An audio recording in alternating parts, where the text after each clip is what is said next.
original paintings and sending them to COVID patients in hospitals.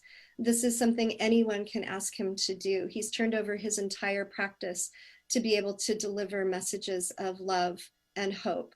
And again, we're honored to have him be part of this project. And he specifically identified hospital custodians for his image. Next. Is that the end? Well, we're there.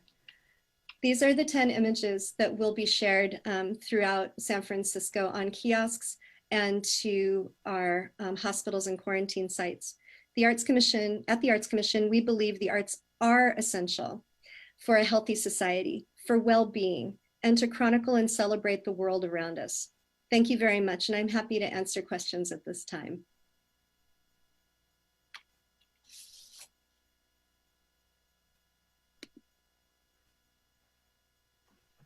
Thank you, Meg Schiffler, and thank you, Director McSpadden and Director Colfax, for your time today. We will now open it up to the Q&A portion of the press conference. And I believe for now, we only have a couple questions for Dr. Colfax.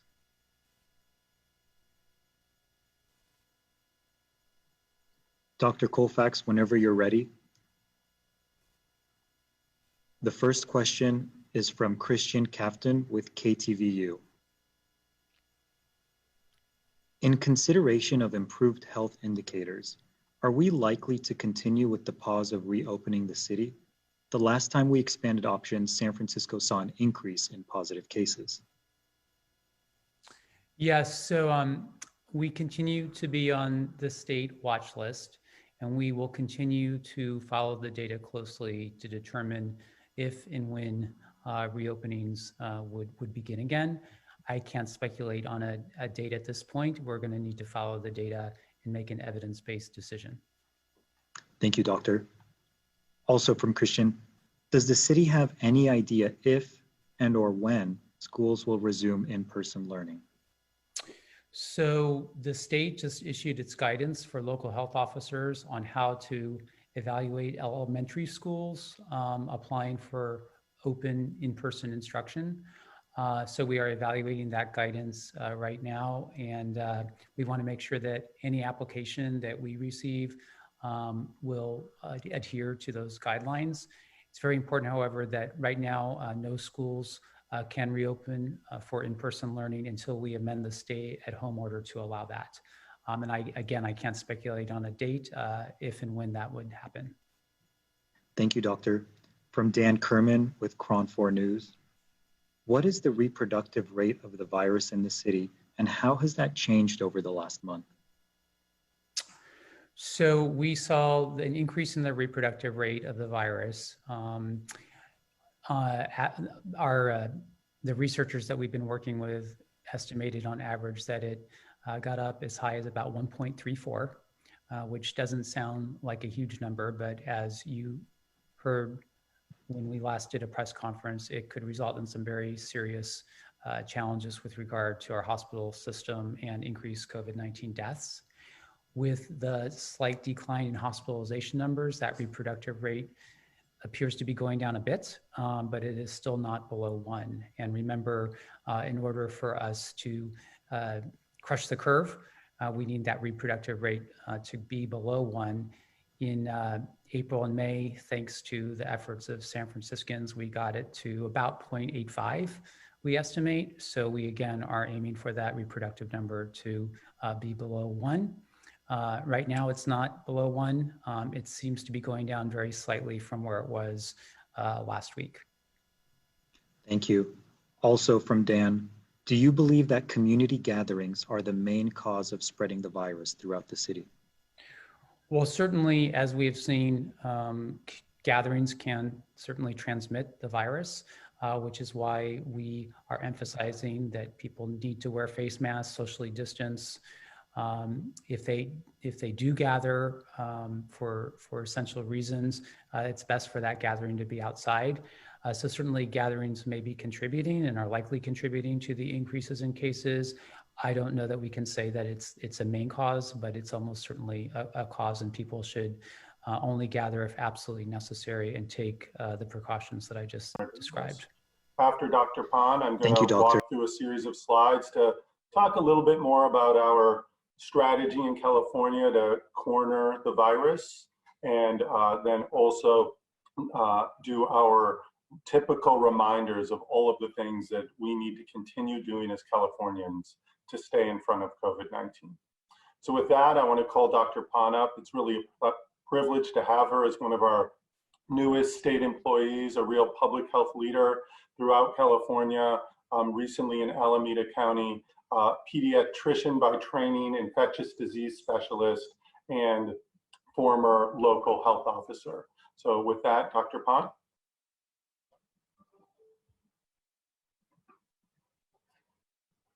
Good afternoon. Thank you very much, Dr. Galley, for that wonderful introduction. It's an honor and a pleasure to be here with you all this afternoon. I wanted to give a little bit more details and information about the process we issued yesterday. As many of you know, a couple weeks ago, we issued a reopening framework for schools in California. And in that framework, we did say that counties that are on our monitoring list and schools within those counties should not yet reopen for in-person instruction until they are off that monitoring list for at least 14 days. We did, in fact, as well, issue an exception that could be granted for our youngest children, based on evidence that is evolving about how we know this virus behaves in young children and the importance of in-person instruction for our youngest. There is a process that we have issued yesterday, more of the details around, where an elementary school, which is K through 6, could potentially apply to their local health officer for an exception to this waiver in counties on that monitoring list. So to provide a little bit more detail about that process, a superintendent or an equivalent at a school can review their site-specific safety plans, and they need to follow along with our California Department of Public Health guidance, as well as any other public health guidance from the CDC and elsewhere. They need to be consulted. All right, everybody, we are going out to the Senate floor right now, live here on NewsNOW from Fox. And sovereignty. On these fronts, the Senate and the American people stand with them in their journey. Now, an entirely different matter. Stop me, Madam President, if the story I'm about to tell sounds familiar. The Speaker of the House, the Democratic leader, summoned President Trump's representatives to the Capitol. They meet for a long while. The Democrats emerge saying they permitted a few millimeters of progress, but a deal is still far off, leaving millions of Americans in the lurch. Then they continue to push their $3 trillion wish list that even their own Democratic colleagues brushed off as absurd. We've had variations on this theme daily for more than a week now. Yesterday, the Speaker of the House called their far-left proposal quite a well-developed strategic plan. But even members of our own caucus know that's not true. Back when the Speaker's wish list was rammed through the House, one Democratic member came right out and said the so-called HEROES Act, quote, isn't a plan, it's a wish list. Another said that members of her caucus had taken the bill as, quote, an opportunity to make political statements that go far beyond pandemic relief and has no chance at becoming law. Others said it was not focused and, quote, partisan gamesmanship. These are Democrats, I'm quoting. Even the Speaker's own rank and file know it's comical to say your strategic plan for COVID-19 involves sending taxpayer checks to people here illegally, paying people more not to work than essential workers earn by working, soil health programs, so-called environmental justice grants, and a massive tax cut aimed directly at wealthy people in New York and California. That last point needs special attention. Now, in ordinary negotiations, members of Congress like to bring things home for their core supporters.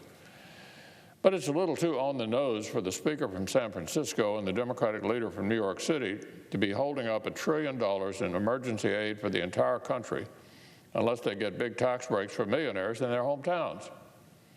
Economists across the political spectrum say this demand of theirs is a bad idea. 94% of the benefit would flow to people who make north of $200,000. In the words of one progressive economist who ought to be on their side, quote, this is not a good idea. It would not help the economy heal, and it would not benefit the people who need help. But my friends in the Democratic leadership are not deterred. More than a week into these talks, they're still threatening to block any and all relief for struggling people unless big city penthouses get these tax cuts. The Democratic leader said just yesterday he's still holding out for this. Now, this isn't the only bad policy they're hung up on. The Speaker and the Democratic leader continue to insist that federal unemployment assistance should pay people more not to work than the essential workers who kept working. Let me say that again. The Democratic position has been that these millions of laid-off people should get nothing unless they get a higher salary than the people who are still working.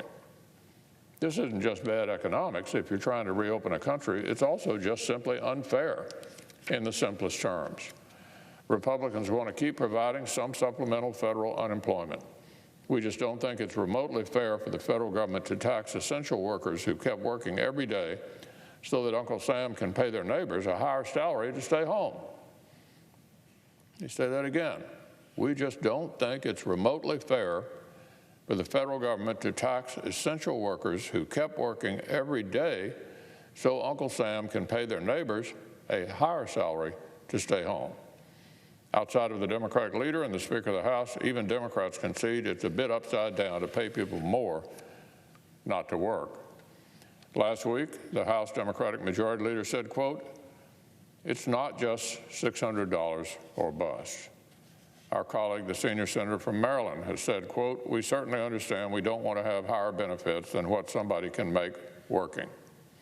And just yesterday, the senior senator from West Virginia stated plainly that Speaker Pelosi's position was untenable. Quote, "I don't think we're going to stay at the 600. Let's bear in mind even 200 would be 8 times what Democrats put in place with unified control of the government during the last crisis in 2009.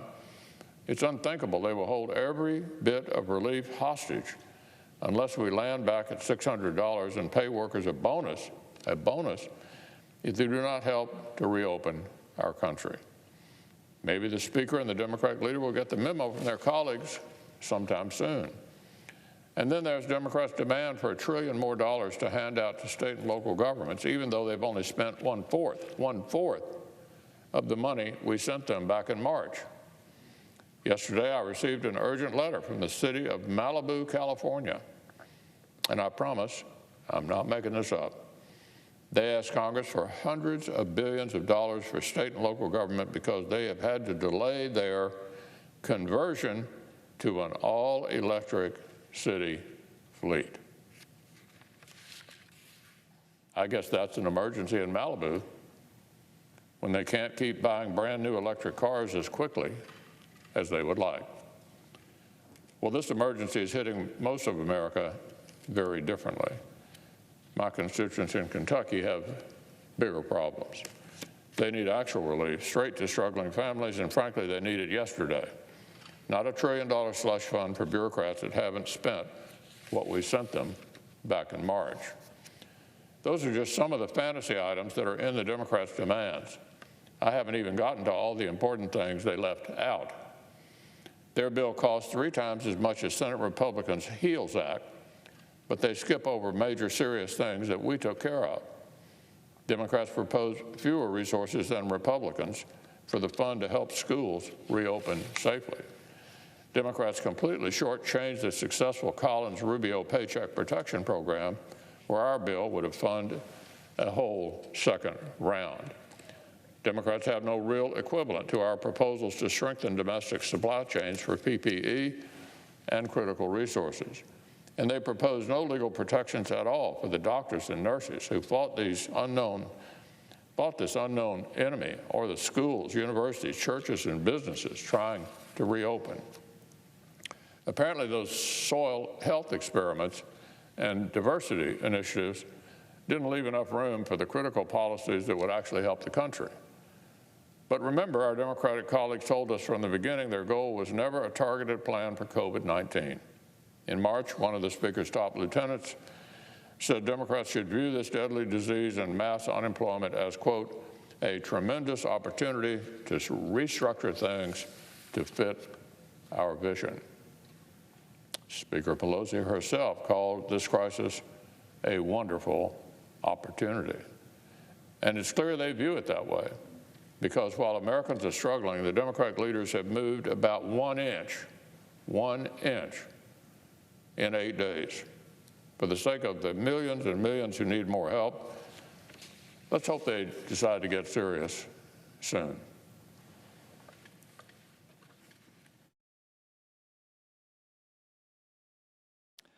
Under the previous order, the leadership time is reserved. Under the previous order, the Senate will be in a period of morning business, with senators permitted to speak therein for up to 10 minutes each. I suggest.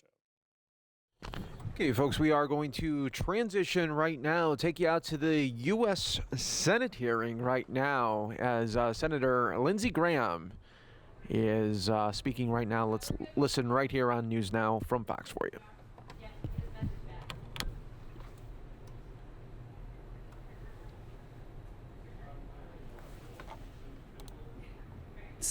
When she understood what was going on, was very concerned that a prosecution under the Logan Act was being contemplated. The question is, who brought up the Logan Act in the January 5th meeting? Whose great idea was this? Ms. Yates's 302 interview, where she talked about the January 5th meeting with the FBI, doesn't mention the vice president being in the meeting. But what do we now know? We know she was shocked and was having a hard time following the conversation because she was stunned that the president knew about the intercept with Flynn and Kislyak, and she did not. What have we learned? We've got an email from Susan Rice to herself on Inauguration Day, and it starts with, on January the 5th, the meeting in question, following a briefing by the IC leadership on Russian hacking during the 2016 presidential election, President Obama had a brief follow-on conversation with FBI Director Jim Comey, Deputy Attorney General Sally Yates in the Oval Office. Vice President Biden and I were also present. This is evidence coming from Susan Rice that in the January 5th meeting, the set-aside, the vice president was there. What else have we found since we last talked to Ms. Yates? We found agents' notes from Mr. Strzok that Comey, the director of the FBI, reported to Agent Strzok, who was intricately involved in Crossfire Hurricane, and gave him a readout on the meeting. According to Agent Strzok's notes, handwritten notes, it says, VP Logan Act, President, these are unusual times, VP. I've been unintelligible on the Intel Committee for 10 years and I've never. President, make sure you look at things and have the right people on it. President, is there anything I shouldn't be telling transition team? This is the director.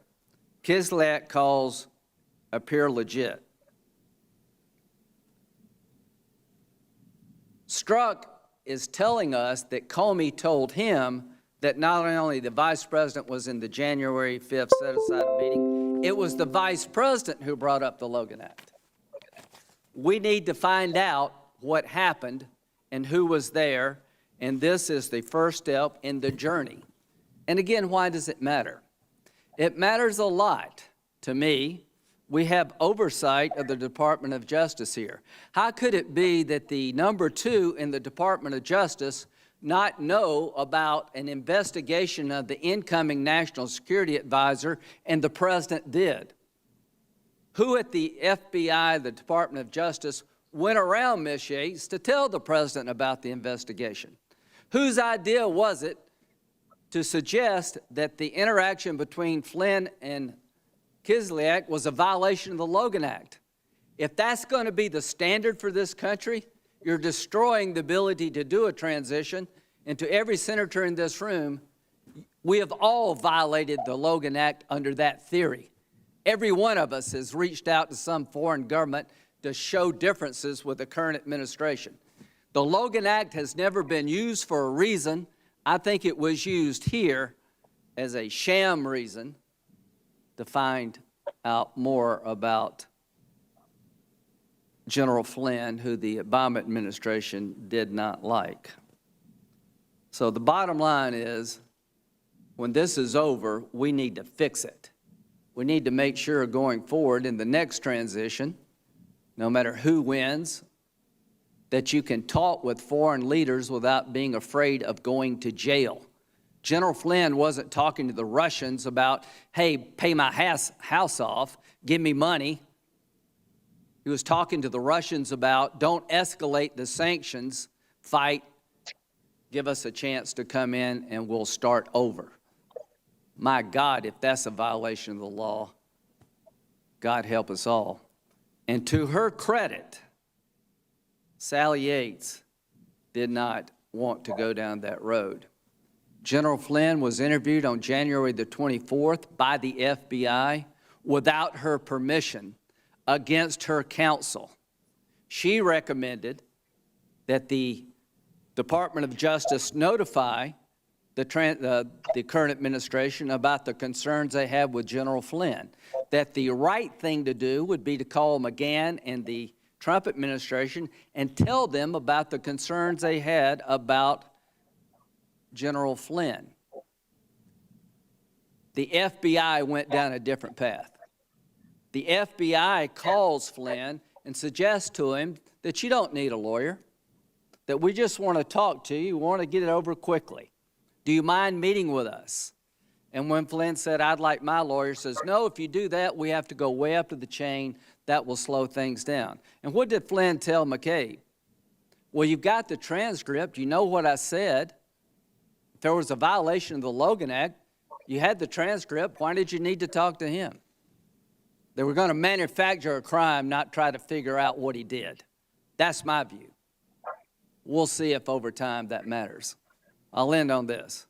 If you had followed Mrs. Yates' advice and gone to the White House to tell them about their concerns the way you should have done it, because she said what happened with the FBI was problematic and inconsistent with what should have happened. Been a lot of heartache saved in this country. So we're going to keep pressing on to find out what happened in that January 5th meeting, and we're going to try to fix this so it never, ever happens again. Folks, I'll end with this. The Obama administration, Department of Justice, had one view of the Logan Act. The FBI had another view of the Logan Act. But the thought that the Logan Act could be used against the incoming national security advisor who was talking to the Russians about different policy, that could be used as a basis for an interview, that could be a crime, should shock us all. Because if it can happen to General Flynn, it can happen to everybody on this committee, because we do this all the time. Senator Feinstein. Thank you very much, Mr. Chairman. As I understand this, today is the second hearing in the chairman's examination of Crossfire Hurricane. That's the FBI's investigation into Russian election interference and ties to the Trump campaign. Inspector General Horowitz confirmed after a 19-month investigation, the FBI had a legitimate basis to investigate whether the Trump campaign was involved in Russia's efforts to interfere in the 2016 election. Specifically, in late July 2016, Australian officials informed the FBI that Trump campaign advisor George Papadopoulos had advanced knowledge that Russia was willing to, quote, assist the Trump campaign, end quote, by anonymously releasing dirt on Clinton in the form of thousands of emails. The FBI learned this 1 week after WikiLeaks had released 20,000 emails that Russia had hacked from the computers of the Democratic National Committee. Given the circumstances, it was essential that the FBI investigate. Today's witness, former Deputy Attorney General Sally Yates, has said, Russia's attack on our election required both an investigation and a response. And as Inspector General Horowitz confirmed, the opening of the investigation had nothing to do with reporting from Christopher Steele, the so-called Steele dossier. That counterintelligence investigation, Crossfire Hurricane, eventually became the Mueller investigation. And former Deputy Attorney General Rod Rosenstein recently confirmed to this committee that the Steele dossier had nothing to do with the Mueller investigation either. Mueller's investigation detailed sweeping and systematic Russian interference in the 2016 election. The special counsel determined that the Russian government, quote, perceived it would benefit from a Trump presidency and worked to secure that outcome, end quote. The Mueller investigation uncovered more than 120 contacts between the Trump campaign and individuals linked to Russia, revealing that the Trump campaign knew about, welcomed, and expected it would benefit electorally from Russia's interference. The investigation also established that individuals associated with the Trump campaign repeatedly lied to Congress, the special counsel, and the American people to conceal their contacts with Russia. We also disagree with President Trump and his allies' claims about Michael Flynn, namely that Obama officials, including Vice President Biden, unfairly targeted Flynn in order to undermine Trump's presidency. And the facts are well known and not in dispute, but let me review them. In late December 2016, President Obama imposed sanctions to punish Russia for its unprecedented attack on our democracy. That same day, Flynn spoke several times with Russian Ambassador Sergei Kislyak. Transcripts of the calls reveal that Flynn urged Russia not to escalate matters, but to respond to U.S. sanctions in a, quote, reciprocal, end quote, or, quote, even-keeled, end quote, manner. Flynn did not express disapproval for Russia's interference in the election. Instead, he sent a clear message that the incoming administration was not interested in holding Russia accountable, a message that undermined U.S. policy. When Flynn was interviewed about his conversations with Kislyak as part of Crossfire Hurricane, he did not tell the truth. He was charged by Special Counsel Mueller and pleaded guilty twice to lying to the FBI. He stated in court under oath that his actions were wrong and that he accepted full responsibility for them.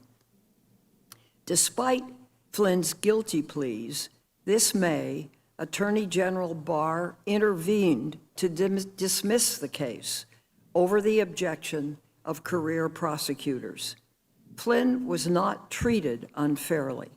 In fact, it appears that he was granted favorable treatment by having the Justice Department seek to dismiss his case even after he admitted guilt and took responsibility for his actions. I believe this sends the wrong message. It signals that it is acceptable to lie to the FBI, and it raises legitimate questions about whether an ally of the president received special treatment. Given her involvement in the early stages of Mr. Flynn's case, I hope that our witness today, former Deputy Attorney General Sally Yates, can shed additional light on why the Flynn investigation and charges were warranted. Let me just say this. The real question isn't whether the Logan Act was violated. The question is whether Flynn was acting on his own, without the president-elect's knowledge or permission. If so, that was a counterintelligence problem. If, however, the incoming president did know that Flynn was talking to Kislyak, asking Russia not to overreact to U.S. sanctions, and suggesting that the incoming administration would not hold Russia accountable, then why was the incoming president not interested in holding Russia accountable for interfering in the 2016 election? I hope that we will use the investigation's findings to harden our defenses, including addressing Russia's attempts to interfere in the 2020 election and the president's unwillingness to denounce foreign interference. Thank you, Mr. Chairman. Thank you, Senator Feinstein. Ms. Shates is appearing here voluntarily, and I appreciate that. She had some reasons she couldn't be here in person, which I think have been accommodated and were legitimate. And we've agreed to the following, that she will answer questions within the following scope: knowledge of the events described in the DOJ OIG report entitled Review of 4 FISA Applications and Other Aspects of FBI Crossfire Hurricane Investigation, knowledge of the Russian interference in the 2016 presidential election, Ms. Yates' knowledge of the investigation of General Flynn, and we'll try to honor that. I appreciate her doing this voluntarily. With that understanding, I'd like now swear Ms. Yates in. I can't see you. Are you out Where there is she? somewhere? I think we need to see her, Mr. Yeah, I think we do too. I think it may be that I have to speak for There it you to turn. go. there. Yeah, we see you. All right. Could you raise your right hand, please? Do you solemnly swear or affirm that testimony you're about to get this committee is the truth, the whole truth, and nothing but truth, so help you God? Thank you. You may make your opening statement, Ms. Shates. Thank you, Chairman Graham, Ranking Member Feinstein, and distinguished members of the committee. Thank you for the opportunity to testify here today. Now, as some of you know, I was a career prosecutor at the Department of Justice. I was honored to represent the people of the United States for over 27 years through 5 Democratic and Republican administrations.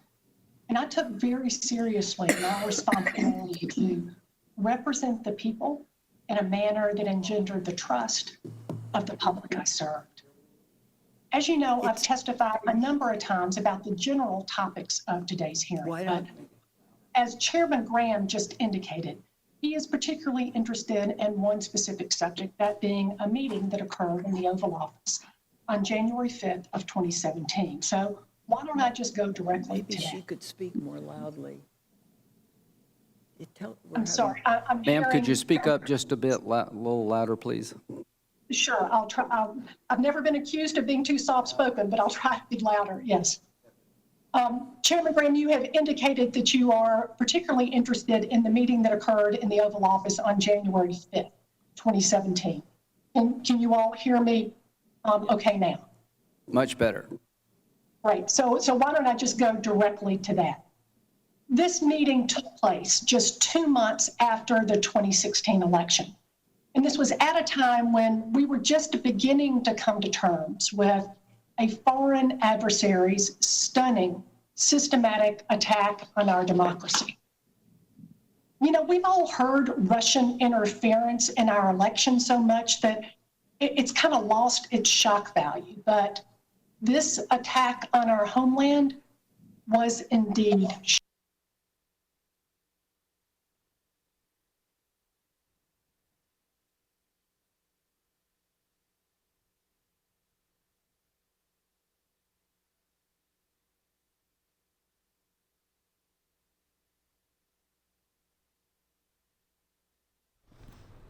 All right, right now they switched to it. As you can see, that is Sally Yates, but they did not include the audio yet. I'm not sure what is going on with their feed. They're having big time problems right now.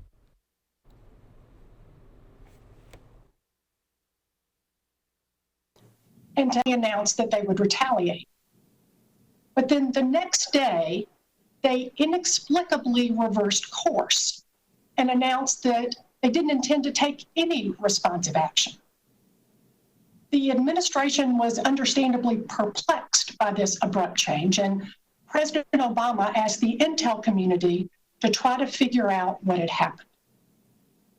And the FBI discovered the answer. General Michael Flynn, the incoming National Security Advisor, was having back-channel discussions with Russian Ambassador Sergei Kislyak. Recorded conversations between General Flynn and the ambassador revealed that General Flynn had essentially neutered the U.S. government's message of deterrence.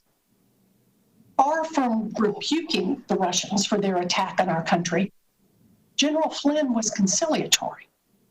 He tried to persuade the Russians not to escalate the situation so they could reset the relationship. The day after General Flynn's call with Kislyak, Putin himself announced that the Russians wouldn't take any action whatsoever to respond to America's sanctions. And President Trump tweeted praise of Putin's decision. In a follow-up call between Kislyak and Flynn, Kislyak advised Flynn that Moscow had made this decision, had made this course reversal as a direct result of Flynn's request. So that's what was happening in the days that led up to this January 5th meeting. On that day, the White House had the intel chiefs in to brief the president and the vice president and the national security advisor on their intelligence assessment of Russian interference. Portions of that assessment were due to be released publicly the next day. Attorney General Lynch was out of town, so I was asked to stand in her place.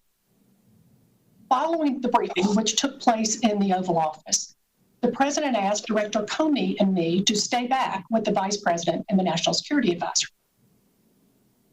I recall that the president began the after meeting by saying something to the effect that he had learned of the calls between Kislyak and Flynn, and he didn't want to know anything anymore, and he didn't want to influence anything. But what he did want to know was whether the White House could continue to share sensitive national security information with General Flynn during the transition. Now, at this point, I didn't know why the president was asking this question, because this was the first I had heard of the calls between Flynn and Kislyak.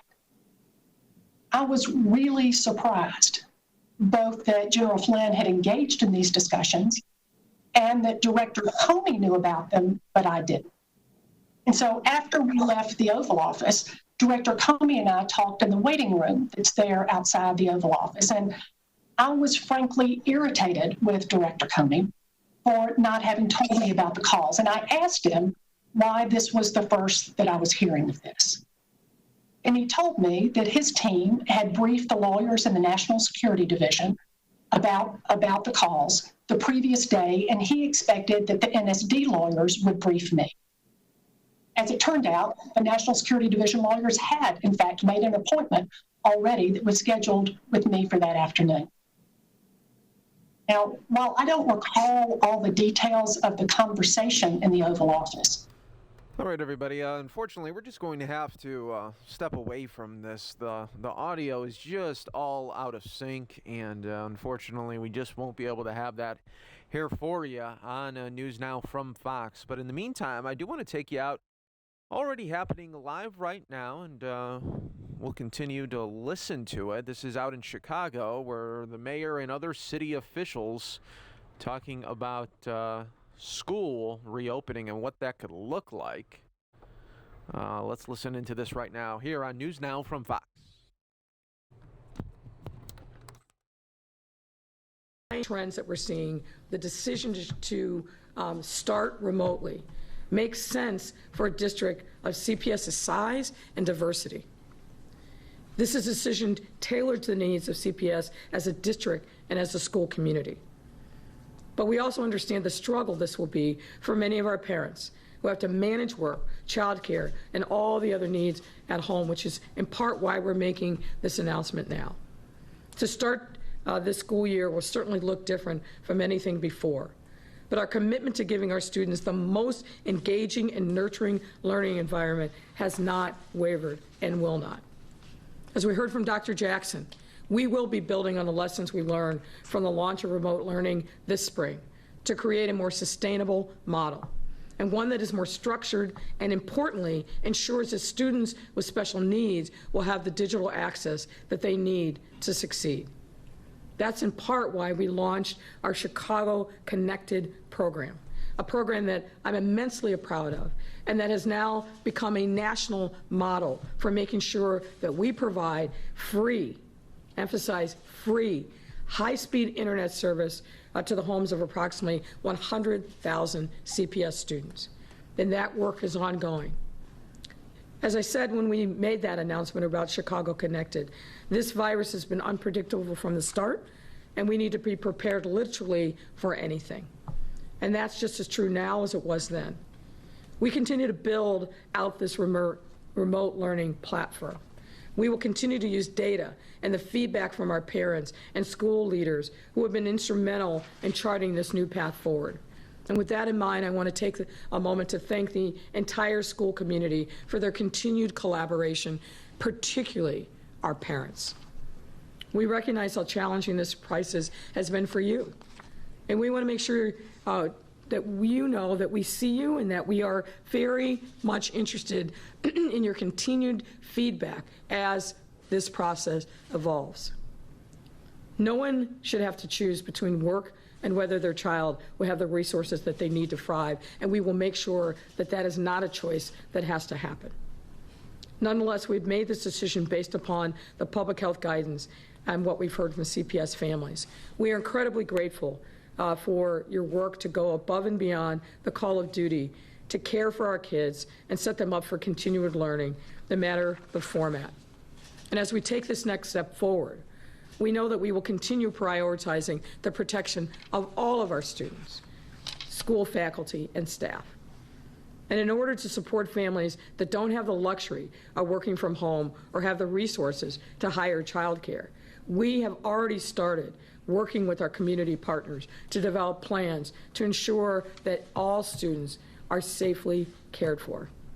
Parents and families deserve peace of mind, and it is our responsibility to do everything that we can to deliver that. And the gains that we have made in combating COVID-19 have been thanks to our city's discipline, prudent, data-driven, collaborative efforts. But as you'll hear from Dr. Arwady in a moment, even while we have taken significant steps forward out of this crisis, we also have needed to take some steps back. And make no mistake, our only way forward is getting our lives back to normal is by following the basic guidelines. Every time Dr. Arwady and I are up, we talk to the public and we talk to you. We say the same things. We say these same things because they work. Social distancing works. Wearing a face covering in public works.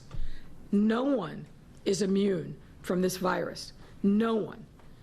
Every single time we walk out of our house, we're stepping into risk. And even within our house, as we're coming back and forth and people are in the household, are involved in different activities outside the household, that means risk. Our goal, not only in the context of CPS, but in the context of our entire city, is to make sure we keep doing what we know works. COVID-19 is very much part of our present. It's going to be part of our future until we have a sustainable vaccine and people are actually vaccinated. So given that, it is absolutely essential, no matter your age, no matter your circumstances, that you continue to be diligent and do everything you can to minimize risk. And that starts with social distancing, wearing a face cover, and practicing hand hygiene. We owe it to our entire city, our entire community, and particularly our youngest and most vulnerable residents, to do what is necessary to make sure that Chicago remains on the right path when it comes to COVID-19. And at this point, I'm happy to bring to the podium our Public Health Commissioner, Dr. Allison Arwady. Thank you.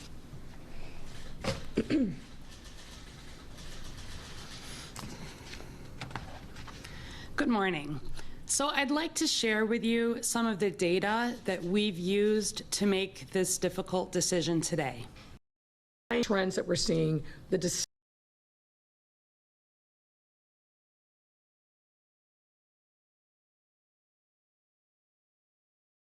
keep making progress. You've heard me say that 400 cases per day really marks a line in the sand for us, particularly around major things like planning whether to open, one of the largest school districts in the country. What we've said is that if we were at 400 cases per day, or we were at over 200 cases per day with concerning epidemiological factors, like seeing a significant increase, we would probably need to make the decision to move to a remote learning plan. And if we look at what our data has looked like, that green line is 200 cases per day. You can see that on those days where we have fewer than 200 cases, those are weekends. And this is a pattern that we see all over the country, where many fewer people get tested and diagnosed on weekends. The yellow line marks 300 cases per day, and you can see that regularly we are having days with more than 300 cases, and particularly in the last 2 weeks, we've had a number of individual days already pushing 400 cases. And so where we're thinking about planning, needing to give a month of time, I think it is entirely possible that we would be at or very near that 400 case mark. We don't want to be switching decisions in the last few days before making major decisions that impact so many people. And so in conversation with Mayor Lightfoot, Dr. Jackson, and all of our teams, CDPH is in support of the remote learning option for Q1. I want to be clear that we are all hoping to be in a position to move to that hybrid model beginning in Q2. We will see what the data looks like. We will see what the feedback is from parents and teachers and staff, just as we've done here. But I want us all to take these next few months as an opportunity. First, they are an opportunity for us to learn from other school districts that have been able to move ahead with in-person learning. At CDPH, we've been following school districts around the world that have been able to do that successfully. And I think particularly in the Northeast, where we have an outbreak that is broadly in good control, it will be very important to understand how best to move ahead with this. I remain very confident in CPS's plan for hybrid learning. I want to be clear about that. We've been following really closely. I have a whole team that works on pediatric cases in Chicago, and we have looked at any pediatric cases coming in, particularly in the month of July, knowing that this decision was coming. We looked at any cases associated with camps, with daycares, with childcares, with settings that brought children together. And although we've had many individual cases reported, the great majority in adults, as would be expected, we have not seen significant spread in those settings. The CPS plan has been very well thought out, and I am hopeful, as I hope you all are as well, that if we are in a place where it is safe to move ahead and we have the public confidence to do so, that we will be able to make that decision. The next few months also offer an opportunity to teach children how to protect themselves. They are not going to have the opportunity to be in school and to be learning about masking and social distancing and all of the other important procedures that are in place. Instead, I think it's likely that kids will be gathering outside of school settings or in settings that are less regulated, where in fact the risk for spread is probably even greater. So it's especially important that parents and anybody helping take care of children and educate children over these next 2 months pay extra attention to teaching and reinforcing the things that we know work. And finally, I would like everyone in Chicago to take this opportunity to think again about if there are things that you personally could do to turn our curve the other way. We've done it before. We can do it again. And the hope is that as we move ahead with all of the good plans for remote learning, we are able to be in a place in just a few months where we can welcome back some of our children to in-person learning. We'll continue to evolve as we've continued to really every day with this outbreak, and I appreciate everyone who has given input. We all have the best interests of Chicago's children first and foremost. With that, I will bring Alderman Scott up. Thank you.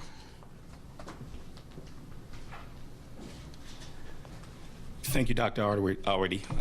Again, I'm Alderman Scott, 24th Ward, and I am the chair of the Education Committee. And I am really happy to have worked with the mayor and CPS around this plan. My children were very excited about the hybrid model. As a parent, I was really scared to send my child back to school. And I know that there are a lot of parents, a lot of teachers were also afraid of kind of what was going to happen.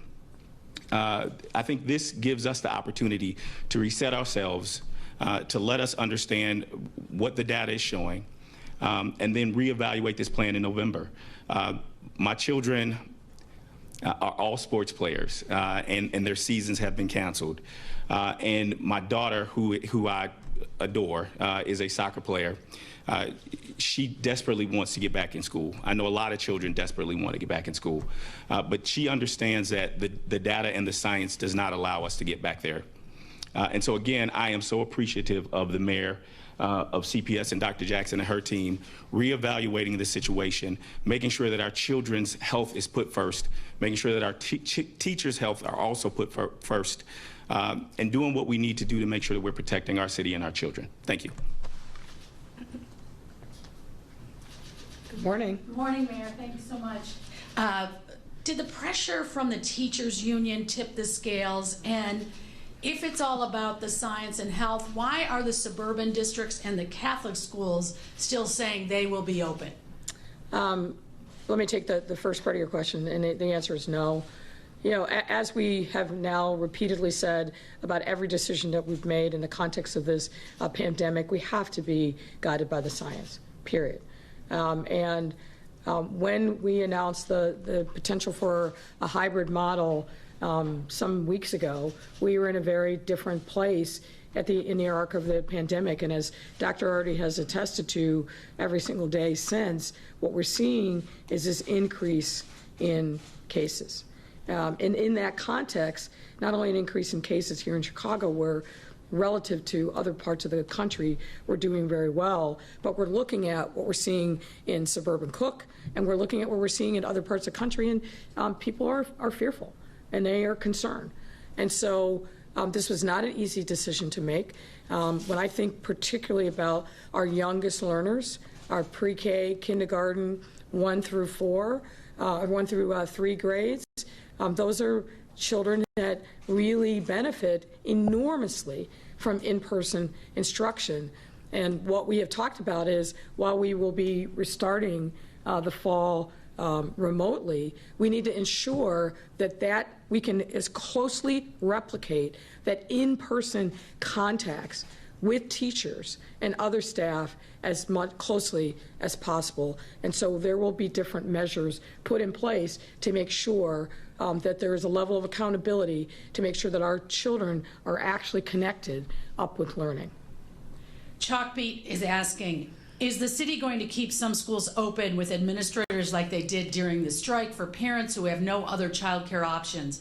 Will there be a backup child care plan, and who will it involve? Well, we are looking, as I mentioned in my remarks, and I believe Dr. Jackson also indicated, we're looking at a range of options. We know that for some parents, they simply can't afford to stay home. They don't have that luxury. And we want to make sure that, particularly for those parents, our essential workers, that their students have every opportunity to learn as possible. And that, in some instances, is going to involve providing options for them outside of their home. We recognize that, and CPS is hard at work. And Dr. Jackson, I don't know if you want to comment further on that point.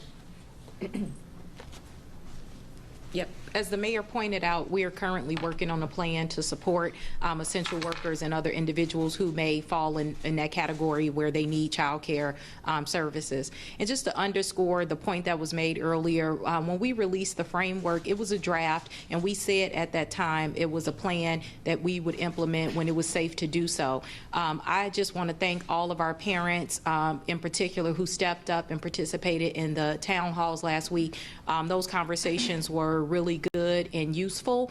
They asked really good questions, and I feel confident that the plan we have today is a plan that's going to be supported by our families. But I also want to reiterate the point that Dr. already made, which is that we also have an opportunity to plan better for second quarter. So again, I hope people see the value in that and know that the district remains committed to making sure that kids get a quality education. Can I ask you as well from Chalkbeat, how many families have been connected to digital broadband through the Chicago Connected this summer? Well, the goal is 100,000. I don't have the numbers off the top of my head, but it is rolling. Families are super excited about this. We're working with community-based organizations that have signed up to help us with outreach, to help us talk to families. You know, there is, there's a heavy lift in order to get everybody involved, but people are super excited about this. And starting this week, our school principals are also going to be helping us connect with families to get that set up. So I feel confident that every student will have a device and access to internet, high-speed internet, should they need it for the fall. Thank you. A couple of questions for Dr. Arwady. From the Sun-Times, from Nader. Why was everyone pointing to 400 cases and 8% positivity being the threshold and saying it would be safe if we were to open under those thresholds, if you were going to decide to shut down before we reach those marks? So 400 cases per day, the reason we've so often talked about that number is that that number is the equivalent of the 15 cases per 100,000 per day mark that really is set at the federal level and here in Chicago as a point where an outbreak is in poor control. That's the rate, for example, where we quarantine. We require quarantine for people who travel to states that have rates like that. So it's been a line in the sand all along for us in terms of planning. And I want to emphasize that point of planning. If we were sitting here consistently at 270 cases and had been consistently in the 250 to 280 range without seeing significant increases, we would be at a point, I think, where we could be planning still for that hybrid model. But as I pointed out, we've seen a significant increase over that last month in both the number of cases and the percent positivity. And in that setting, we need to plan for a complicated district like CPS. We need to be making that plan and letting people know what to look forward to a month in advance. So the reason that we talked about that 400 mark was because if we were at 400 cases right now, or even a week ago, that would have been a very easy decision. We've been in that in-between space, but given the direction that things are going and the need to plan, that's why the decision was made. What restrictions is the city considering bringing back? If we're already at this worry point, are there any more restrictions we might be seeing in the days ahead? Yeah, so where we're in that 200 to 400 range again, that's sort of our yellow zone where we're thinking about the need to potentially make additional changes. We would do that based on data, just as we've done all along. We've not made any decisions at this point. We'll be following to see how the data continues to change. We could be looking at things like gathering sizes, for example. You know that yesterday I made the point that where we are seeing most spread is in households and in these social gatherings. And so that might be an example if we are not able to turn things around that we might be looking at. But we're not making any announcements in the short-term way. Really, today is primarily about the schools conversation. Dr. Jackson, back to you. Sorry. Does the district have enough time in the next month? This is from Nader again and from the Sun-Times. have enough time to improve on its remote learning plan so more kids will engage than they did in the spring? Yeah, well, first of all, we've been working on improvements to remote learning since remote learning started. Our first task was to make sure that we removed all of the barriers to access, so that's why we talk about devices and internet connectivity. However, Chief McDade has made clear that there's going to be much more accountability that starts with the full school day, so we're moving away from what we saw in the spring where we were kind of cobbling things together. Parents should expect engagement throughout the school day with live instruction. That's going to look like a traditional class setting, but we're also going to be pushing for more small group instruction, especially for our diverse learners and English language learner students who need more support from their teachers. We're also going to be encouraging more office hours for teachers with students to support their SEL needs. And so there are a lot of things that we've been talking about. Attendance will be mandatory. We're returning to normal grading. So again, there will be more of the traditional infrastructure that you see in a school setting. We're going to stand that up in a remote setting. Can you follow up on that? Because I think there are some, just, folks' stories say, teachers aren't always, there for students necessarily. Sometimes they met once a week, twice a week. Yeah. So how are you going to keep that eye on the teachers? Well, we have a couple of ways. One is everyone will use the same platform, the Google Suite. So Google Classroom allows us to see that kind of visibility. That's how we were able to eventually report on student engagement. Principals will be observing and evaluating teachers the way they would in a traditional setting. So all of that is to say that a lot of the same systems of checks and balance that would be present in a traditional system, we're building those systems in a remote environment. And we think this is critically important. While we heard from parents that they were concerned about safety, we also heard that people were concerned about inequities around education and what's going to happen to their children. And for me, my biggest concern as an educator is to make sure we don't see a widening of the gap that already exists between the haves and the have-nots. And that means that teachers have to be available throughout the entire day to educate students, whether that is through whole group instruction or individual instruction with students, or small group for our diverse learners and EL students. And to that, Telemundo is asking, what arrangements will be made to assure that CPS low-income families have those computers? I know you talked about that, but how do you get to them that might not know? This is a question we keep getting that honestly baffles me. We've said time and time again that families who need access to a device will receive one. The message to families is first you contact the school. If the school refuses to give you a device, you contact our hotline, 773-553-KIDS.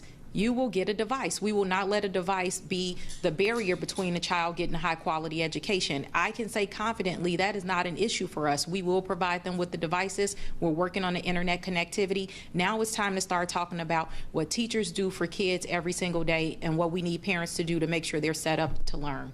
I know the governor announced sports plans, but will this remote learning impact, does this impact at all high school and grammar school sports? Yeah, well, we're, of course, heard from IHSA and ISB around this. I think it's safe to say that those decisions are being revisited. I'll wait to see what they officially put out regarding that. I believe our sports programs are no longer practicing. Is that true? Yeah, they're no longer practicing right now. So it's pretty safe to say that that's probably what the fall is going to look like. Sarah Karp is asking, how much live instruction should families expect? I don't have an hour number in front of me. I know ISB has said, I think 5 hours a day. We will be putting that out with our plan that's coming out in the coming days. What I will say is parents should expect a full day of instruction and engagement for their students. Teachers should expect to be at work for the full time that they would be working if they were in a school setting. We're also going to allow for teachers who want to come into their schools in order to teach from their classrooms. They will have an opportunity to do that. We heard from a lot of teachers who want to go back to school, who feel like they're more productive in a classroom setting. They have all the materials that they need, so we will be allowing for that as well. CPS has yet to release its fall budget, or its full budget rather. Does this change anything? Well, we're still planning for a hybrid model at some point. So the items that we have identified as necessary will still be necessary. The PPE, the signage, and some of the other commitments that fall in that, we'll still need to expend those things next school year. Again, our budget, we plan to balance that and present that to the board this month, so people should expect more detail around that in the coming weeks. How about children with special needs? How will those IEPs be met? Well, as we did last year, we were able to start working on IEPs remotely. Again, this was something that it took some time to stand up. We want to get that back on track this year, but we have spent a lot of time improving the delivery for students with disabilities. And so again, I think making sure that all of our teachers, general ed teachers, as well as special education teachers, are available throughout the day is going to be critically important. Making sure that they have more one-on-one support and more small group instruction, which we know works for our students with disabilities. And so a lot of that guidance will be in the updated special education guidance that's also going to accompany this plan. The other thing I'll say is that our principals are going to receive a guidance document that helps them manage remote learning. And a lot of these things that people are inquiring about around accountability, et cetera, principals are going to be trained on how to monitor that at the local level. I apologize for going back to the sports. I'm trying to manage all the questions I'm receiving. Someone at Beth from CBS2 is asking, if school is not safe, what does that mean for fall sports? Are you saying that you're waiting to hear from so we heard from ISB about the revised schedules for sports, which is already, you know, information that's out in the public domain. I think what I just said earlier is that it's safe to say that if we can't have in-person instruction, it's highly unlikely that we're going to have competitive sports in the fall. We need definitive guidance from ISB and IHSA on that. Fran wants to know, Fran Spielman from the Sun-Times, aren't you concerned about students who still live in neighborhoods without high-speed internet? That their service is hopelessly behind, wiping out the progress that CPS has made? I am extremely concerned about not just the progress that CPS has made, because the overall progress in the story we talk about with regard to progress in CPS is not about the district, it's about individual students, and more importantly, students that have been left out, students who come from economically disadvantaged backgrounds. I am extremely concerned about what this means for them, and I've said that time and time again. We are doing everything that we can to try to mitigate any adverse effects to kids having to be educated in this way. So I want to make no mistake. I'm also concerned about kids who live in environments that are unsafe. So there are a host of things that I'm concerned about, but I think the plan that we've put in place is the safest plan at this time. But again, we remain committed to getting kids back in school as quickly as possible, and I hope that the health conditions allow us to do that on November 6th. Marianne, last two on topic, and then let's move on. Okay, thank you. From Craig Wall, you talked a little bit about the school meals. How will those be distributed and make sure that folks receive those that need them? Yeah, we're going to resurrect the plan that we used in the spring. So we reduced some of those sites this summer, but we will be introducing more sites that will come online. Again, we served about 15 million meals over the last 3 months of the school year. So we anticipate that need will be there, and people should expect to see more sites coming online, and we will continue to share that information directly with families as well as on all of our social sites. What happens to the safe passage workers from Sarah Schulte? Will they still get paid? And what about all the kids who rely on school as a safe haven? The safe passage workers, first of all, I've said time and time again, that's one of the best programs we have in CPS. The men and women who work in that program are pillars in their community, and so we will continue to work with them. We will continue to employ them. We will find ways for them to support our students, whether it's through SEL, home visits, etc. We know that there are students who need additional support beyond what we may be offering, and so we think that they will be able, they have the trust in the community to do home visits and things like that. So we will be utilizing them in other ways, but we remain committed to that program. Thank you. Mayor, there's several questions about the shooting on Oak and Rush Street last night. Any reaction to that, as it's such a popular spot for folks to visit and shop and see a shooting like that in broad daylight? Well, again, obviously the investigation of that continues. My understanding is that this was an individual who fancies himself as a rapper, but is also a member of a gang. There's been an ongoing conflict between his gang and another. He was live streaming his travels through the city, and he was found. So it's concerning to me anytime there's a shooting anywhere in our city. We have worked a lot and continue to have, I think, constructive relationships with our partners in the downtown area, the Mag Mile Association, and others. We provide them with, and actually had a conversation with them yesterday, right before the shooting happened, and we'll continue to work with them. But look, what we're seeing is a manifestation of a larger problem, which is that way too many young men, and particularly young men of color, have access to guns and are willing to use those guns to settle petty grievances. And I will say the same thing that I've been saying now consistently over the course of this summer. There is not one solution to solve this problem. But one of the things that we must do, is overcome our fear and put our faith in local-based solutions. And by that I mean we cannot give shelter to shooters, period. We must step up and do the right thing. People who are involved in these shootings are not strangers. They are known in the community, on the block. The reason that CPD was able to successfully bring one of the killers of the 9-year-old to justice as quickly as possible is because the community stepped up. We need to see that over and over again. As mayor, I have a focus on making sure that every single community, regardless of circumstances, is as safe as possible. Public safety cannot be a commodity that is only available to the wealthy.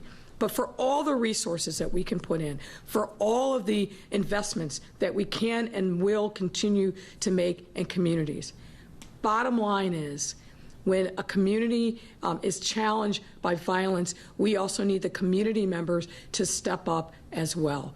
Give no shelter to killers.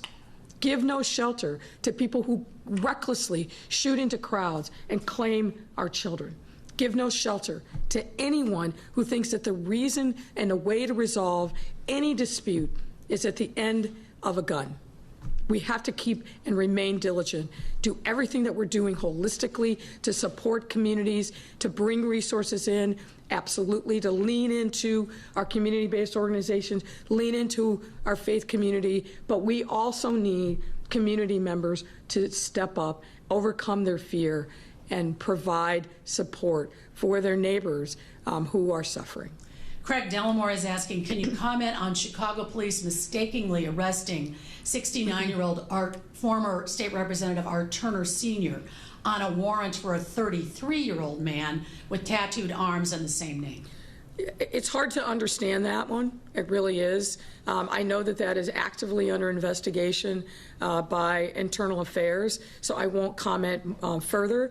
But obviously there's a vast difference between a 73-year-old and a 30-year-old. Last two questions. From Bill Cameron, President Trump says he has no interest in bailing out Chicago. What would that do to city finances? Well, the reality is President Trump is one part of the equation. What we're seeing is communities all over the country, Democrat and Republican and everything in between, who are hurting desperately because of the impact of the shutdowns and COVID-19. This is not a moment for partisanship. This is a moment for people to step up and recognize that we cannot recover. We will not get stronger as a nation if our communities are left to fend for themselves without support from the federal government. We were fortunate enough to get CARES Act money, but the reality is, and I've said this to every single federal elected official that I've spoken to, we will not recover as a city, as a region, as a state, as a country if the federal government, and particularly members of the Republican members of the Senate, choose this moment when we are all hurting, when we are looking at depression-like economic conditions, when we have millions of people unemployed. If in this moment they revert to partisanship, shame on them, and we ought to vote every single one of them out of office. This is the time for leadership. This is the time for people to step up and support our communities all across the country who are hurting. This isn't a Democrat versus Republican issue, and it shouldn't be made one. There are some that might also say it's time to step up for leadership and talk about Mike Madigan. 6 Chicago City Council members today called for him to step down. Is he the leader you want to represent Democrats coming up at the Democratic National Convention as you nominate Joe Biden? Well, look, I've spoken on the circumstances involving Mike Madigan, as have a number of people, really since we saw the shocking revelations depicted by the U.S. Attorney's Office in the deferred prosecution agreement. I think this is a time where we have to have a serious conversation as Democrats at every level about what we stand for, and I think people are having that conversation. And the latest announcement from members of the Democratic Socialist group of City Council, I think, speak to the necessity of that conversation moving forward. Thank you, Mayor. Thank you, Mary Ann. Thank you. Thank you. And that was the Chicago update. Right now, New York City, the only major city where they have still said that they will be taking class inside in schools so far, and we will continue to see if there's any developments from New York City in the coming days now that Chicago has said that they are doing the start of their class online. First, a huge thanks to all of you for being amazing members of Team Kentucky. In the past few months, we have been asked to step up to face numerous challenges in the face of COVID-19. You have shown that time and time again, Kentuckians are resilient. We are strong, but we are stronger when we work together and look out for one another. So I thank you for all that you have done to rise to the occasion and to keep yourselves, your families, and your neighbors safe during these unprecedented times. And with that, I'm so excited I get to ask Virginia to say to all of us out there, we will get through this. We will get through this together. Thank you, Virginia. Andy and Jacqueline have called upon you many times in the past few months to help those in need. Today, I ask for your help as we seek to support Kentucky students, educators, and staff. We are seeing rising numbers of COVID-19 cases in our children. As a parent, this is frightening, and I know you all feel the same. I know our teachers, faculty, and staff are worried about safety precautions too. This is something Andy and Lieutenant Governor Jacqueline Coleman discuss daily. And because of these concerns, it's more important than ever that we are proactive in preparing our schools for a safe return when that time eventually comes. Guidelines state that staff and all students in first grade and above are required to wear a mask to school unless they have a medical condition that otherwise prohibits them. While wearing a mask is one of the best ways to stop the spread of COVID-19, there are circumstances where obtaining a mask may not be possible for everyone. This pandemic has impacted so many Kentucky families, and we must try to reduce additional barriers to keeping our kids safe. That is why I am so excited to announce that I have teamed up with Lieutenant Governor Jacqueline Coleman to launch the Coverings for Kids initiative. We are seeking to collect mask donations, homemade or otherwise, to provide to Kentucky schools for students, educators, and staff at no cost to the school districts. These donations will help our schools and students be healthy and help ease the additional stress that some face during this time. And although the name is Covering for Kids, we are hoping donations will include both child-sized coverings as well as adult for older students, teachers, and other staff members. And I'm a little disappointed that James is on the ball with this with the slides, because I've always wanted to say, next slide, Kenneth. But thank you, James, for having us ready to go. If you visit the link on the screen here, you will find more information on how to donate, as well as resources, mask-making tutorials, and guidelines for donation requirements. We have asked a lot of our schools, educators, and students in the past few months. Through Coverings for Kids, we have an amazing opportunity to come together once again as Team Kentucky and help the children and educators of our Commonwealth stay safe when they return to their classrooms.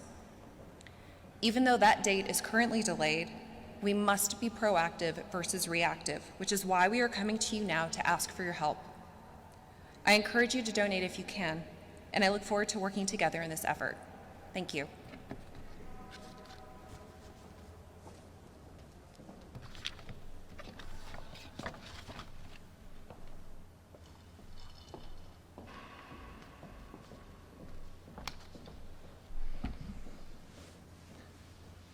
The First Lady shows up, and for the first time, the slide is ready on time. So once again, we know who's in charge.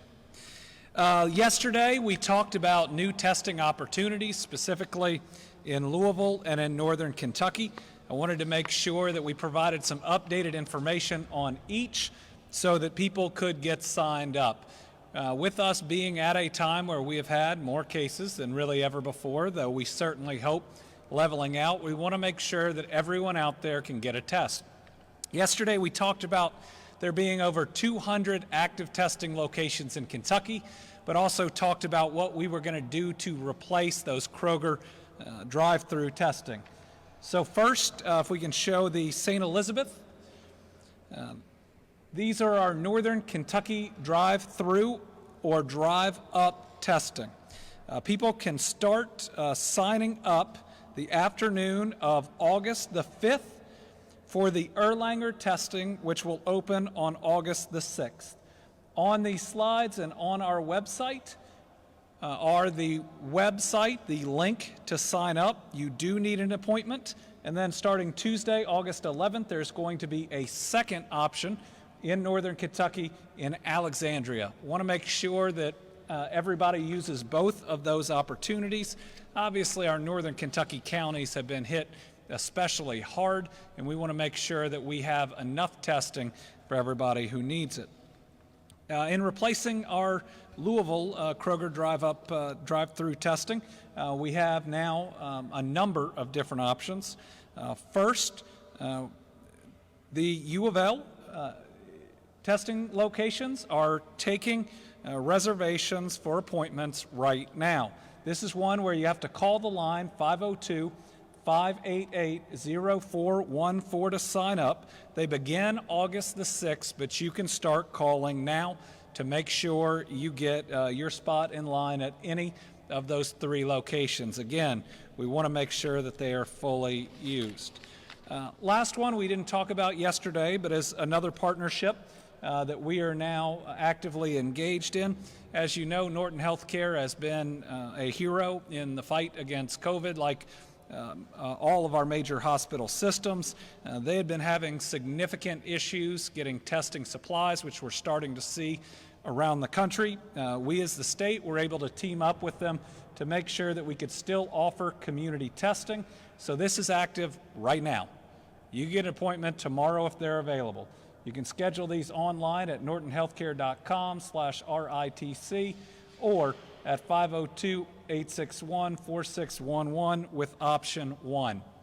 So while we are still in this transition, we're going to come out of it with more options, more tests, more capacity than we had before.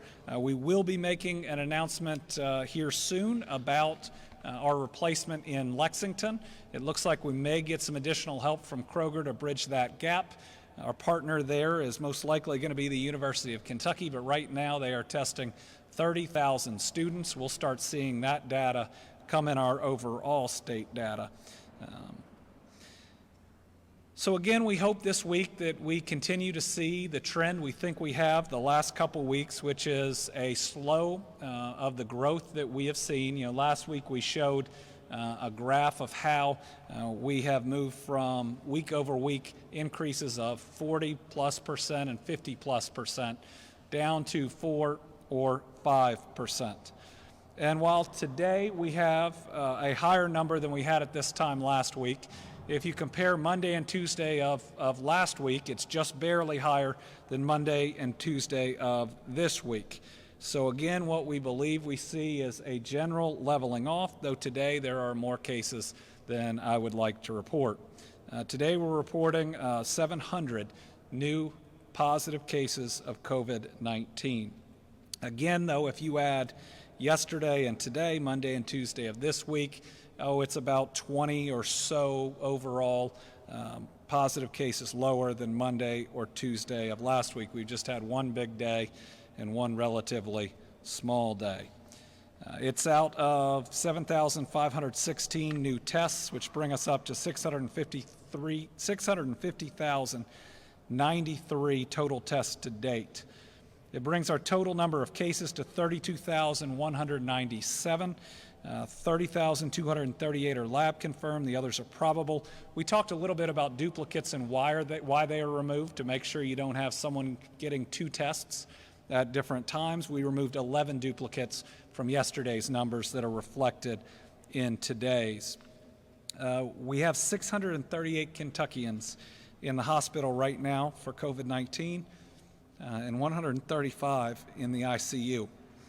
Our positivity rate today is up just a little bit. It's about 6/100ths higher, 5.24%. We don't like to see that climbing up. It is not significantly higher than it was yesterday, but we do want to start seeing this get closer to that overall 5%. We are pleased, if you can be pleased in the middle of COVID, that this isn't increasing at the rate that we previously saw, where we went from 2.5% to 5.5% over those period of weeks. We are holding relatively steady in that area. At some point, we all want to see it go down because we have too many cases right now, and certainly a positivity rate that is higher than we want it to be. Again, we're seeing more cases of young children, 18 kids under 5 years old today. And Brittany and I know as parents how scary it must be. We actually took our kids to get tested today, and they were negative, and we are thankful and grateful for that. But as parents, our hearts go out, even if a child is asymptomatic in this instance, that the worry that any parent must feel. Youngest today is 2 months old. All different counties: Meade, Scott, Jefferson, Mercer, Hart, Laurel, Grant, Davis. We even have some siblings that are both positive in here. Let's make sure that we're protecting our kids. And I don't know if there can be a better reason to wear one of these than to protect your own children. And we're keeping a close eye on the number of children that are infected, which certainly complicates how and when we ultimately get back to in-person classes. Today we've also lost 7 additional Kentuckians. That's 7 more than we ever want to lose, but let me again warn that this is probably going to be a really tough month as far as our losses in Kentucky. Losses trail number of cases, typically 2+ weeks, a month, and we've had a lot of cases in July. It's probably going to be a really hard August. That doesn't mean that we don't think that we are, through wearing facial coverings, getting this under control. We believe that we are stabilizing where we are. We want to see it decrease, but that doesn't mean that we still aren't going to go through the loss that's caused by that previous escalation of cases. So let's make sure that we have those green lights on and are ringing our bells at 10 a.m. because there's going to be a lot of families this month that need our help. Today's losses include a 45-year-old woman from Jefferson County. I know there's some comorbidities there, but as a guy that's 42, that ought to be a wake-up call for all of us. 81-year-old man from Jefferson, 70-year-old man from Davis, 95-year-old woman from Ohio, 69-year-old woman from Jefferson, and then a 53-year-old man from Callaway and a 50-year-old man from Kenton.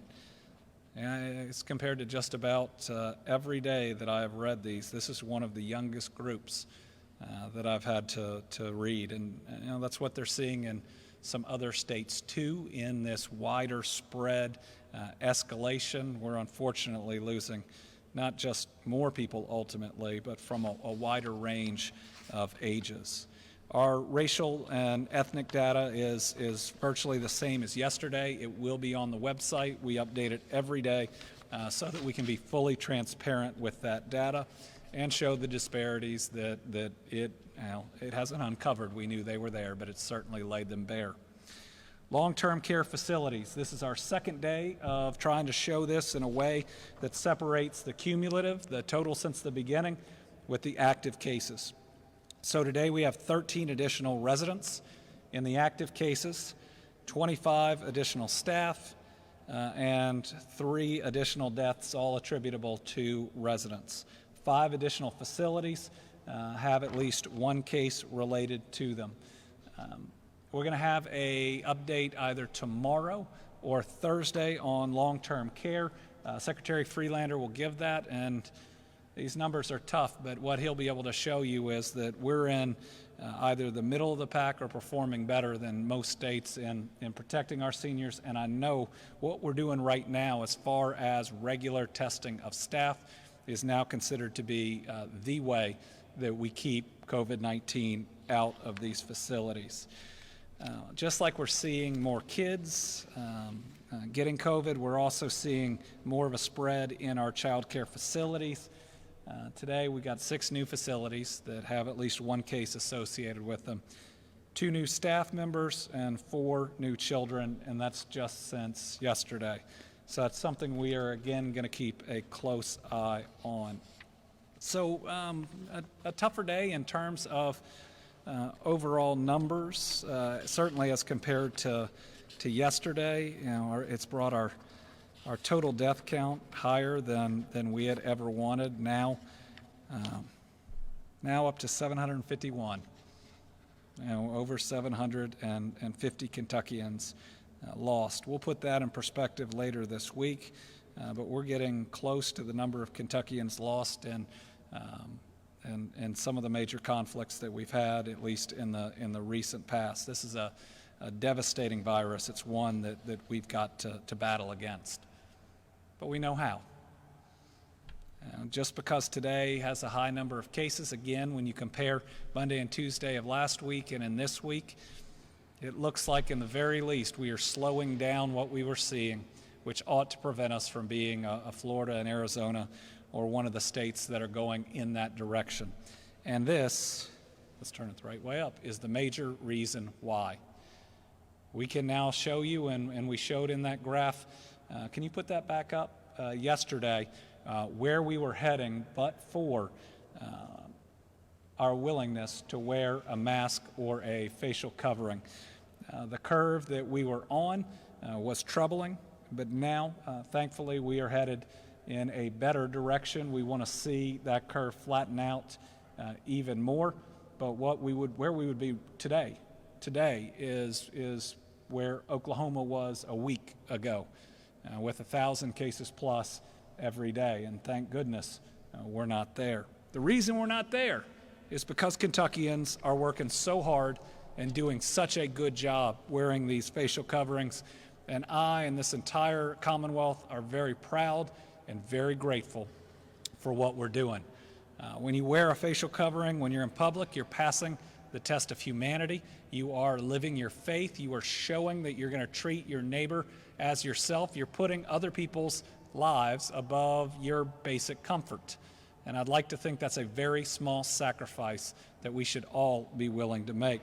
So I want to look at a few examples of people following Mask Up Kentucky. So this is the Wolf Prescription Center in Campton. And this slide is a trifecta.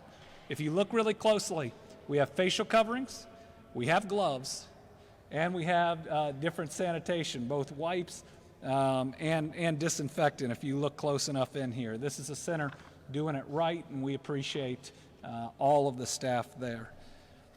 Now we've got this kiddo. This is pretty special, posted by his parents. This is a child that has asthma, but still knows that wearing a mask and doing it safely, having his parents around to monitor, protects him and protects others. This is an example of somebody who needs us to wear the mask for their own health. And look at him, he's doing it too. And again, like my dog, his dog still recognizes him. Your best friend still loves you. That's got to say something. Next one is from the Masonic homes here in Kentucky. Again, doing everything to keep our grandparents, and maybe this is even this is a daughter and granddaughter, making sure that we are still reaching out to those that we love, especially those that are more isolated, but keeping those that are in our long-term care facilities as safe as we can. And finally, this could be our new spokesperson for Mask Up Kentucky. If you can not only get yourself out there showing the importance of wearing a mask, but you can get that pup in one, I think you will not only break the internet, but you will be highly encouraging to all of those around. And while that's fun, and this is all fun, these are people doing the right thing. So please, do the right thing. You know, Mask Up Kentucky. It is a small thing we can do to save lives, to protect our economy, and to get our kids back in school. All right, we're moving fast today. Brittany said that we had to go less than the whole hour, and I'm doing my best to fall in line. So we got almost a full house today. We'll start, if we can, over here with Catherine. Now that it's been about a week that bars have been closed and restaurants have been at reduced capacity, do you feel confident that at the end of that 2 weeks you'll be able to lift those restrictions? The question is, am I confident now it's been a week with restaurants at a lower capacity and bars being closed that we'll be able to lift the restrictions a week from now? We're certainly seeing a leveling. I think that's due to the facial coverings. I don't think we see in the data the impact yet. It's my hope that next week we'll be able to lift those restrictions. Now for bars, it's going to have to look different. We're trying to work through some new ideas right now. Would I like to see a break in the data during the course of this week to feel more comfortable with it? Yes. This is it's a big sacrifice. Certainly our hope is on the restaurant side that we'll be able to increase that capacity. We have some business and arts organization asking if there are some instances where face shields could be used instead of masks. That answer is yes. In appropriate circumstance, a face shield can be useful, and I'd ask people to use their discretion on it. And certainly if you have any respiratory issues that make wearing a mask difficult, wear that face shield. It's going to protect you, at least from the droplets, and protect you from spreading those to others. Nick, I did not realize that your wife is an ICU nurse. So thank her from all of us. Thank you, Governor. Appreciate it. Question in terms of schools restarting. This is a question I asked you really just a couple weeks ago. We're seeing more and more schools that are starting through online services. Are you surprised in that? And I mean, what's your thoughts? The next question is, am I surprised that more and more schools are starting online? No, I'm not. Right now, we still have a very high rate of cases in Kentucky. While we believe we have stopped what could have been a very severe escalation, it's still concerning with the number of cases that we see and the age group that they reflect, how we see clusters breaking out. I hope to see a decrease as we move through this week, but I think all schools ought to be looking very carefully at this data. And if they believe it's in their best interest, the best interest of their kids and the best interest of their teachers to give it a little more time, I certainly understand that. And I want to be supportive of those superintendents who make that decision that they need a few more weeks or that they're going to start with an online platform. And if we get closer to that third week of August and we are seeing an escalation or not what we consider better control, it's hard to say control, but better control, then we may have further recommendations there. You may have seen that the Indianapolis 500 has reversed an earlier decision and will be run without spectators. With the Kentucky Derby a month away, can you provide an update on your position on allowing thousands to gather at Churchill Downs? I talked to Bill Carstangen, who heads Churchill Downs, earlier today. We are both carefully watching the numbers. He assured me that he wants Churchill and the Derby to be safe. We're going to talk early next week after we see the trends going on this week, but their commitment is to do what it takes to make it safe. And we're going to make that, we're going to talk about that with the with the best data that we have by early next week. I do want to say he reached out to us, not the other way around. We would have reached out at the right time, but that was them being proactive. Chris? This has to do with what's coming up in November. The working group for the Kentucky Board of Elections sent you their recommendations on Friday. I've been given a list I'll be reporting on at 5:30 about what are some of those possibilities. Where are you at with your negotiations with the Secretary of State on preparing for November? And what do you see as the changes that you can anticipate for November 3rd? The question is about a working group that has been come together and has now made recommendations for the elections, the general election coming up in November, and where the state, where we are between the Secretary of State and myself on agreeing in an overall plan. We have received those recommendations. The Secretary of State is now working on his formal recommendation to me. I'm told that I'm going to get that at the end of this week or early next week. I'll want to review that for a day or over the weekend if it's on Friday, and meet with him as early as possible to begin those discussions. My position's pretty clear. We had one of the best turnouts ever for a primary during this last primary election, and we shouldn't move backwards from there. We need no excuse absentee voting. That is necessary when you have a worldwide health pandemic out there, and we see the type of participation that we had. Now, I believe that there may need to be a discussion based on how many people will vote that way on extra man or woman power for the clerks to calculate them, or a potential cutoff period of when you have to get them in earlier than last time if there is longer early voting. The recommendations have more early voting.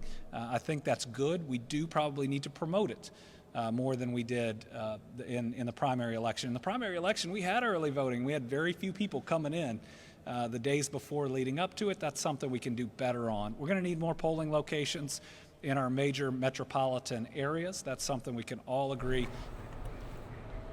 Okay, folks, we are going to go to an event right now where earlier attorneys announced a civil lawsuit against Disney more than a year after a great-grandmother was arrested at the theme park for having CBD oil in her bag. There's no confirming that she had it for medicinal purposes. Despite all of this, Ms. Hester Burkhalter was treated like a common criminal. She was detained. She became ill when put inside the police car and started vomiting before she was pushed back out and into the police car. She was denied medical attention when she told them she needed to see a doctor and she felt like she was about to pass out. She was arrested and held in jail for more than 12 hours. A 69-year-old grandmother who had never committed a crime in her entire life was treated like a common criminal because she had medical issues but still wanted to take her grandchildren for a lifelong dream that they had saved for 2 years. They came from North Carolina to try to fulfill the wishes of their young grandchildren, and these loving grandparents were humiliated. It's just outrageous on every level. Thank God, common sense prevailed and charges against Hester were dropped. The state attorney refused to prosecute this case based on the insufficiency of this amateurish testing of the CBD oil that Ms. Burkhalter told the Disney employees that were prescribed to her for medical reasons. So today, we stand here to tell the story, one that illustrates Disney World lacks two things: common sense and common decency in how they treat people. This is our moment. It is entirely outrageous that Disney World would discriminate against people who have medical conditions that don't respond to common pain relievers. It is one thing for Disney to say that because she had CBD oil, she was not allowed to come onto their property. It is another thing entirely to have law enforcement arrest her and put her in jail for 12 hours after she told them the oil had been recommended by her doctor for medical reasons. It is disgraceful that the Orange County Sheriff's Department would treat this cherished grandmother like a common criminal in front of her family and her children who were with them. To have her children ask, why would Mickey Mouse arrest grandma? It's still painful when these children reflect on what their experience was like to Disney World. It's supposed to be the happiest time in a child's life. These children will never see Disney as anything happy after what they watched their grandmother endure. Outrageous, disgraceful, and I tell you what else it is. It is a violation of Hester Burkhalter's civil rights. Today, we announce our filing of a lawsuit against Disney and the county for violating Hester's civil rights. We told Robert Igler and the Disney Corporation to do the right thing and take responsibility for their employees' horrific actions, which set the wheels in motion for Hester to be humiliated like this in front of her family, to be falsely accused and wrongfully arrested, to be treated as a common criminal, to be humiliated, to suffer post-traumatic stress disorder. But Disney made no effort at all to even contact Hester's doctor. They made no attempt, and when you think about Ms. Burkhalter's actions compared to Disney's actions, she was always trying to be transparent and honest with them. She made no attempt to conceal her CBD oil. She put everything right on the table to be inspected. She did nothing wrong. Yet they treated her like she was some sort of a master criminal in the way they treated her. Is this what we have come to? A law-abiding grandmother can be arrested and detained for something she openly disclosed and had a doctor's note for.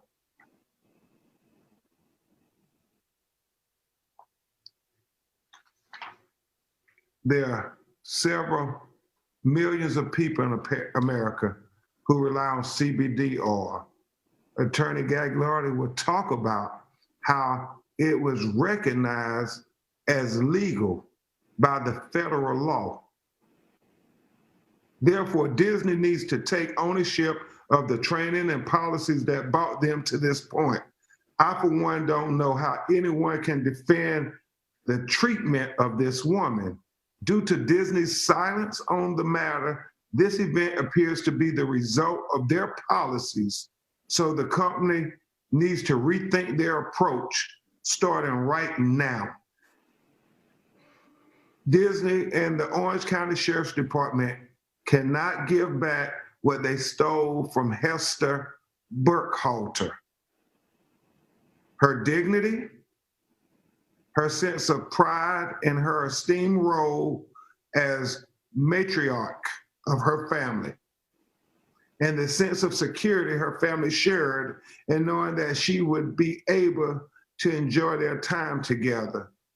This time that these grandparents, these hardworking American citizens. She was a daycare provider, owned a daycare center for 20 years. Now in their retirement, they had saved up for this. And this dream vacation was this nightmare because of horrific actions by Disney employees. Disney World personnel turned this family's dream vacation into a nightmare. It's time they admit their gross mistake and began working to make it right. So, quite simply, we have filed today a lawsuit in the Circuit Court of the Ninth Judicial Circuit in Orange County, Florida, against the Disney World Company and all of its affiliates who we believe are responsible for this injustice, as well as the Orange County Sheriff and his office and his officers for their actions. Hester Burkhalter is a law, you'll hear from her in just a second. We filed this lawsuit against Disney World and the Sheriff's Department for illegal detention, false arrest, violation of Hester Burkhalter's civil rights. And Attorney Gagliardi, after you hear from Ms. Burkhalter, will answer any questions, any details you have regarding the lawsuit. Hester Burkhalter is a law-abiding, church-going great-grandmother who saved for over 2 years to treat her family to this dream vacation at Walt Disney World in Orlando, Florida. Her and her husband drove their camper down to stay at Disney campgrounds. Ms. Burkhalter suffers from advanced arthritis, something I know a lot about because my mother also suffers, Ms. Burkhalter, from advanced arthritis, and was recommended by her doctor to treat her condition with CBD oil. This oil is federally legal and used by many people across the nation to treat chronic pain. Hester was treated like a common criminal by the Disney employees and the Orange County sheriffs that denied her fundamental civil rights. Ms. Burkhalter bought her CBD oil with her for the pain management.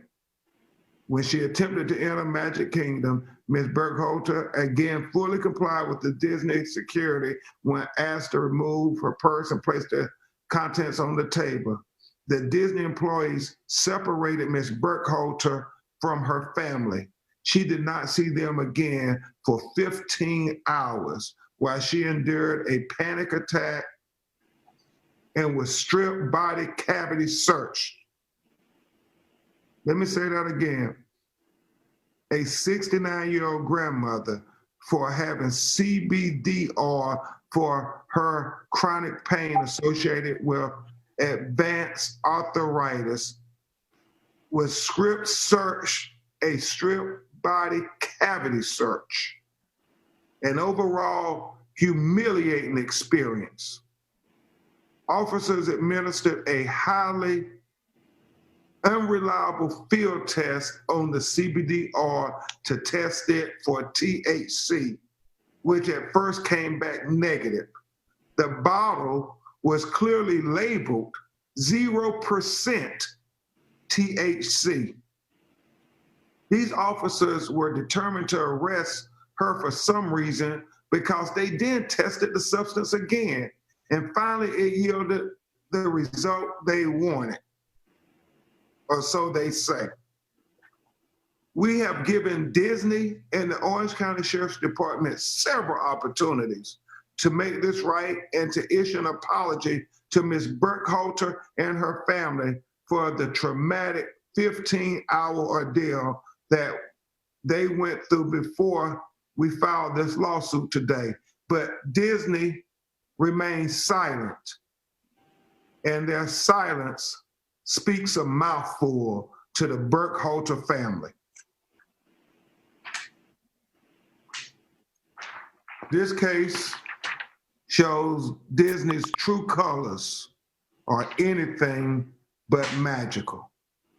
Ladies and gentlemen, I will have Ms. Hester Burkhalter address you briefly, and Attorney Gagliardi may have a few comments, and then we will take your questions.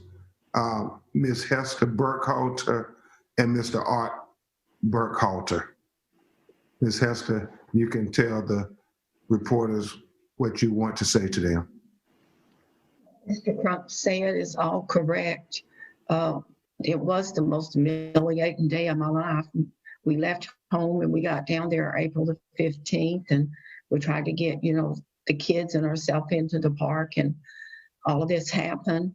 And, we stood there by that table for a long time, and they finally let me go sit down, and we sat there for a while, and then eventually they arrested me and escorted him back to the boat thing with the kids.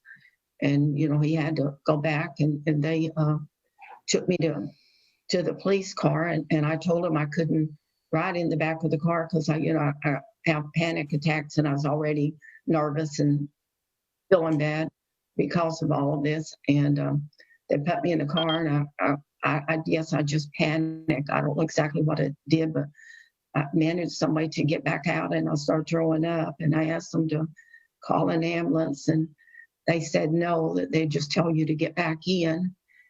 And, pretty much everything Mr. Crump said is pretty much correct. The children that was with us are our children. They're our adopted children. They weren't the younger kids, aren't grandchildren. They're our adopted children. And, we very much wanted to go down there since, they're older and everything, and let them have a fun trip and something they could remember. Because, my husband's heart condition is really bad, and he's constantly in and out of the hospital. And this was really something that we hoped to have been able to have done, but it didn't work out. Thank you so much, Ms. Burkhalter. It doesn't escape my mind as I hear you talk about your anxiety about getting into the back of the police car. I represent George Floyd's family, and you watch that video, and he talks about the anxiety of being put into the back of a police car. Mm-hmm. And you have done nothing wrong, and you're saying, don't do this, but yet they offer no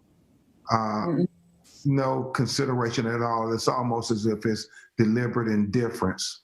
And I even told them that I couldn't breathe before I finally got out. I even told them that there too. And, I couldn't, I felt like I was going to pass out, and I started throwing up. And the only comment was that one officer, he said, she's throwing up, like that, like it's no big deal. And I don't know. I don't understand it. I really don't. Yes, ma'am. Mr. Burke. Treat people. Yes, ma'am. Nobody understands how they would treat you like this. Mr. Burkhalter, would you like to say anything about what happened there on April 15th? Well, it was a bad ordeal, and I didn't understand why they was doing my wife the way they did, after we explained to them what the doctor said and everything. They took no consideration, and I had to, it's a bad thing for me to have to go and drop them off at a McDonald's, but it is probably, I don't know, 2:00 in the morning or so. I don't know, can't remember exactly, but I dropped them off there, and then I have to go back and try and load up everything and get back off of Disney property. And it was really, really rough. But I think we finally got out of there, and I had to go and I'm not familiar with Florida, and I had to pick up everything and pick them back up from McDonald's. And finally I got them, and we finally got into another park about, I think it was around 3 o'clock in the morning, 2:30, 3 o'clock in the morning. So Jesus Christ. So this started out that pretty rough. Yeah, so this started out that morning, you all going to Disney, and then in the wee hours of the morning, you had to drop your wife and your adopted children off at a McDonald's because they kicked you all off of Disney property and wouldn't let Miss Burkholter go back on because they said she would be arrested again for trespassing if she came back onto Disney's property. Yeah, they said that I could stay, but she couldn't. She had to go. So that's a pretty much way it happened.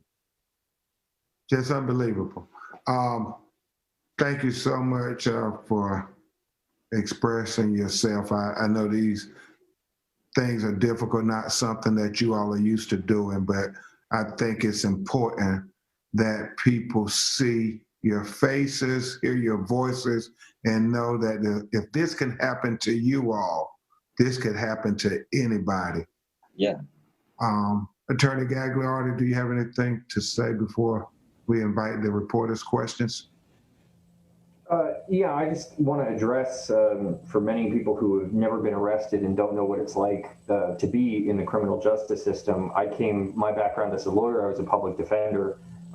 This is way beyond a mere inconvenience. When she was arrested and they gave her the ticket, basically what she had been charged with, it was a felony. So it's not just 15 hours in jail. It's not just being separated from your family. It's not just being humiliated in front of hundreds of people at Disney. That's 15 hours you have to sit in jail where you don't know anyone, in a place where you're not from. You're in this Kafka-esque indifferent system that doesn't care that you're vomiting or throwing up, or that you're a 7-year-old grandmother who's legally entitled to possess what she had. And then beyond that, it's a felony. So you're staring down the possibility of being a convicted felon, of losing your right to vote. This is way beyond any sort of mere inconvenience. This is a genuine traumatic experience. Thank you, Attorney Gagliardi. Kelly, I think we are prepared to answer questions from reporters. Yes, and we have the Q&A feature set up here, so if you have any questions, feel free to type them in there. So we'll give you a couple seconds to enter in any questions that you may have. I'll read them out loud, and then our speakers will address them.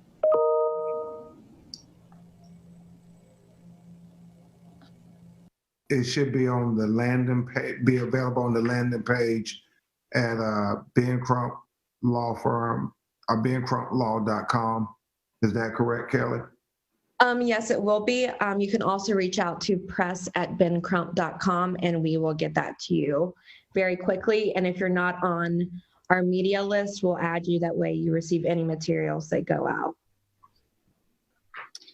All right, and then our next one is Ms. Burkhalter. How does the arrest still affect you to this day?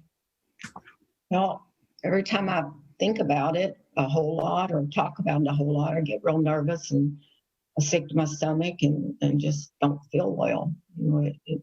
It affects you when something like this, just, having to take off your clothes in front of people, it affects me. It's just humiliating. Yeah, and have dreams at night, you can't sleep sometimes. Okay, and then Heather Bailey with 10 Tampa Bay. You mentioned Disney has remained silent. Has Orange County made a statement? Orange County's silence has been deafening as well. They have made no statement other than to defend their indefensible actions, to try to justify the unjustifiable actions. And so they, one of the things, and it's very interesting when you think about Ms. Burkhalter and Mr. Burkhalter with these young children, that we explain to young children, when we make a mistake, that we own up to it. Well, Orange County has not done this. They have dug in against this grandmother and this grandfather and these good people to try to tell them that, no, you all are criminals. That is the statement they're trying to say.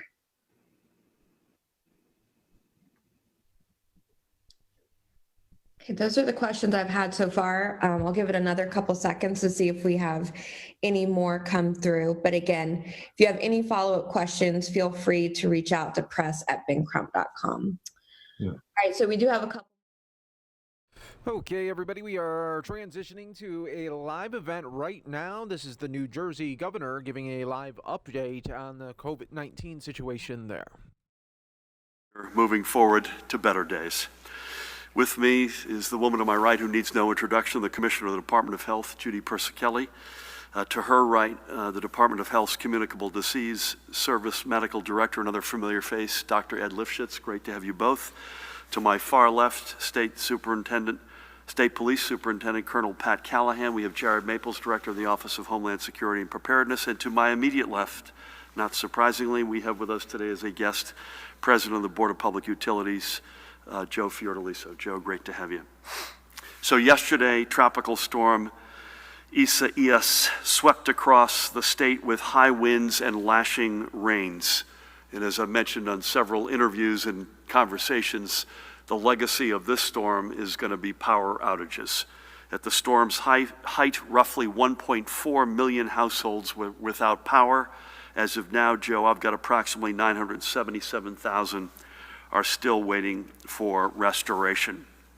This morning, I toured storm-damaged areas of Jackson Township with other leaders, Senator Sam Thompson, a dear friend, Ocean County Freeholder Director Joe Vicari, with whom I actually had spoken yesterday, another great leader, and Jackson Mayor and friend Michael Reyna. We were also with JCP&L's President Jim Fakolt. I asked Joe to join us today to speak to the BPU's ongoing monitoring of the efforts of our electric suppliers to restore power. For some residents, we know that restoration may take some time, counting in days instead of hours. I've been back and forth with mayors, county officials, electric service CEOs, and many others over the past now 72 hours. One example of a community that's still digging out. This morning I was back and forth with Mayor Rick Lamonaco of Alamucci Township in Warren County. And Rick said to me this morning that 90% of his community is without power, just to give you one example. So we urge everyone's patience as crews are working as quickly as possible. And remember, many crews could not get out into the field, and Joe always reminds us of this, as they wanted to yesterday because the storm's sustained winds made it hazardous for them to do so. So you couldn't envision women and men up in those buckets working in wind gusts of 50, 60, 70 miles an hour. We also know that there are out-of-state crews both already in New Jersey and on their way to New Jersey to provide additional assistance, and as always, we are grateful to them as they travel. But it also raises another challenge, and that is we are fighting a pandemic, Judy, and so the notion of essential out-of-state travel we have to allow for, and God knows this is essential, but with that, as part of our discussions with the electric service providers, is what do you do in a cohort, what are the protocols, et cetera. So as they say, if it isn't one thing, it's another. But I'll ask Joe to give a fuller briefing on all of this in a few moments. But let me just say this, as always, if you see a downed wire or a downed tree or branch, as I saw with my own eyes in Jackson Township, that has a power line wrapped inside of it, which may not be visible to you, do not attempt to either drive over it, climb over it, or even touch it. Stay clear. Call it in and leave it to the professionals. Now, NJ Transit obviously was a victim of this storm as well. They are working to fully restore its rail services to a regular schedule. Some lines are working on weekend service schedules as of 10 a.m. Others are trying to get back on their feet. I know the Atlantic City line, I'm told, was back on regular service as of this morning. And by the way, NJ Transit is cross-honoring a whole range of organizations from PATH to PATCO and in between. Well more than 250 trees went down along and across the tracks during yesterday's storms, and crews are working to clear them away. Please visit that website, njtransit.com, before you leave home for the latest schedules. Additionally, a number of state parks and forests were impacted by yesterday's storm and remain closed as damage assessments are ongoing. Many parks are also without power.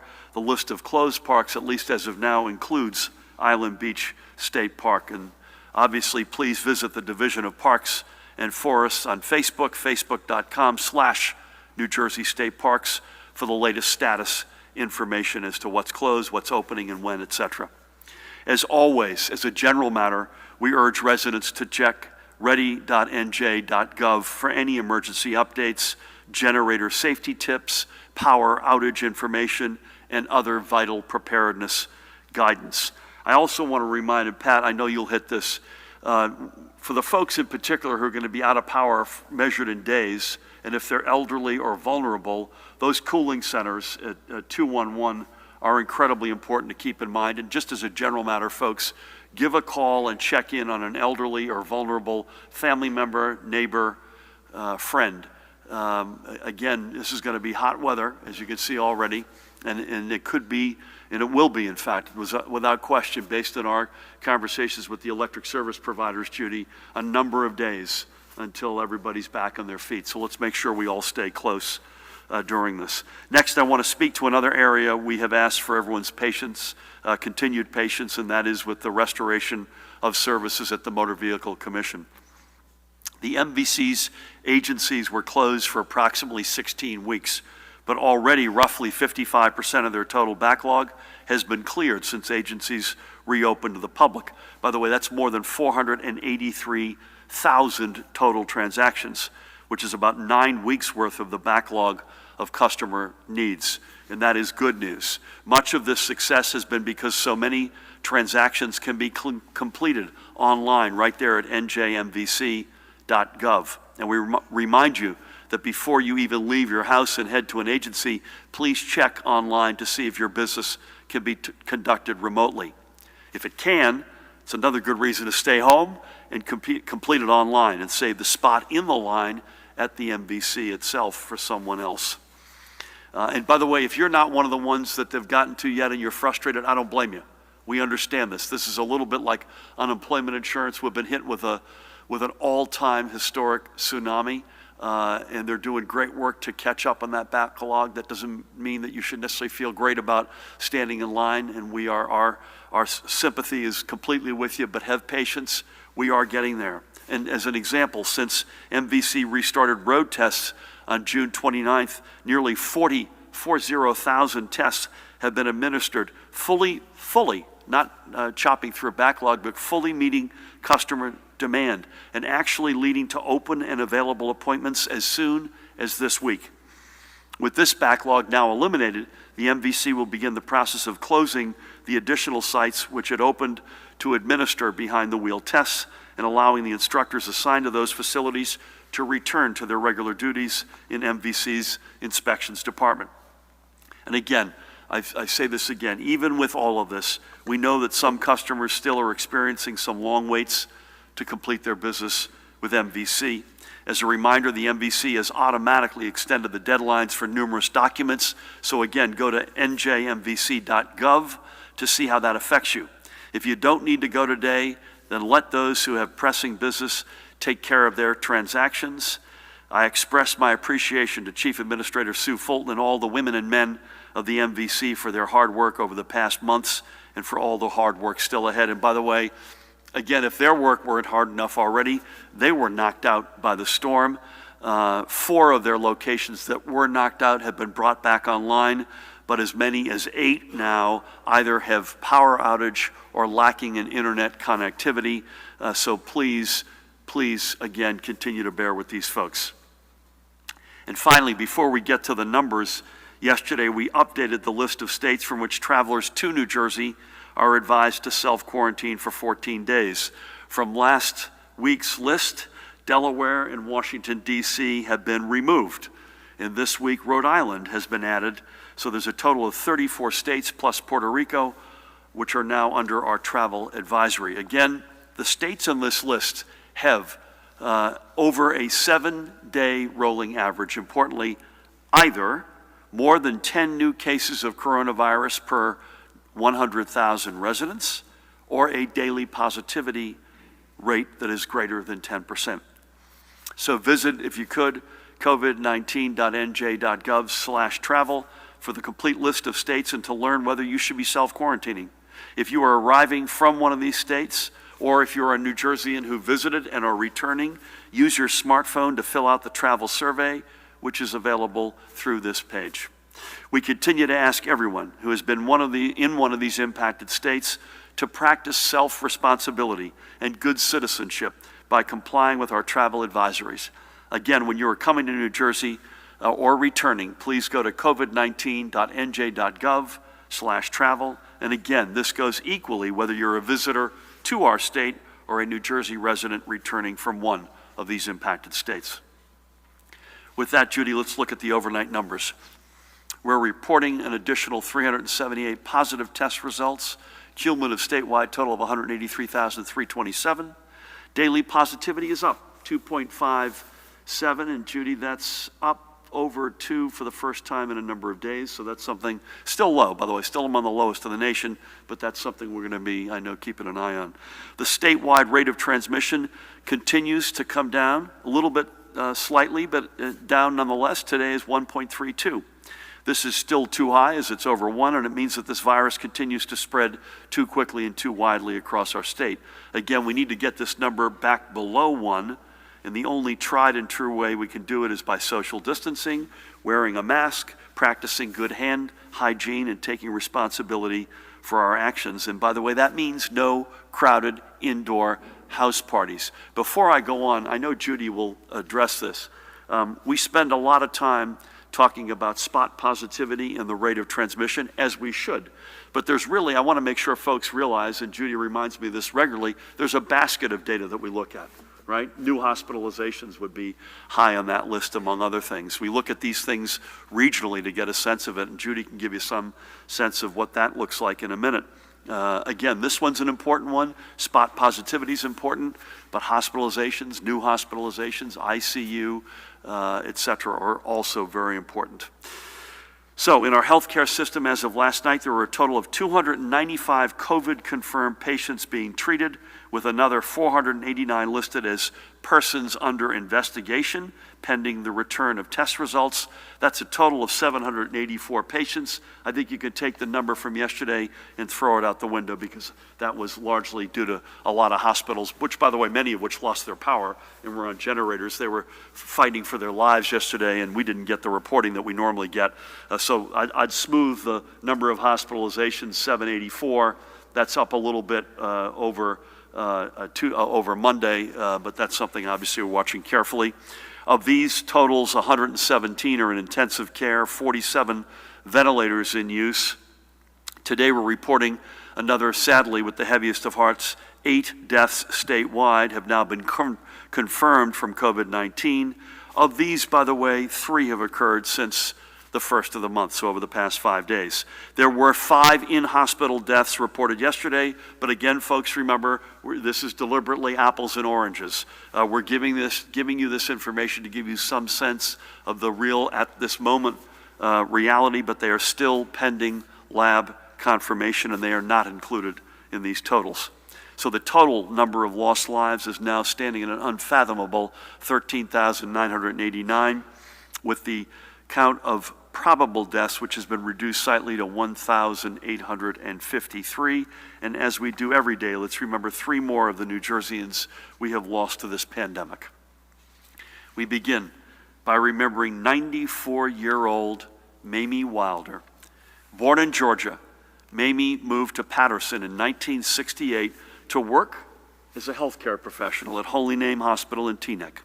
And she continued her work at Holy Name right up until her retirement in 1993, earning a deserved reputation for compassion and a willingness to do anything she could for the people under her care. Her work ethic set the standard for future generations to follow. One of Mamie's loves was to cook for her family and friends, and she equally enjoyed undertaking large jigsaw puzzles. She would have been right at home in our daily lives right now. She was an exceptional role model, revered by her family, and had an uncanny ability to see beyond the circumstance to those in need. Her love and affection for her family knew no bounds. She was a dedicated member of the Grace and Restoration Fellowship Church, whose pastor just also happened to be her son, Reverend Jerry Wilder. In addition to Reverend Jerry, Mamie leaves also her daughters Linda and Pat, and I had the great honor of speaking with Pat on Monday, and sons David and Joseph, along with many more grandchildren, great-grandchildren, and great-great-grandchildren, and one of her offspring is a very dear friend of Tammy's and mine, Charity. So I want to give Charity a shout-out in particular, and she leaves behind an entire community of family and friends. We thank Mamie for her years tending to the health and wellness of our New Jersey family, and may God bless and watch over her and her family. Next today, we recall Marty Fass. He was 82 years old when COVID-19 took him. Born in Jersey City and raised in North Bergen, he would also make his home in Rockaway and Parsippany. Marty was a graduate of Fairleigh Dickinson University, earning a degree in accounting.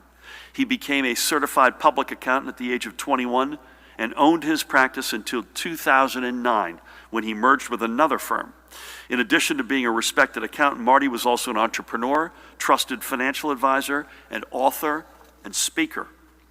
He was equally as engaged in civic life, a leader and tireless volunteer for the Rotary Club of Parsippany, the Parsippany Chamber of Commerce, New Jersey Society of CPAs, Lake Hiawatha Jewish Center, and the Jewish Federation of Greater Metro West, among many others.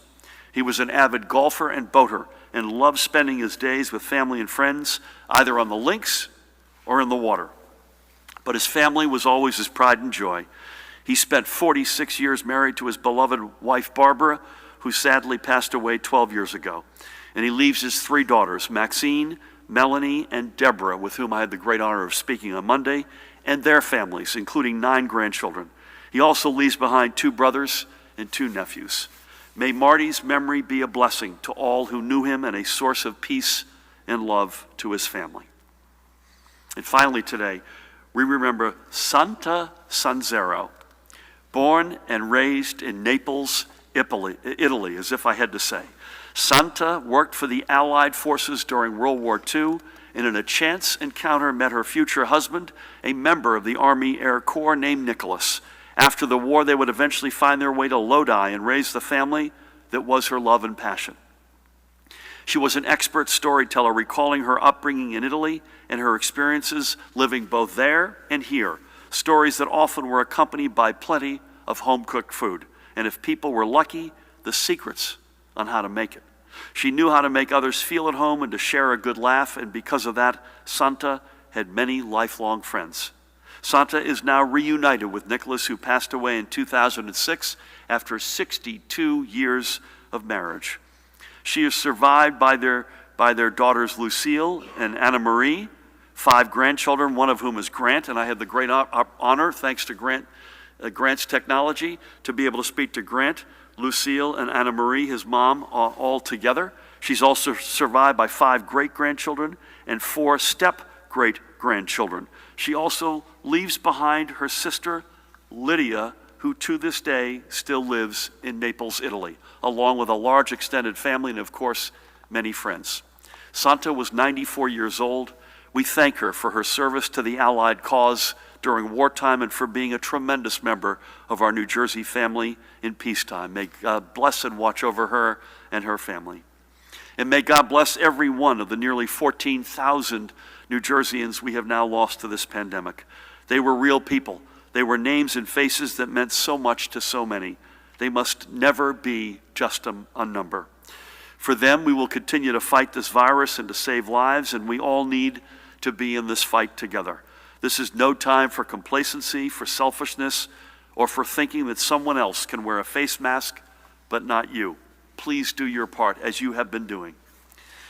Finally, before I turn things over to Joe, I want to recognize another of the tremendous small businesses that we have partnered with through the New Jersey Economic Development Authority to stay strong through this pandemic. And if you've been to Sea Isle City, Lenny Desidero, who I know watches us and with whom I was back and forth yesterday, its mayor, you probably know the Island Breeze Casino. Island Breeze is an arcade on the promenade owned by the Kiska family, who are celebrating, by the way, their 15th summer at the arcade this year, having opened in 2006. The Kiskas have made Island Breeze more than just a place for fun. They've used the business to help educate people about and raise money for shore preservation, a nod to the time that Ryan, and by the way, that's Ryan with his mom, Kathy, and I had the great honor of speaking with Ryan on Monday, and I'm happy to hear from my team that they suffered some minor water damage, but they have power, it is on, and they are open. So it's a nod to Ryan, who helps manage the arcade with his mom, who in his time spent working at the New Jersey Department of Environmental Protection. When the pandemic hit and Island Breeze had to temporarily close its doors, the Kiskas knew they would be facing a challenge to pay their bills. They turned to the EDA for assistance and received a small business loan and a grant that has helped cover the rent, to purchase PPE and other materials to protect their employees and customers, and by the way, to even put an additional employee at the door to ensure the arcade does not exceed its capacity limits. Island Breeze Casino is a great example of a small business committed not just to its employees, but to its community. I thank the Kiska family for all they are doing to provide a real Jersey Shore experience to all who visit them, and for their dedication to Sea Isle City. And that's a good place to end today. So again, everyone, let's keep up everything we have been doing, and let's drive our numbers down. I would be remiss if I did not mention that the love of my life in the First Lady of the great state of New Jersey turns 55 years young today. So happy birthday, Tammy. God bless you, and thank you for everything you mean to me, our kids, our family, and to the great state of New Jersey. With that, please help me welcome the woman who needs, oh, sorry, no, not yet. Does Joe need an introduction? Joe does need an introduction. Please help me welcome a man who needs an introduction. The guy to my left, the president of the Board of Public Utilities, Joe Fiordaliso.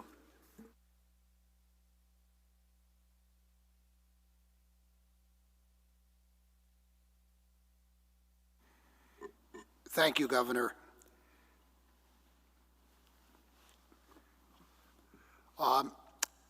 Just as a matter of some comparison here, as the governor mentioned, at the peak, we had 1.4 million people approximately without power, or customers. Sandy, Superstorm Sandy, at its peak, we had 1.7 million customers without power. Here's a storm that just came through the entire state of New Jersey, thank goodness at a more rapid pace than Sandy, but we still had devastating damage. And New Jersey was probably one of the hardest hit states from this particular storm. We are now down to, as the governor mentioned, approximately 977,000 people without power. So we have, excuse me, almost 500,000 people who have been restored. Regionally, 3.5 million were without power in 14 states. New Jersey got literally whacked, and it really left its mark throughout the entire state.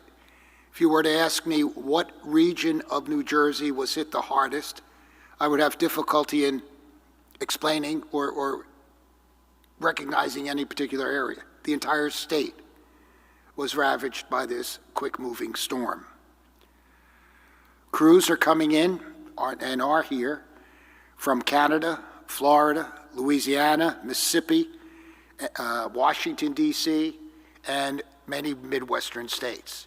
We have in excess of 2,000 out-of-state crews who are assisting in the restoration process.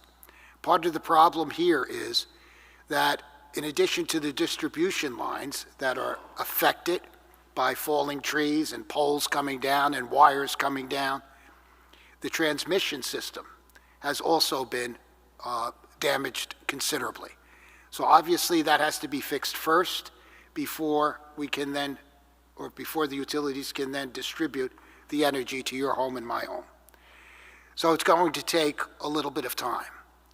I've been assured by the utilities, and we've been in constant contact from the governor on down with these utilities, trying to get a better handle on the restoration. They are following protocol. They are doing the right things, and it's going to take, unfortunately, some time. I'm sorry to have to report that, but that's just the reality of the situation. Our hope is by late Friday night that 80% of customers will have been restored, 80%. Once you get beyond that 80% threshold, we now get into more difficult situations where there are isolated cases, which take obviously a lot more time to take care of. But there's considerable tree damage throughout the state of New Jersey, considerable number of poles down. And I want to reiterate one of the things that the governor mentioned about a fallen wire. Always assume it's a live wire. A wire, I got a report this morning, fell on a car, a live wire fell on a car, on the windshield of the car, and literally melted the windshield. So imagine what it can do to you. That's something you don't want to fool around with, please. Our utilities are constantly reporting the numbers to us. There is a possibility that some folks who have lost their power may not be restored until the end of the weekend. We're hoping for the best. We've prepared for the worst. And unfortunately, we have experienced the worst. Our luck ran out. I was so thrilled, and I know the governor was, that our winter was relatively mild and there were no major snowstorms. But I think they got back at us. But we are working diligently, and I assure everyone that everything that's being done is being done. And we will continue to work until everyone is restored. That's basically my report, Governor. And if there are any questions later, certainly. Joe, thank you. Deep appreciation for your leadership during this storm and always. One other fact that was raised with me by my mayor a short while ago, Tony Perry in Middletown, their fire department have responded to 30 carbon monoxide calls in that town alone. Now that's about a 75,000 resident community. So generator safety is another point I know you'd want to make. So folks, please, please, please be careful. And again, we don't want to, first of all, we're not the electric service providers. I promise you, Joe and his team and Pat and I personally will be on the electric service providers to get folks back up and running as fast as possible and as safely as possible. We got to make sure the women and men who are doing this are as safe as possible. But I think the message from those providers, from those companies, which you're amplifying, Joe, as have I, we should get to, quote unquote, most everybody back by tomorrow or maybe Friday. But there are going to be some folks, as there have been in every storm that the three of us have been involved with, that are not going to be on in the next couple of days. It's going to be a many-day process. And so in particular, for folks within those communities that are vulnerable, elderly, let's make sure we're all banding together. The 211 option for the cooling centers, just making that phone call, checking in on folks is key across the board. And Joe, thank you. Thank you for everything. With that, now help me welcome the woman who needs no introduction, the commissioner not of the BPU but of the Department of Health, Judy Persicelli. Thank you, Governor, and good afternoon. As we have said repeatedly, to contain the spread of COVID-19 in our state, we need robust testing and contact tracing. To ensure more residents understand the importance of these initiatives, this week we launched a COVID-19 testing and contact tracing public awareness campaign. The campaign focuses on driving people to get tested, as well emphasizing the importance of contact tracing. As part of this effort, We are aiming to increase knowledge of what contact tracing is and addressing concerns such as privacy. The campaign, For Each Other, For Us All, reinforces that we are in this together. What one person does or doesn't do can impact another, and we must work together to protect not only ourselves, but our families and our community at large to get through this pandemic. This campaign is a multi-channel communications effort reaching vulnerable and high-risk audiences across the state with a heightened focus on communities of color, which have been disproportionately impacted by the pandemic. Advertising is targeted to reach populations most at risk, which include frontline workers, seniors, farm workers, and the LGBTQ population. Ads will also run in multicultural communities, such as the cities of Newark, Patterson, Elizabeth, Camden, Atlantic City, and Trenton. The campaign will run throughout the summer and will include digital and social media platforms, television, radio, billboards, transit, and electric signage across the state. These ads will appear in English, Spanish, Arabic, Korean, Cantonese, Mandarin, and Hindi. In addition, Facebook ads will be translated into 15 languages based on users' language settings on the platform. As part of the campaign, we are also focusing on younger individuals under the age of 30 because of the risky behaviors we have seen them engage in. We must continue to emphasize the message, as the governor and I have been doing, that when young people gather in crowded spaces without the proper precautions, they are putting their loved ones at risk. They are putting themselves at risk. They may affect their parents, grandparents, aunts, and uncles.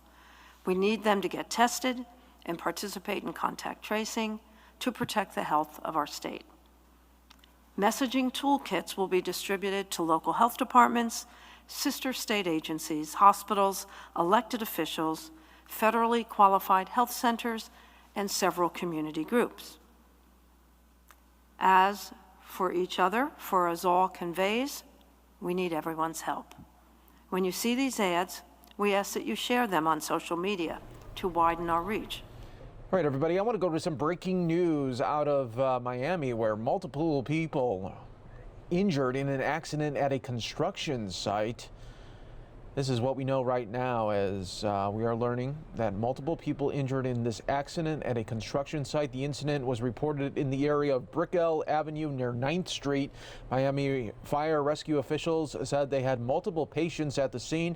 Officials said it appeared that a crane was lifting rebar when it somehow snapped and fell on at least 5 people. Multiple people trapped in the debris, and 2 were pulled out by rescue workers already. So you're taking a look at this construction site. Let me drop a lower third on here for all our viewers worldwide that are just getting in and want to know what is going on.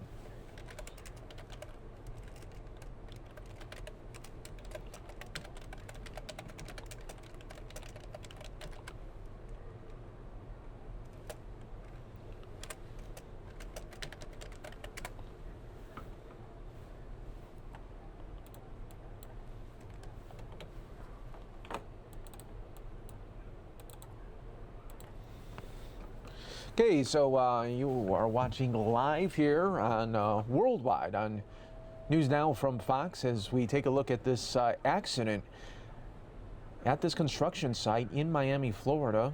For those that know the area, this is in the area of Brickell Avenue near 9th Street. Miami fire rescue officials are on scene, and you can see that they have the yellow tape up and everything as well. We know at least 5 injuries. We're hoping that they're just injuries and nothing beyond that. But Sky Fox showing us a great shot right now of the construction site. And unfortunately, they had this accident where fire crews say it appeared that a crane was lifting rebar when it somehow snapped and fell on at least 5 people.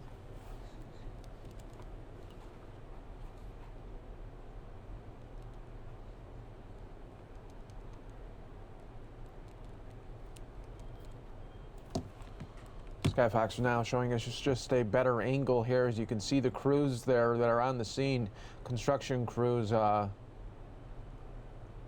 they continue to look at the accident that happened here just moments ago in Miami, Florida. Let's hope for those 5 injured, at least 5 injured. That's what they are reporting right now, and we'll see if there's going to be a news conference a little bit later. We'll bring that to you here on News Now from Fox as well.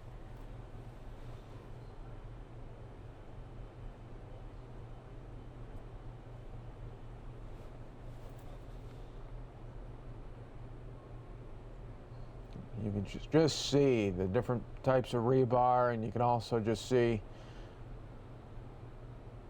the major catastrophe that happened on this construction site.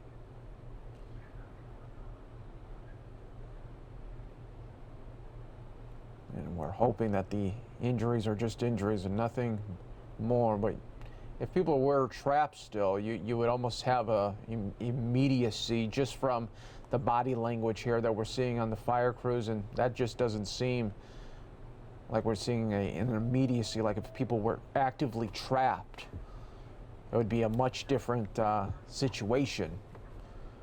But they're just looking, how did this all unfold and how did it happen?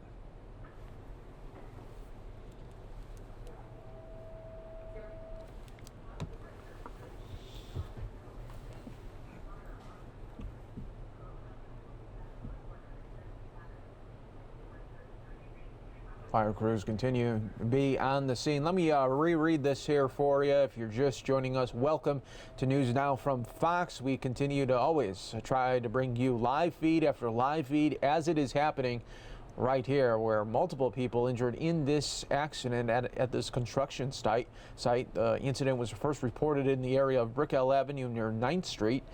Miami Fire Rescue officials said they had multiple patients at the scene. Officials said it appeared that a crane was lifting rebar when it somehow snapped and fell on at least 5 people. Here you can see the construction crews as they are really in disbelief at this point of how this all unfolded this afternoon in Miami, Florida.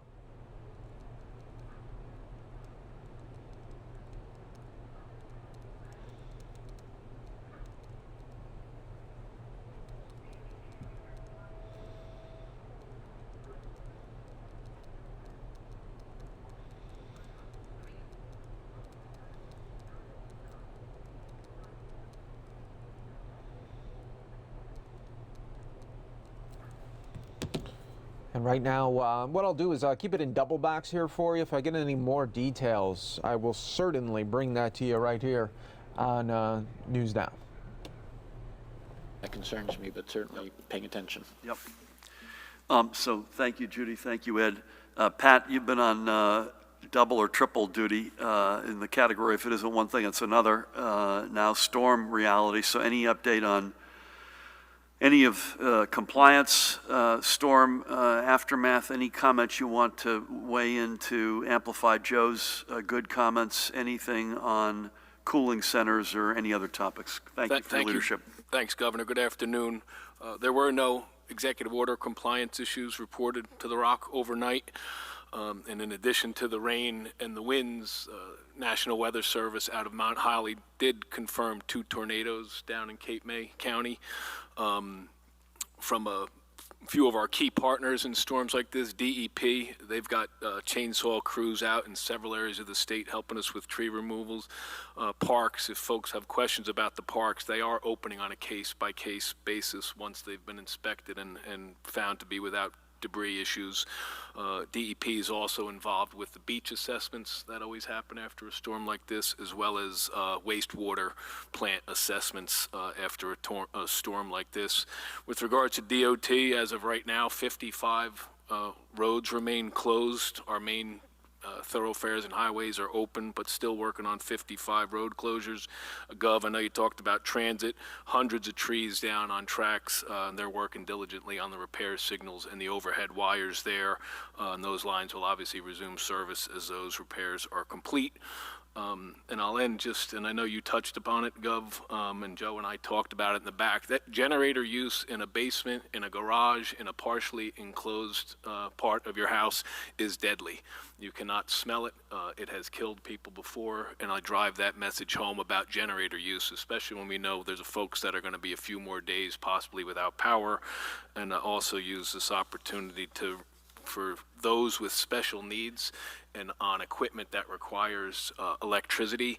All of the service providers have the way to register to be placed as a priority, regardless of whether that's a ventilator or what that equipment is. And I would just certainly make that recommendation for those that have not done so, that need electricity to run their life-saving equipment. And 211, beyond cooling centers, any unmet needs, 211 is a great resource to go to in order to report those unmet needs. That's all I have, Gov. Pat, thank you. I think 211 and ready.nj.gov are the two places I'd either call or go to in terms of a website. Thank you for all that, amplifying the carbon monoxide threat. We're going to start over here. Ashwan has got the mic, but before you do, Joe made this point, 1.4 million outages, Sandy 1.7 million. So those are probably top two, maybe ever. But huge difference in the speed with which this storm came through relative to Sandy. So you look at the absolute utter destruction of flooding and home destruction and other destruction coming out of Sandy versus, I'm not suggesting there wasn't other destruction or there aren't collateral issues. You mentioned the two tornadoes, but just dramatically different. That's why we've been saying the legacy on this storm is power outages, which we'll be dealing with over the next number of days. And Governor, if I may, that is another reason why there are delays in restoring folks. Just clearing of the roads with all the trees that are down, with all the poles that are down. In order for the restoration to proceed, that has to be cleared first. You bet. So that's another reason why power doesn't come back just like that. And it's another reason why NJ Transit doesn't snap back either for similar reasons, right? Before we jump in, a couple of quick things. We'll be with you virtually, Mahen, tomorrow, but together, unless you hear otherwise, at 1 o'clock on Friday. Number one. Number two, in addition to being consumed by the storm over the past 48, if not 72 hours, just to give an update, I think we had a constructive call, Judy and Pat, on Monday with the White House, our weekly call. There's clearly more among the folks who matter, the scientists and the medical experts. There's a growing sense that the notion of therapeutics and a safe and scalable vaccine are within reach. I hope that's true. I hosted yesterday a Democratic governor's call. We had about 18 governors on with leader Chuck Schumer. And, you know, he's in there with Speaker Pelosi, Secretary Mnuchin, with whom I've also had a number of exchanges over the past 24 plus hours. It does not, I mean, I think people are acting in good faith as far as I can tell, but there's no deal in the offing as far as I can see. God willing that there is a deal. Just reiterate, we need federal direct cash assistance if we're going to keep the frontline workers in their jobs. Folks who are on unemployment insurance need an extension. Small businesses, restaurants need relief. The list goes on and on. We have a National Governors Association call right after this, where I'm sure that the pandemic will be, in addition to electing new officers, and I want to thank my colleague Larry Hogan for his leadership, and I want to congratulate Governor Andrew Cuomo, who is taking over as chair of the National Governors Association, effective in about an hour. And that's an organization. The more robust it is, the better the voice of governors is heard, particularly in this time of need. And I want to again thank Governor Hogan for his leadership and wish Governor Cuomo his nothing but the very best, and know that it'll be under great leadership with him at the helm. So with that, Matt, we'll start with you. Good afternoon. Good afternoon. Commissioner, you mentioned in your remarks that a 7-month-old died. I'm curious if that's the youngest COVID death that we've had in the state. Governor, what do you make of legislation that would set fines and possible jail time for those that don't wear a mask? I know that you don't like to talk about pending legislation, but you did as recently as this week or last week So just curious about that. And also curious how difficult it is to enforce house parties. Is that something that authorities are having trouble with? The president just cut funding for the state National Guard troops called to help fight the pandemic from 75% from 100%, except for Florida and Texas. Curious what impact this will have on New Jersey and what your reaction to the cuts are. And finally, the President Trump last night expressed his opposition to more aid for state and local governments, calling it, quote, $1 trillion to help out with cities that are run by Democrats, in some cases radical left Democrats that have not done a good job, end quote. And I'm curious how you react to that. I hope I wasn't in that last category. I think we can say, because we've given the ages of the other two, that this is the youngest person. We could say that definitively, but we cannot say cause of death definitively. All Judy has said is that, sadly, after passing, this infant had COVID-19, but nothing beyond cause of death. I apologize. I was writing it down and missed the legislation you asked me about. There's legislation that would set fines and possible jail time, for people that refuse to wear masks. Listen, again, I won't comment on the specifics other than to say the spirit of it I like, but like a lot of things, the devil's in the details on this. And I know that there are organizations like the ACLU which have expressed concern, so I'll leave to that. House parties are harder to enforce than a place that's licensed, probably, Pat, for obvious reasons, right? It's got a name on the door. They've got a license for food, beverage, or both. But we're starting to get more and more advance notice on these parties, and fair to say that we are, both at your level and at county and local levels, this is something we're taking very seriously. But for obvious reasons, it is harder to get your arms around a private home. That's why we're pleading with not just state officials, but county and local, as well as moms and dads. Please don't let this happen. We're okay if you want to gather, but do it outside. Do it with one of these. Do it at a safe distance. But please cut the inside stuff out. Cutting from 100 to 75, I suspect it is 75. I'm looking at Matt. It is 75, and I had missed this, that he maybe raised the cost share from 75 to 100, zero for those two states. Does that sound possible? I had missed this, so. I haven't seen what Matt's referencing. I think we're going to come back to you. Right now, there's a cost split federal state of 75-25. We have been asking for that to be raised 100 to 0, which would lift a huge burden off of states. It's possible he did that for a couple of states. I have not seen it, but we'll come back to you.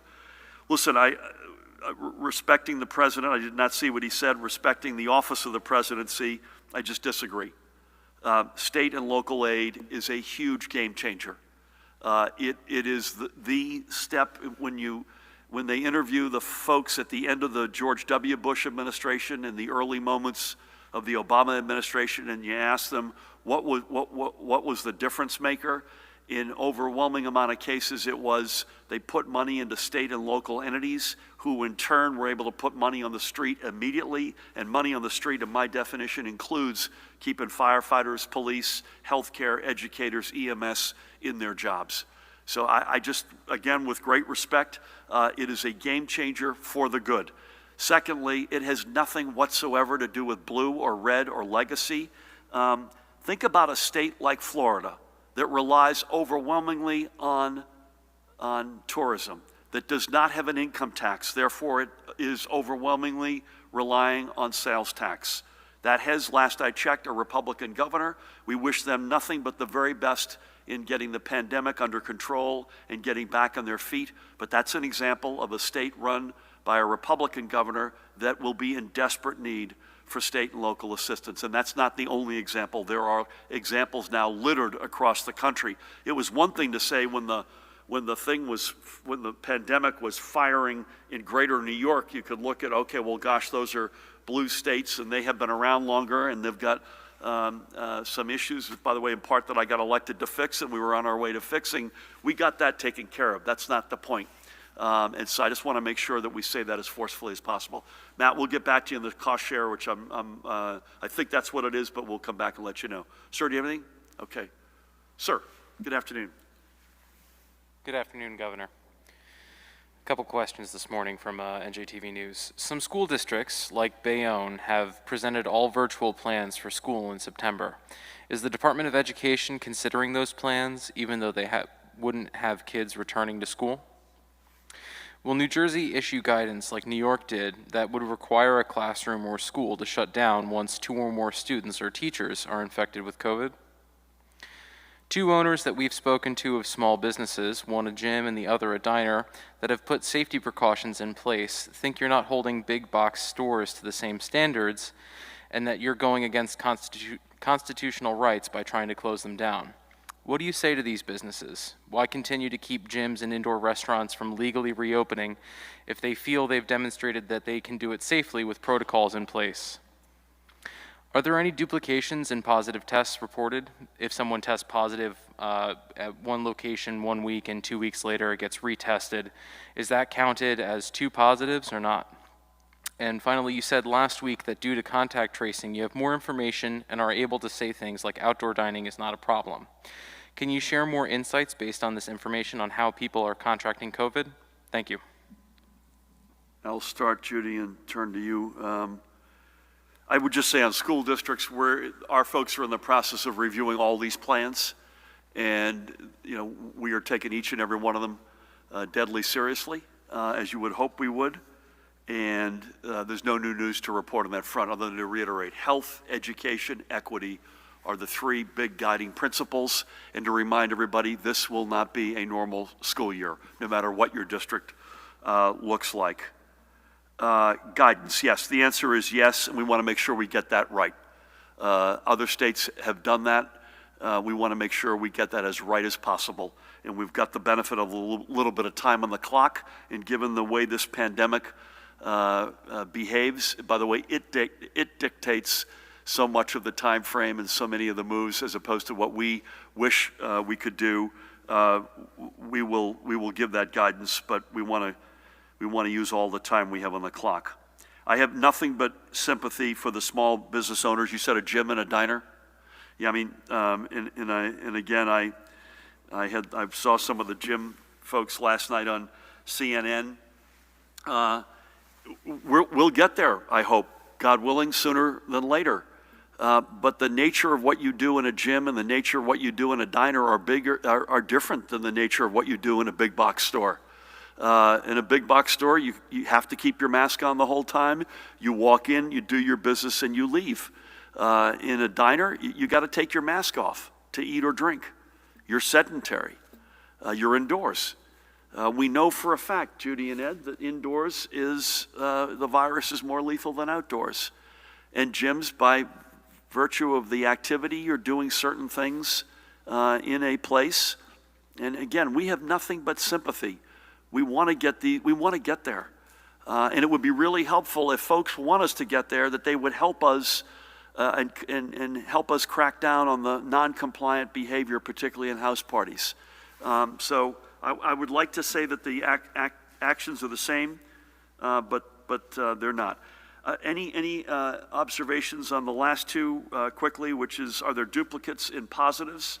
And secondly, on contact tracing, I think the general question is, I'm not sure I said it's specific to contact tracing, but the general comment is we have no evidence of any flare-up of the virus in any outdoor activities, protests, beaches, parks, outdoor dining.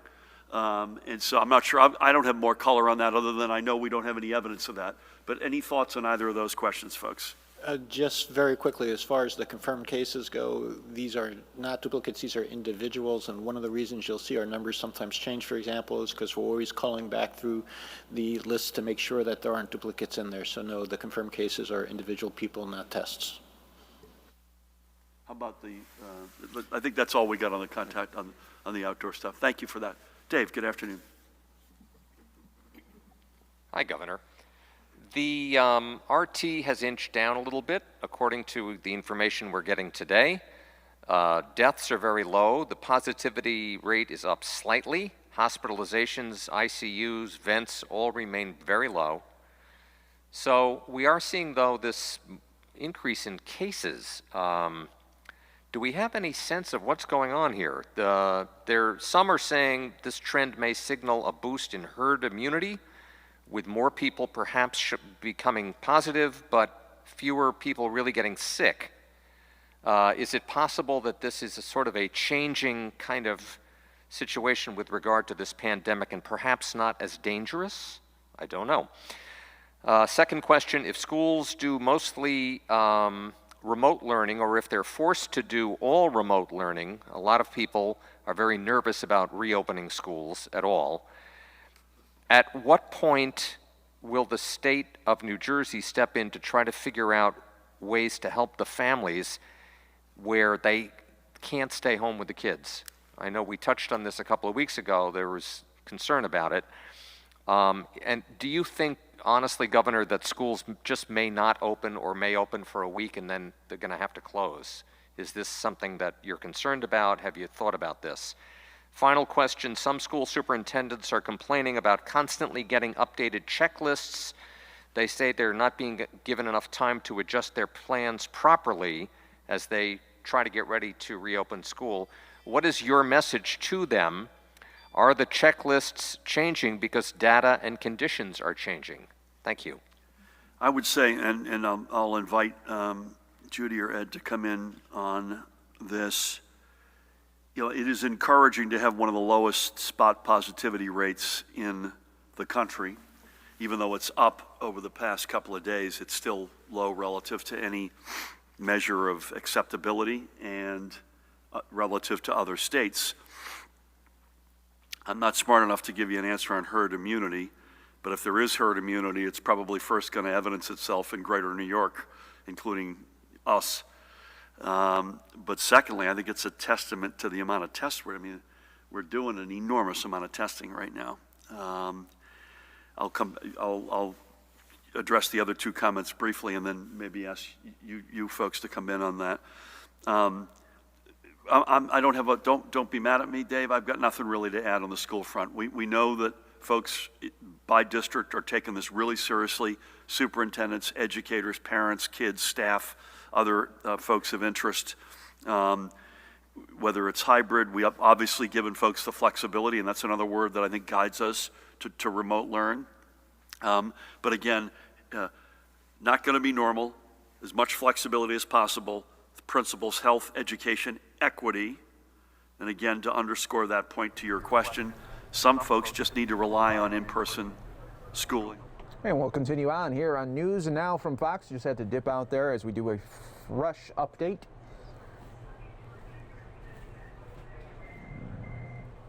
And News Now from Fox does continue. Welcome everyone here as we continue to bring you the very latest updates from around the country. And remember that when there's live events happening, we got you covered. We're going to be locked in for the next 2 hours. Well, I'll be with you right here. I'm your host, Mike Page. Always great to be here on this Wednesday as we continue to get rolling here. I want to show you downtown Phoenix there in the distance one more time. It's already 98 degrees at 10 o'clock, and we're creeping up to 100 degrees, getting close at any moment. So it'll be happening this hour here, unfortunately, and we're going to be seeing about 108 here today in the valley. So let's continue to roll on here. We got a lot of news to get to, but first I want to show you the John Hopkins map here.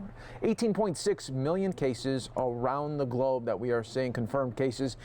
Just under 4.8 million cases in the U.S., and unfortunately the global deaths associated with this, 702,000. Back in Arizona, we can get you an update of 1,600 new cases being reported today. Let's not waste any more time, and let's go right to Fox 29's Dr. Mike with an update on what is happening with the very latest on this pandemic. Dr. Mike Strigliano with Penn Medicine joining us out of Philadelphia. Great to see you, Dr. Mike. Always a pleasure, Thomas. I want to start with these lingering effects that we're seeing here. I know there are additional studies out. New York, Mount Sinai, Indiana University found that more than half of the patients just can't shake these symptoms. I mean, we're talking about ranging from fatigue to respiratory to neurological problems. What are we learning? Well, we're learning, Thomas, that this virus doesn't just go away. We can have the infection, we can get over the infection, but in some people, there are long-lasting effects. Now, it's not in everyone. And I have a cadre of about 30 patients now, and I would say about 5 or 6 of those 30 continue to have long-lasting symptoms. And this can range from chronic cough, fatigue, brain fog, having some neurological symptoms, and just not being where they were before in terms of energy and stamina. And so as this process goes on, I believe we're going to see more and more come out in terms of the long-lasting effects. And we've talked about this, Thomas. We know that the virus leads to significant inflammation and even scarring in some people. And so that can lead to chronic lung problems. We've talked about the fact that it can damage the heart. And we're learning more and more about these long-term neurological effects where people just don't have the same acuity in terms of memory and have long-lasting effects. You know, we talk about the virus entering the body through the mouth, through the nose, through the eyes, and we often hear it's where the virus binds, Dr. Mike, that makes a difference. What exactly does that mean, though, in relation to the severity of the illness? Well, there's a lot of debate about viral numbers. So is it related to the amount of virus that you're exposed to? Some people don't buy that.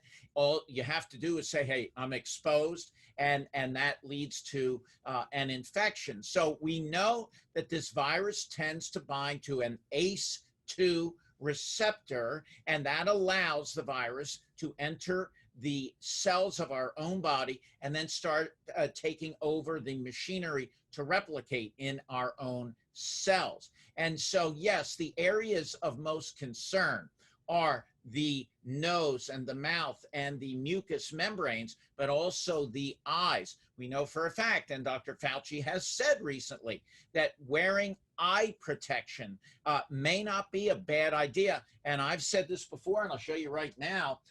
When I'm in close with patients in my practice, I'm wearing eye protection like this. Now, I do take some heat from my patients, Thomas. Sometimes I am thought of as a scuba diver in my office, but the bottom line is that hermetically seals my eyes from any viral particles that may be coming in to play. So that's where the virus gets its start, and then it can lead to significant widespread problems throughout the body. Yeah, I know some of your patients call you Dr. Magoo in relation to those goggles there. Dr. Mike, here we are in August. More and more children we're talking about are returning back to the classroom. There is a rise in the number of children 17 and under who have tested positive, and now we're seeing neurological effects. It's concerning. Thomas, I have a 12-year-old and an 8-year-old. Now, my local school district made it easy for me. They said they're going virtual this fall. And boy, I was debating that, because in the ensuing weeks and the last couple of weeks, there was, in my mind, a decision to be made. Do I send my kids back? Or do I do a hybrid where they stay home for a period of time and then they go a couple days a week? Or do they simply stay home? There are a lot of issues at play when you are making that decision. And as you mentioned, you and I both know, Thomas, that children can get the virus, they can get sick, and in fact, they can spread the virus. Now, we know for a fact that some data indicates that if kids are under 10, they tend to spread it less effectively than kids over the age of 10. But the bottom line is that anyone with this virus who is coughing could potentially spread the virus. Now, let's just tackle this, because this is a very, very important topic to discuss, and that is getting back to school. Number one, you have to realize that it's not going to work if you are in a situation where there are high numbers of cases. All of the experts and literature suggest that in an area where you have a very high percentage of the population with the infection, not a good idea to reopen the schools. That's number one. Number two, if your kids are going to go back to school, they need to make sure that there are mitigation plans in place now. So has the school said, look, we're going to keep kids in certain pods, we're going to keep the numbers down, and they will not go into large areas like cafeterias, and they may eat their lunches together. They may spend the whole day together. Have they done that? Have they come up with a plan for kids that become symptomatic and what they do with those kids and the kids that they were in contact with? And we've already heard, because in some states, schools have gotten back to the routine. And already there have been kids on the first day who have tested positive, and then their entire class that they were in, including the teachers they came in contact with, now have to be quarantined at home for 14 days. Yeah, and then we have the children who are asymptomatic as well. So many different factors at play here. But perhaps the bigger question, Dr. Mike, I mean, here we are 7 months into this pandemic. Do we know why some children get very sick from this virus while others show no symptoms? The million-dollar question, not just with kids, but with adults. True. I have 80-year-olds who have gotten the virus, who had a cough and felt like they had a mild flu-like symptom complex. And I have other younger people who ended up on a ventilator and having a stroke. So when it comes to this virus, no one really knows why some people get more sick than others. Now, that plays into your question about children, because one theory is, well, if you have a lot of other viruses in your upper airways, like kids always do, could that somehow be protective? Could they overcome this COVID-19 a little quicker without all of the problems that we see in other people? That's one theory. The other theory is, well, maybe people have been exposed to the other coronaviruses that are out there. Could that be part of the key here? And so they already are primed with an immune response. The other thing is maybe genetics.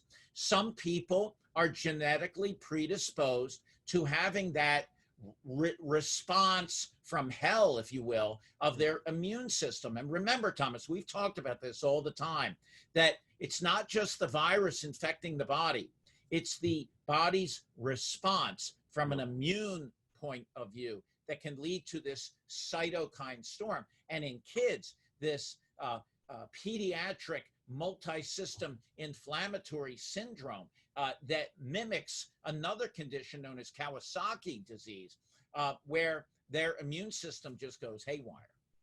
Well, let's talk about that. What more do we know about these published reports regarding immune cells? They're able to recognize parts of the virus that may be giving them a head start in fighting off an infection. Well, the immune system basically fights off infections in several ways. One of them is by the creation of antibodies, and the other is T-cell immunity. Now, there's a couple of interesting things, Thomas. In medicine, over the last maybe 10, 15 years, there has been an emphasis on the use of monoclonal antibodies. These are antibodies developed in the lab that are tailored, that go after a particular either cancer cell or virus or other type of infection. And even Dr. Fauci has said, hey, this could be an amazing thing. If we are able to develop in the lab and mass produce monoclonal antibodies that go after the COVID-19 virus, that may be a real good way to go. And it may be possible that we will get there with that even before we get the vaccine out. And by the way, to me, the vaccine is the holy grail. That is where we are going to have an end to this, if people get immunized to this virus. And I'm very optimistic about this. We talk about the vaccine here, and I mentioned the efficacy rate. You say anything better than 0 is positive here, but now we're learning that obesity may play a factor in those who respond to the vaccination. Well, we've known for quite some time, Thomas, that if you are obese, it can interfere with the immune response to vaccines. They've even done studies looking at needle length. So if you're a person that is large, sometimes if you use a short needle, you may not get the same effect as if you used a longer needle to get better depth into that subcutaneous and intramuscular areas of the body. So we know that for a fact. And so this is something that should get people to realize another reason why you need to lose weight and get in better shape. This is the time, folks. Do it. Don't smoke. Don't vape. Why don't you clean up the whole package? There you go. And another factor come the fall, not only could you be exposed to COVID-19, but influenza as well, Dr. Mike. Well, Thomas, I'm not looking forward to this fall because the fall and winter always, even before the pandemic, bring lots of upper respiratory infections and lots of other things besides COVID-19, like influenza and other rhinoviruses and sinusitis.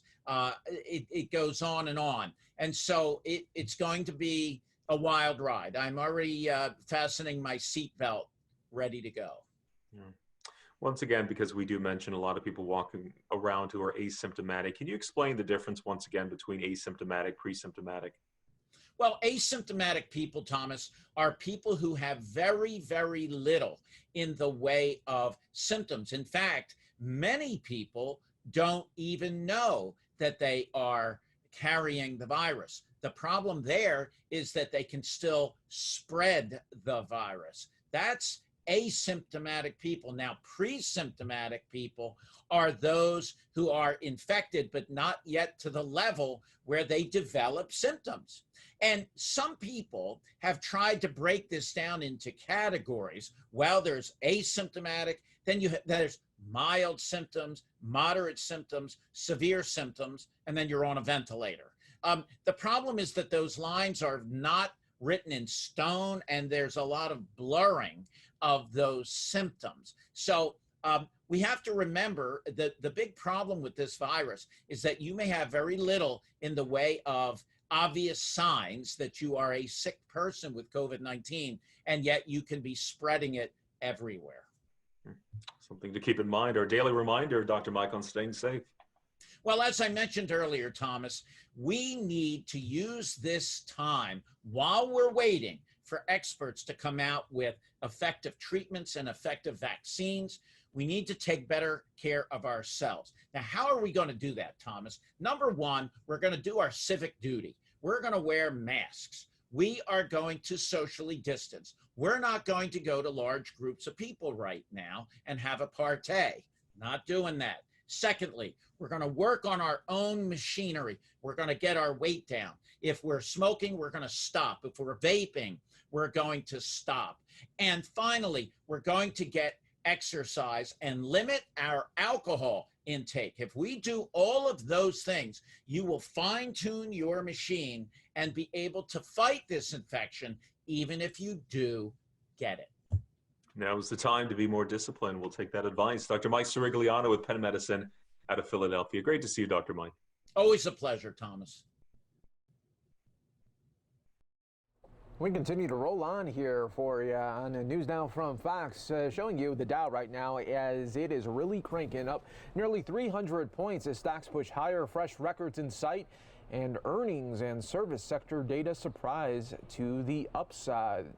This is what we are seeing right now as the U.S. stocks are rising as corporate earnings surprise to the upside and rosy service sector data outweighed a disappointing jobs report from payroll provider ADP. The Dow Jones Industrial Average was about, at one time, 353 points for session highs today. You could see that peeled back just a little bit. Stock market started strong today, supported by hopes for progress towards another fiscal relief package in Congress and better than expected corporate earning results. Late Tuesday, a report suggested that after more than a week of almost daily face-to-face meetings, Trump administration officials and congressional Democratic leaders are working to reach a coronavirus aid bill deal by the end of the week.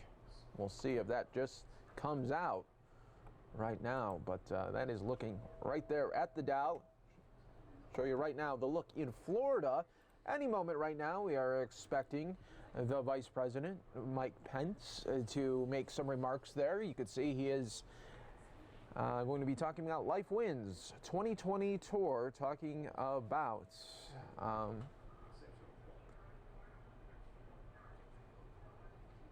anti-abortion. So that is what we will be hearing from Vice President Mike Pence in just a little bit. Be featuring that for you live right here on News Now from Fox as soon as we see the Vice President. You can see some Secret Service just coming out right now, so that's a good indication that this is going to get going in just a moment here. And welcome back, everyone, here worldwide for us on News Now from Fox, on Fox 10 Extra, and around the world right now on our streaming platforms. You're taking a live look in Florida right now, expecting Vice President Mike Pence to be making some remarks pretty soon. As soon as we see him at the podium, we'll bring it to you right here on News Now from Fox. But I want to get to some other news here of the day. I'm your host, Mike Page. Always great to be here with you as we continue to roll on. Let's go out to Chicago right now. Just a horrible story out there where late last month, well, end of June really, now that it's already August, but about a month and a half ago, a 10-year-old girl was shot and killed, and now police say they have the suspect behind bars. Let's listen to this update. I mean, they were spraying bullets everywhere, and this particular bullet goes through the second floor of the home, and it strikes Lena in the head, and it causes her death. It was at that point that the detectives and the officers and the gang investigations officers immediately went to work. They started canvassing the neighborhood, speaking with residents, talking to the community, and they learned from the community that there was a suspect vehicle that community members saw driving around that was kind of acting suspiciously. The community gave the detectives information on that vehicle, and then furthermore, the community allowed the detectives to view any sort of video that the community members may have had, whether it was, anything attached to a garage or to a house, and then obviously all the city cameras. For this particular case, there are no eyewitnesses. And I just want to thank the community for giving us all the information and pointing the detectives in the right direction regarding this vehicle.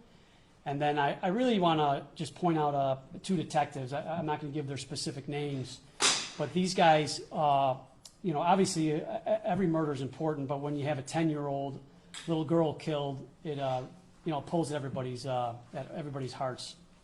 These detectives just really put in the extra effort that's necessary to bring cases like this to a conclusion. And they did it through the use of technology. Like I said, they did it through talking, canvassing the neighborhood and talking to the community members, and then eventually using all these cameras to eventually track this vehicle.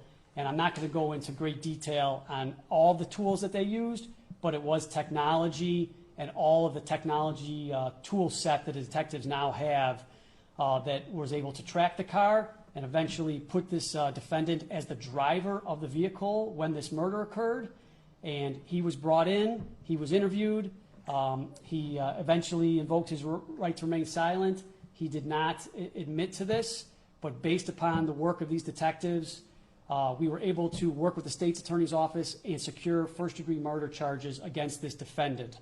The defendant, I think News Affairs has given you guys a press release on this, is Christopher Lara. He's 19 years old, and as I mentioned, he was the driver of the vehicle, and so he's the one who dropped off the individual who shot, and then he's the one who then drove this defendant away. So he's been charged with this crime. The detectives obviously are not stopping and are going to continue to work the case, and we still need more information on who the shooter is. So anybody that has any information, please contact Area 5 Detective Division so we can bring this additional defendant who actually discharged the weapon to justice. I'll take a couple questions now if you guys have any questions about how this occurred. You said that the father was in the garage and that was the direction in which the gunman was aiming, was the father the target? So there's a group of men there. And unfortunately, this is gang-on-gang violence. The defendant is, I'm not going to mention his gang, but he's part of a gang. And then he's shooting at this opposite gang where the father and these other individuals are congregating in that area. And he's from Streamwood. How does someone in Streamwood get involved in Chicago violence? Well, he's part of a gang. So he's part of a gang, and it's not that far away, and he's a member of the gang, and this is kind of what he does, what he does for the gang. Specifically in this incident, this is exactly, what he did for the gang on that night. He chose to, be the driver for this incident. Like I said, there's video that shows this car circling the area, pretty slowly. So obviously out there looking for someone to shoot. And so he knew what he was doing, and all the video corroborates that. And he knew what he was doing for his gang, and that's what he chose to do that night. And unfortunately, a 10-year-old girl was killed because of it. So now he's charged accordingly. Can we switch gears to is it GHB Duck murder investigation from Oak Street yesterday? Can you give us an update on that? I don't, so that is still active and an ongoing, very fluid investigation. I don't have any major updates for that investigation at this time, except once again, the detectives are out there, obviously based upon the location. There's also a lot of video out there. Detectives are looking for 2 vehicles. They've put out seeking to identify bulletins. We'll ensure that News Affairs pushes those out to you guys as well. And once again, I think that anybody who has information on who the defendants are can call Area 3 Detective Division. The quicker we get the information, the quicker people give us tips and clues on who the defendants are, the quicker we're able to solve these cases. I think that was shown, unfortunately, with the last murder of the boy in the 18th district, the 9-year-old. Once we were given the information, detectives are able to then put the case together in a very efficient manner in order to work with the state's attorney in charge. So once again, for this case, I'll be asking the same thing. We know people know who discharged those weapons yesterday, and so please, even if it has to be anonymously, please call the detectives, provide the names of the defendants, and let us then continue to work our case. We're hearing that this may have been some kind of long-running feud dating back to 2011. Back and forth, even in music, they're talking about gang members that have been killed. Have you guys been able to assess that at all? So the detectives, as I mentioned, I think it's less than 24 hours at this point. So the detectives are working with the intelligence officers and the gang investigations officers, and we are digging into the background. I know that there is a rapper, videos related to this incident. So we are digging in on the intelligence, and it's constant back and forth thing with the gangs that is always ongoing. For that specific incident, I can't give you the specific information on how far it dates back, but this is something the detectives deal with on a daily basis. Just ongoing group on group, gang on gang violence, lack of cooperation, which leads to the next shooting and the next. So in order for the detectives to do their job, we definitely need the community's input to give us these defendants. If we start charging some of these people with murder and remove them from the streets, then I think that obviously will slow that ongoing violence. In terms of Lara, in this case here, he is the driver in this case, and the shooter is still at large at this point. Correct. Do you have any video or anything like that of the shooter, any indication of who that person is, or is it sort of out in the wind at this point? I don't want to say it's out in the wind, but because, like I said, it happens so far away. It was almost 3/4 of a block away. That's where we're asking once again for information. So yeah, we could definitely use the information to help point the detectives in the right direction with the identity of the shooter. And can you speak again just to how important the community is stepping up and speaking to you detectives about these incidents is? Sure. I think that in all these incidents, so this one is, this particular case, the community did not eyewitness the event, so they couldn't, literally point out the defendant and say that's the person who shot and killed this little girl. But still, the community gave us input on the car, the fact that the car was, driving around the neighborhood, and then they allow the detectives to use their cameras, to be the eyewitnesses, which sometimes can even be more important because everybody likes to see the video and it's, really proof, when you see it with your own eyes of what's occurring. So we didn't actually have a camera on the actual shooting incident. But yeah, without the community's input to point us in the right direction and give us that video and allow the detectives to go work the case, we wouldn't be where we're at. And then more importantly, just in totality of all these cases, and specifically I think just the 9-year-old, just because that was the most recent example, it's not just the video. It's, if there is video of the incident, most of the time these videos don't, they're not clear enough where you could identify and say, oh yeah, I know exactly who that person is. It's at that point that we need the community to say, hey, this is who the defendant is, this is who did this crime, and then with the video and with all the other technology that detectives have, let them go to work and take the guys off the street. But yeah, we can't solve the cases without the community, right? The officers don't on-view these murders. The detectives definitely aren't out there and on-viewing them. So the community is out there, and we always need their information in order to solve these cases. And then obviously, with pulling these guys from the street, then makes that community safer. Is there any indication that Laura is going to be able to tell you information about who this shooter is? Well, I didn't mean to interrupt you, I'm sorry. He invoked his right to remain silent at this time, so he, once again, has chosen not to assist us. I just want to be clear, in the press release here, it says additional charges of attempted murder were also approved and that the offender also shot at 9 other people in the same incident, so he's also a gunman as well? He is not, but it's just, I don't want to get too, when they do the proffer, I don't want to get too deep into the charging with the state's attorney's office, but this defendant is the driver of the vehicle. He's responsible for all the actions that occurred within the case. He did not discharge a firearm regarding this incident. And is it currently just the shooter that you're also looking for, or any other individuals suspected to have been in the car involved? Well, currently we're looking for the shooter, and we're unsure at this time how many people were in the vehicle. But once again, that's where, if people could provide us that information, then definitely, we're going to go work on it. And switching gears really quickly, is there any sort of update on the 17-year-old that was found shot in West Rogers Park on Friday, Caleb Reed? I just reviewed that case, and there's no additional information at this time. I know there was an exchange of gunfire in that incident, and so the detectives, once again, looking at some video, we do know that there was an exchange.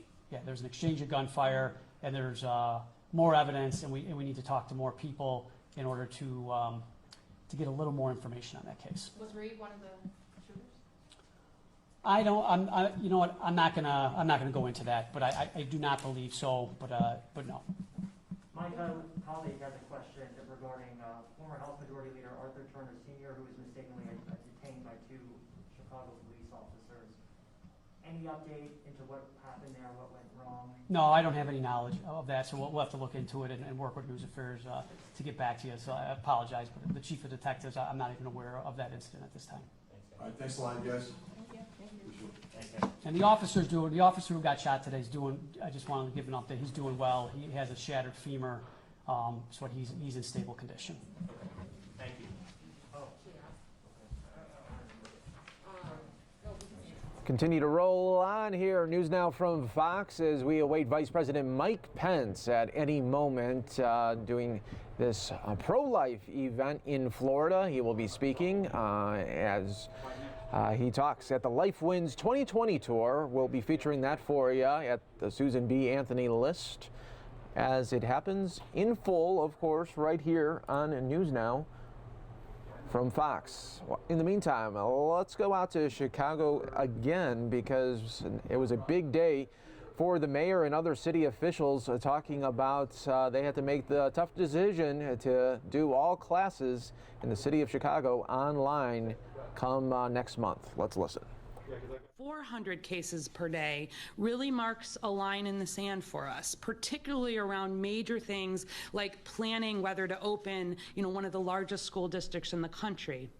What we've said is that if we were at 400 cases per day, or we were at over 200 cases per day with concerning epidemiological factors, like seeing a significant increase, we would probably need to make the decision to move to a remote learning plan. And if we look at what our data has looked like, that green line is 200 cases per day. You can see that on those days where we have fewer than 200 cases, those are weekends. And this is a pattern that we see all over the country, where many fewer people get tested and diagnosed on weekends. The yellow line marks 300 cases per day, and you can see that regularly we are having days with more than 300 cases, and particularly in the last 2 weeks, we've had a number of individual days already pushing 400 cases. And so where we're thinking about planning, needing to give a month of time, I think it is entirely possible that we would be at or very near that 400 case mark. We don't want to be switching in decisions in the last few days before making major decisions that impact so many people. And so in conversation with Mayor Lightfoot, Dr. Jackson, and all of our teams, CDPH is in support of the remote learning option for Q1. I want to be clear that we are all hoping to be in a position to move to that hybrid model beginning in Q2. We will see what the data looks like. We will see what the feedback is from parents and teachers and staff, just as we've done here. But I want us all to take these next few months as an opportunity. First, they are an opportunity for us to learn from other school districts that have been able to move ahead with in-person learning. At CDPH, we've been following school districts around the world that have been able to do that successfully, and I think particularly in the Northeast, where we have an outbreak that is broadly in good control, it will be very important to understand how best to move ahead with this. I remain very confident in CPS's plan for hybrid learning. I want to be clear about that. We've been following really closely. I have a whole team that works on pediatric cases in Chicago, and we have looked at any pediatric cases coming in, particularly in the month of July, knowing that this decision was coming. We looked at any cases associated with camps, with daycares, with childcares, with settings that brought children together. And although we've had many individual cases reported, the great majority in adults, as would be expected, we have not seen significant spread in those settings. The CPS plan has been very well thought out, and I am hopeful, as I hope you all are as well, that if we are in a place where it is safe to move ahead, and we have the public confidence to do so, that we will be able to make that decision. The next few months also offer an opportunity to teach children how to protect themselves. They are not going to have the opportunity to be in school and to be learning about masking and social distancing and all of the other important procedures that are in place. Instead, I think it's likely that kids will be gathering outside of school settings or inside. Okay, folks, I want to go to a live event that had just popped up. The most cruel and callous thing in Atlanta, everybody, where the family of Alexis Crawford holding a news conference right now in which they intend to blast the prospect of bond for one of her alleged killers, her friend Jordan Jones. The 21-year-old Clark Atlanta student was murdered last October in a brutal case that devastated the Atlanta University Center community. Let's listen right now here on NewsNOW from Fox. To a recognizable state so that her family could view her remains. Animals had eaten away at Alexis Crawford's limbs. And to now think that a judge could potentially grant a bond to Jordan Jones for killing Alexis Crawford is just unimaginable and pours salt into those wounds. So today I call upon our friend, the district attorney in Fulton County, to fight aggressively to make sure that Jordan Jones nor Barron Brantley are ever granted a bond and never see the light of day again. We call upon the judge in this case to do what is right and reasonable and deny any sort of request that will allow Jordan Jones to walk the streets of Atlanta and the United States of America. Most importantly, I ask the people of Atlanta to pray for Alexis Crawford and her family, to pray for Tammy and Bobby and all of their children, that they might get the justice for Alexis that she deserves. I'll now read a written statement from Ms. Crawford. Statement from Tammy Crawford, mother of Alexis Crawford. The death of our beloved, beautiful, brilliant, and loving Alexis Janae Crawford has devastated every aspect of our lives. My family and I live every day heartbroken without Alexis. The pain we feel from the cold-blooded murder of Alexis at the hands of Jordan Jones, whom we welcomed into our home on countless occasions, and Jordan's boyfriend, Barron Brantley, cannot be understood unless you've been through what we are going through right now. Yesterday, I received a call from the Fulton County District Attorney's Office informing me that Jordan is scheduled for a bond hearing tomorrow. My heart sank, and I was deeply hurt by the thought. My emotions then turned to disbelief, anger, and determination. Although our family is not yet prepared to speak to the media directly, when I learned that there was a possibility that Jordan could be granted a bond, I knew we had to speak out. I asked for Reverend Hutchins' help. I cannot imagine a judge granting Jordan the freedom to walk around until her trial, while Alexis will never get to walk around anywhere ever again. Granting Jordan Jones bail would be a slap in the face to me and my family, and would essentially spit on Alexis' grave. She and Barron admitted what they did to.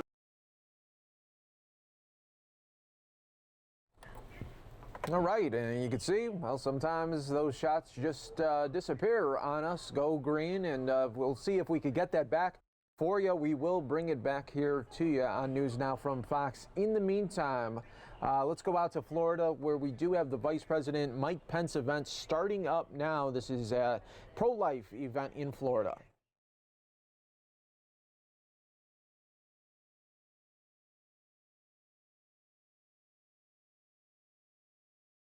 All right, no audio associated with that, unfortunately, so we will wait and see if we could try to get that here back for you, but no audio right now associated with that.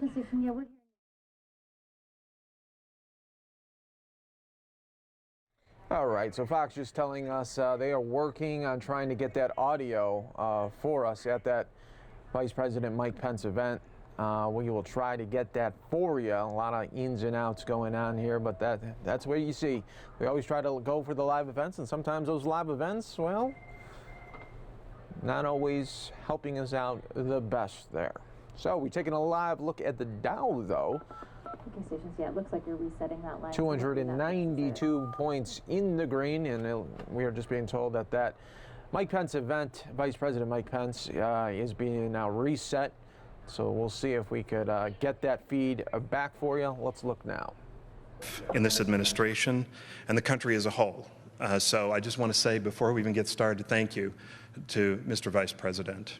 And one of the things that's done there is that it backs up and leads those of us inside organizations like Health and Human Services. When we want to advance policies, we don't have to look over our shoulders and say, you know, is the president and the vice president behind us on this? We know they are. And that leads to a lot of strength and being able to move forward and progress on the goals that we all share. Now, the pro-life accomplishments of the Trump administration could fill up hours of speaking time, at least for me, I'm Irish. Now, you all might not mind hearing about these significant victories over and over again. I don't. But I'm going to stay on schedule and just highlight a few areas that I'm particularly proud of. And by way of background, I'm the Chief Regulatory Officer of the department, Chief Operating Officer, Chief Regulatory Officer, so you're going to hear a little bit about regulations. Now, as many of you know, HHS has been leading the way on reforming regulations so that we can truly promote a culture of life. including with a new rule that no longer permits Title X family planning services funded with taxpayer dollars to occur at the same location where abortions are provided as a method of family planning. Now, as some of you may remember, this was proposed way back in the Reagan administration. Of course, it was taken to court. It was finally approved, but was never turned into reality in all those intervening years. And this time, we're able to turn it into reality. We're able to make this happen. And that is thanks to the leadership, President Trump and Vice President Pence. So thank you. Thanks for all of your support on transforming the culture that allows us in the political realm to be able to enact these policies. It is not without the help of the pro-life movement. It's not without the help of those of you who work every day to keep the culture and our nation in a pro-life direction that allows us to achieve these accomplishments. Now, this Title X, this new rule, this was a common sense step to enforce Congress's existing requirement that no Title X funds be used in programs in which abortion is a method of family planning. That was a directive from Congress. It had just never been enforced, but we're enforcing it now. Our Title X rule has been the target of, as you can imagine, a torrent of lawsuits from those who disagree with us. But thankfully, they have not succeeded in undermining our strong efforts to protect life. This rule has now won victories twice at the Ninth Circuit Court of Appeals. I'm sure that's a surprise to those of you who follow these things. That particular court is not known as a friend of the pro-life movement, but yet we've won 2 significant victories in front of that court. They actually lifted the several orders that have been put in place by lower courts that attempted to block the implementation of the Title X rule nationwide. I'm going to raise another point of pride, our commitment to protecting the dignity of human life that extends throughout our work in healthcare, including during the pandemic. HHS's Office for Civil Rights, which is led by Roger Severino, has taken action to ensure that states and healthcare providers do not discriminate on the basis of age or disability in the allocation of and access to medical care. We've already had 3 states revise these discriminatory policies from their triage guidelines as a result of our work, and another changed its visitor policy to allow persons with disabilities to have reasonable access to support persons. We're remaining vigilant on this issue to make sure that Americans' rights are protected, especially during a time of national crisis. And you can imagine that during a period of crisis, you find people willing to kind of cut corners out there, right, in terms of the commitments that they are required to do. But we're remaining vigilant in this to make sure that our commitment to life extends through the entire spectrum of human life, from conception to natural death. That's what we put into our HHS policy. We put it in as a guidepost for it. First time we actually got comments on our agency, our like 5-year plan. First time, normally these are very dull and dreary documents that no one pays much attention to. But the year that we put that in, the first year of this administration, it actually attracted quite a few comments, as you can imagine. Now, our work to strengthen American families also extends far beyond just protecting life. It is also our administration's strong commitment to promoting adoption and to strengthening our foster care system. That has been a key focus for the Vice President.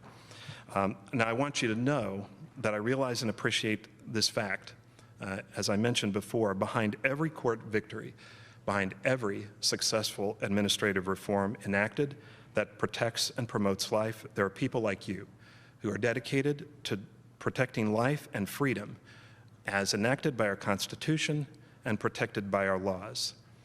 It is possibly this is the most important ground on which we can fight, and it is important for us because we know we have the backing of the administration, but to know that we have the backing of the American people, to know that things are headed in the right way. If we enacted these reforms and we didn't have people behind us who push forward with the populace, who push forward with the public, who push forward with the culture to make sure that new generations and older generations are educated about what this means, not just to us, but to all future generations of Americans. I think that's the most important thing that we can do, because otherwise what we're doing is really just written on water. It's not something that stays around permanently unless behind it there is the American people. And that's what is important about what you all are doing in this space. You know, there's a lot of other things that we could do. As I said, I could go for hours on this. Everything from the enactments that we've done to protect conscience on the parts of healthcare workers who do not want to be coerced into performing services that they might otherwise be coerced into doing.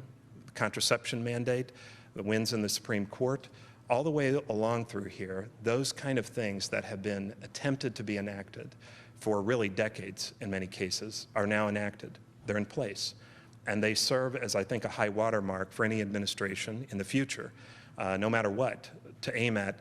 You know, we did this before. When I was at HHS before, under President Bush, we enacted a certain set of reforms, a strong pro-life president. But we've gone much farther this time, building on the achievements of the past administration. In any case, I'm very proud to help lead an agency that's fighting so fiercely to protect life at all stages, from conception until natural death. And I'm proud to serve a president and a vice president who wholeheartedly share that view. So thank you again for allowing me to join you here today.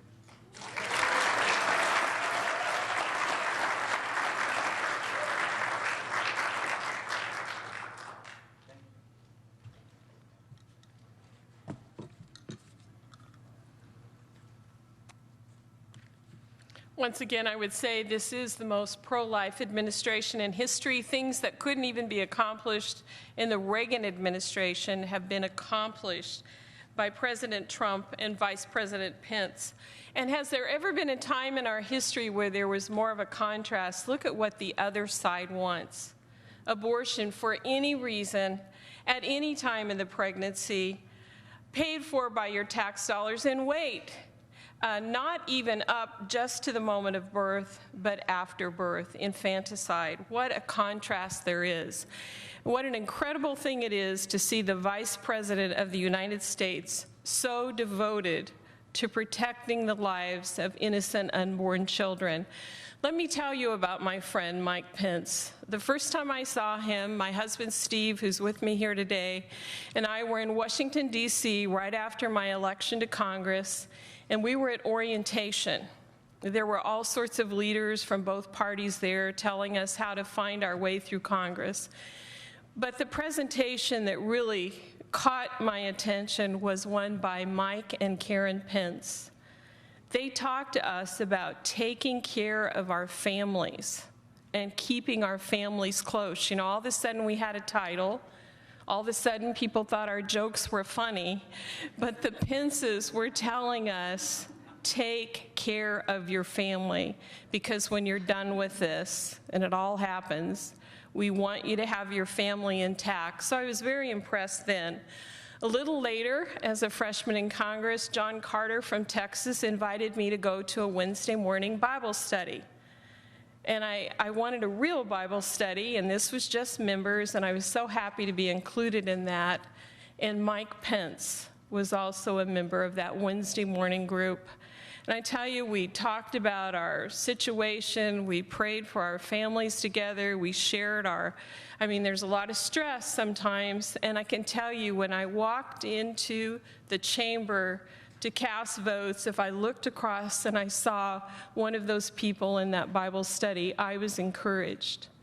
It meant so much to me to go to that Bible study. You would have loved his office. We kept taking turns going back and forth, and in his office he had the microphone that he used on the Mike Pence show. One of the finest orators in Congress. It's amazing that we have this man now, when I think about it, as Vice President of the United States. What a blessing. You know, I was asked to give testimony in the Foreign Affairs Committee on whether or not Americans their tax dollars would pay for abortions abroad. Mike Pence was a member of that committee. Henry Lantos, a Holocaust survivor, a Democrat, chaired that committee. He was a human rights activist, as you might imagine. Well, in that committee, I was in this seat, and next to me was Nina Lowy from New York. I was the head of the pro-life caucus, and she was the head of the pro-choice caucus, both grandmothers, I might add. And at the beginning, Chris Smith, great pro-life hero from New Jersey, still serving, in his opening remarks showed a 3D ultrasound on the screen. It really got to me, because just the week before, home in Colorado, I had gone to our little granddaughters. I'd been invited by Mom and Dad, and that's when I met Jaden Olivia. So as I'm seeing this little baby up on the screen, and I'm thinking of the preciousness of these children, and I'm saying to the committee, women in third world countries need medicine. They need nutritional food for their children. They need their homes sprayed for mosquitoes. They don't need abortion funded by the American taxpayer. But I was weeping because I kept thinking about that little girl that I had just seen for the first time and all the other babies that want to live. And you know, after that hearing, it's kind of embarrassing as a freshman when you lose your composure, but after that hearing, I got a note from Mike Pence. And he paraphrased Henry Hyde, and he said, Marilyn, millions of voices who have not been heard in this world one day will thank you.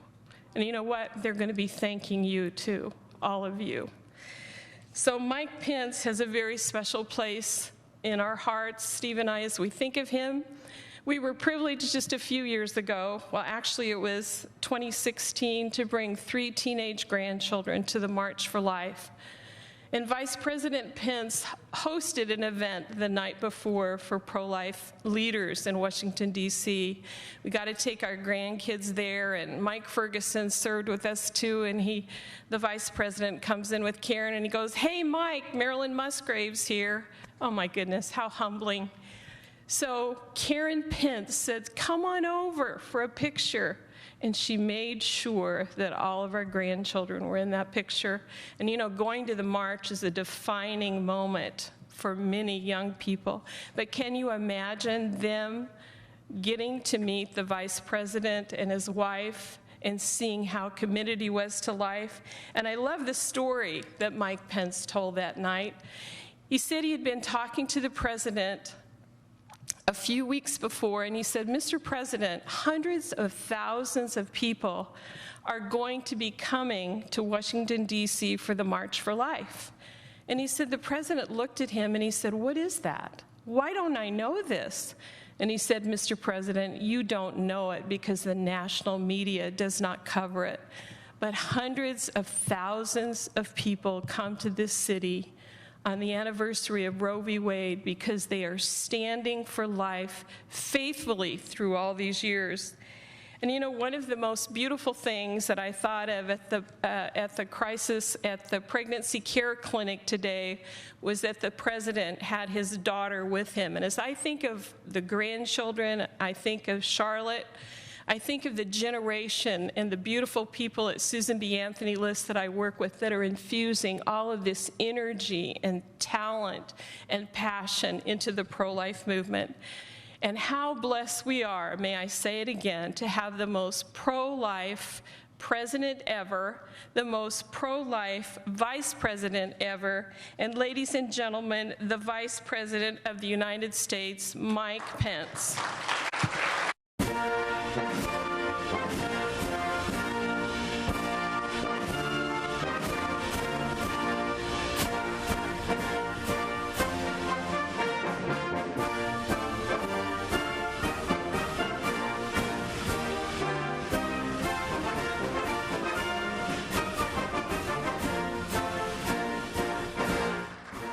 Well, hello, Florida.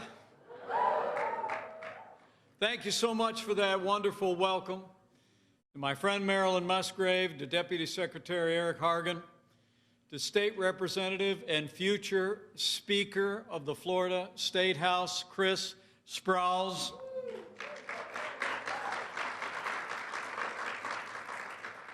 And to Pastor and Stephanie Parker here at Starkey Baptist Church. It is great to be back in church and great to be among so many champions for life.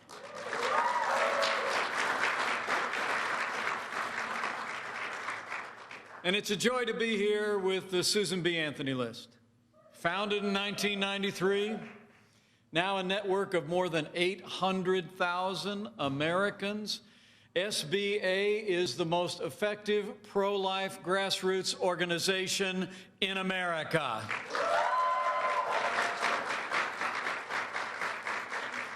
But to all the great friends who've come out today, who've labored in the cause of life all across the Sunshine State, I just first and foremost want to say thank you. Thank you for what you have done for life. Thank you for what you have done for the great movement, the sanctity of life in this country and the unborn. It is wonderful to be among friends. Thank you for coming out.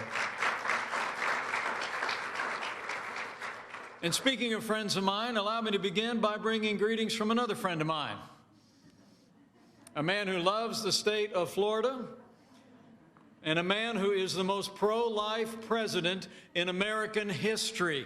I bring greetings from the 45th President of the United States, President Donald Trump.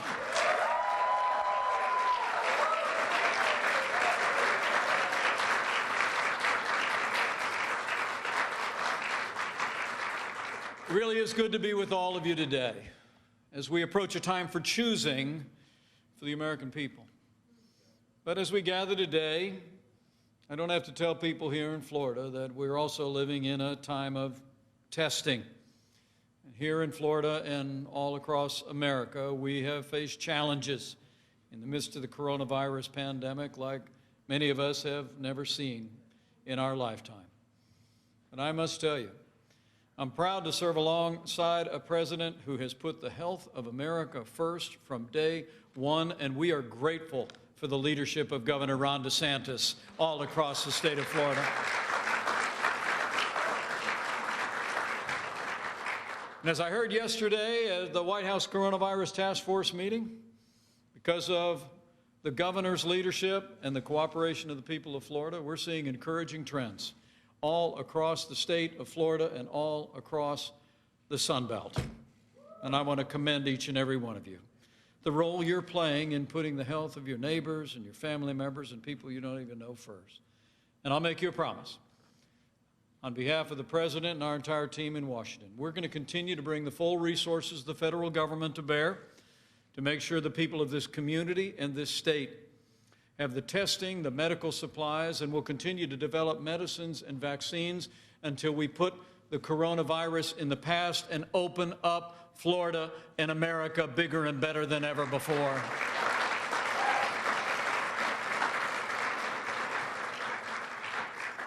But President Trump wanted me to be here with you today, not just to thank you for your support, for your stand for life, for your compassion for the women and children of America, because of the difference that each one of you have made, because of the work that you have done.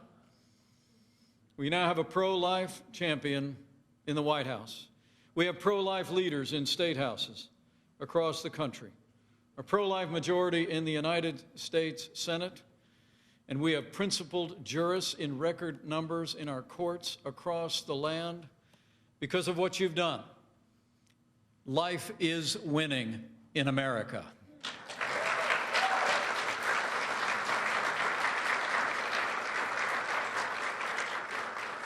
The Declaration of Independence reads that we held certain truths to be self-evident, that all men are created equal and that they are endowed by our Creator with certain inalienable rights. And among these are life, liberty, and the pursuit of happiness.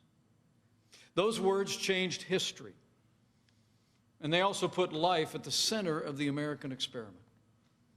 And under this president, I promise you, we're going to continue to work every day to put the right to life back at the center of American law.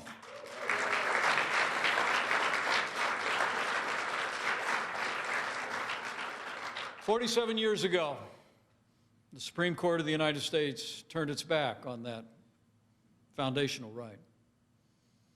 Today, these basic truths are still under siege and still under threat. The progress that we have made is in every sense at risk as we gather here today. I mean, the truth is that Joe Biden, the Democratic Party, and the radical left would undo all the progress that we've made in the cause of life. And what a contrast it's been of the progress of life under this administration. From the first day he took office, President Trump has been standing without apology for the sanctity of human life.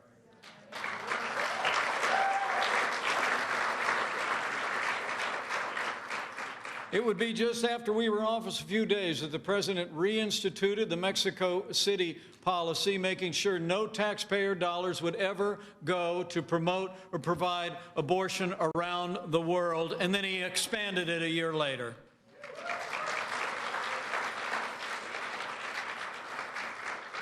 President Trump became the first president in American history to address the March for Life in person on the National Mall. In our first year in office, the president took executive action to end the assault on the conscience rights of a group of nuns known as the Little Sisters of the Poor. And we appointed justices to the Supreme Court who were part of a 7-2 majority that ended the assault on the Little Sisters of the Poor's pro-life convictions once and for all. In fact, President Trump has appointed more conservatives to our courts of appeals than any president in American history. All told, 200 conservative judges appointed to our courts at every level. And I'm here to tell you, they are all principled conservatives who will uphold all the God-given liberties enshrined in our Constitution.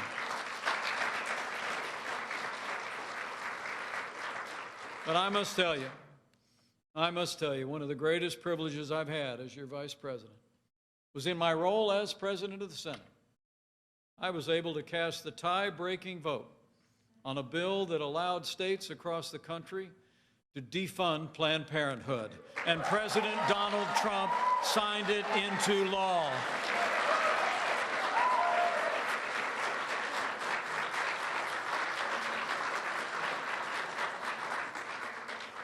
By contrast, Joe Biden and the Democratic Party would take America in the opposite direction.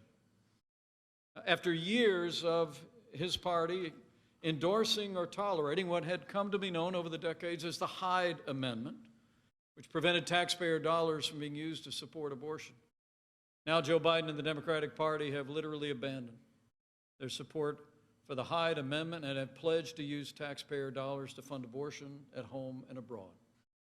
Joe Biden and the Democratic Party also would not defund the largest abortion provider in America, but they plan to increase funding for Planned Parenthood at unprecedented levels. And Joe Biden and the Democratic Party support late-term abortion. His party in the Senate actually blocked a bill that would protect children that were born after failed abortions. They blocked the Born Alive Infant Protection Act. And make no mistake about it, Joe Biden would appoint activist judges to our courts who would legislate from the bench and trample on our most cherished liberties. Now more than ever, pro-life Americans need to let our voice be heard and stand for life. In cities and states and places of worship all across this country. You need to speak out. You need to become involved. The SBA list is an organization that spans the entire nation. All of you already participate. But for any looking on, this is no time to be silent. And make no mistake about it, the radical left wants to silence pro-life Americans. Just recently, we saw the arrest of Students for Life of America. A group of students were arrested for writing "Black Preborn Lives Matter" outside a D.C. Planned Parenthood clinic. I mean, the radical left celebrates those who defend abortion, but they would prosecute those who stand for life. We've even seen Democrat-led legislators in this country stand up and cheer with the passage of bills that provide for late-term abortion. And one Democrat governor actually openly defended infanticide. The choice could not be more clear. And I want to make you a promise. This president, this vice president, and this administration will always stand up for the freedom of speech of every American, and we will always stand for life.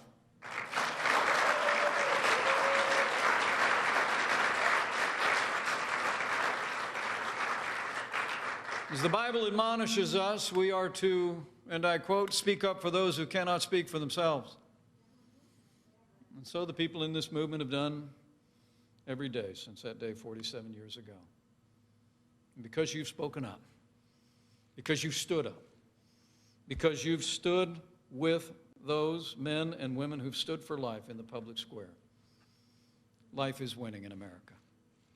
From the White House to courthouses, the U.S. Senate, and in conservative legislatures across the country. But the work of SBA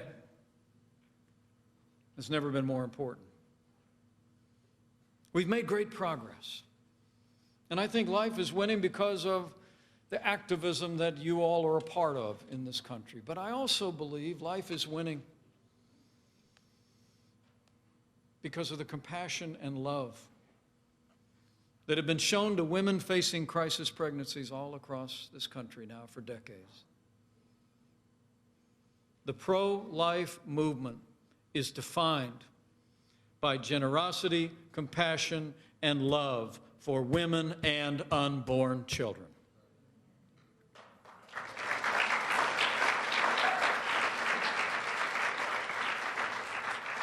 And you need look no further than ministries across the country, crisis pregnancy centers and care centers that are ministering to needs of women in crisis pregnancies. It's truly inspiring.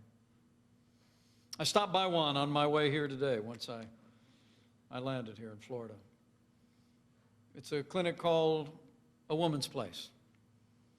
You know, the pro-life movement doesn't just talk the talk, you walk the walk. And I saw a wonderful clinic.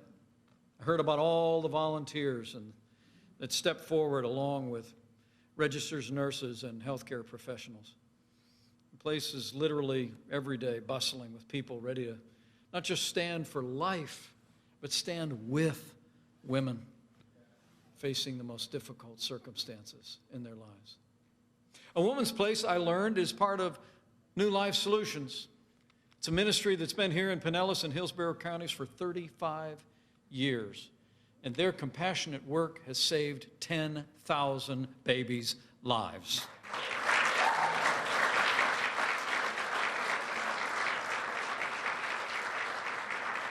And I like giving credit for credit where credit is due, so would you all mind joining me in thanking Board Chairman Kathy Arrington and the New Life Solutions team that are here. Would you stand, Kathy, and the New Life Solutions team?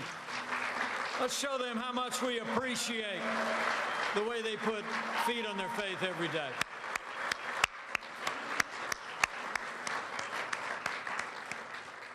What a great group. And thanks to your commitment.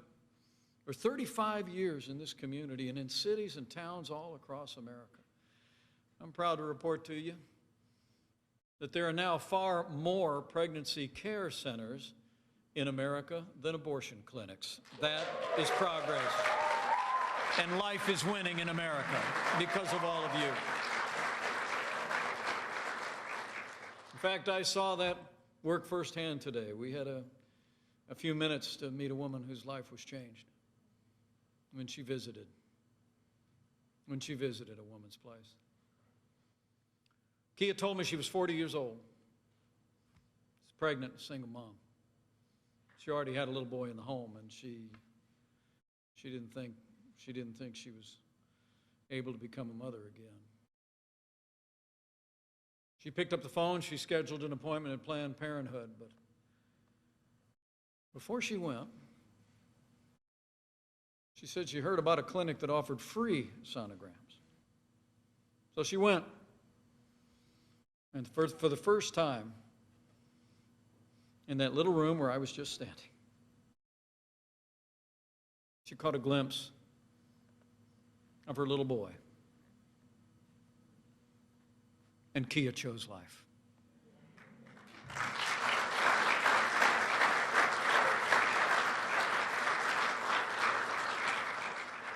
She said, and I quote, "From the moment that I saw him, I knew I made the right choice." She said, if I hadn't found A Woman's Place and the wonderful women there, I probably would have made a different choice. And I met little Ollie today. He was a healthy and exuberant little boy who will turn 1 year old next week.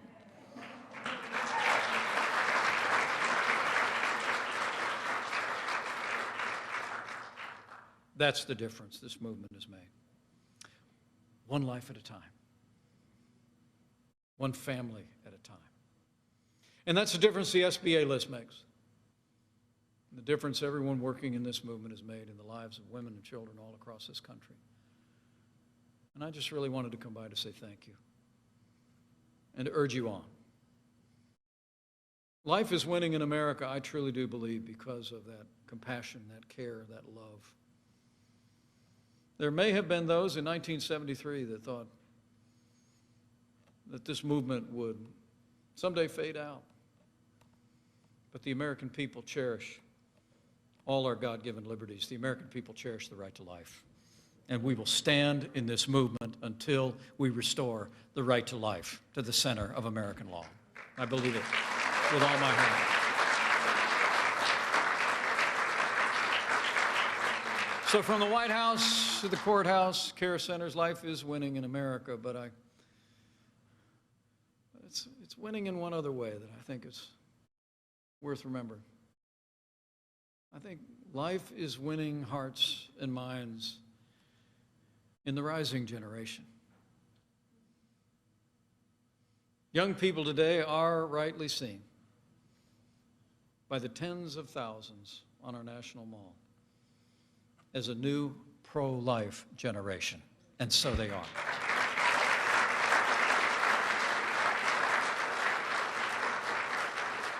The rising generation is more pro-life than ever before. Young Americans are embracing the sanctity of life in record numbers, more and more every day. And I think that's because they've heard the message of people like all of you and groups like SBA. They've heard from leaders in pulpits and in public office around the country. I think they've also been moved. They've been moved by the compassion that they've seen in places like A Woman's Place. But I also believe that life is winning in the rising generation because of the quiet counsels that are taking place between mothers and daughters, between grandmothers and granddaughters. I think the truth about abortion is being told. And this new generation is choosing life.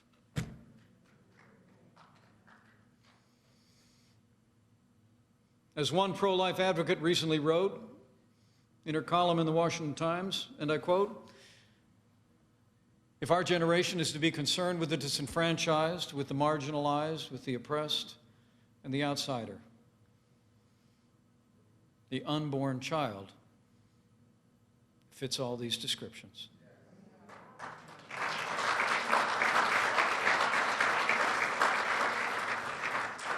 That is a voice in the rising generation.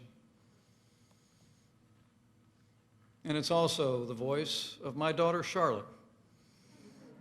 Charlotte Pence Bond. I couldn't be more proud of your stand for life in this rising generation.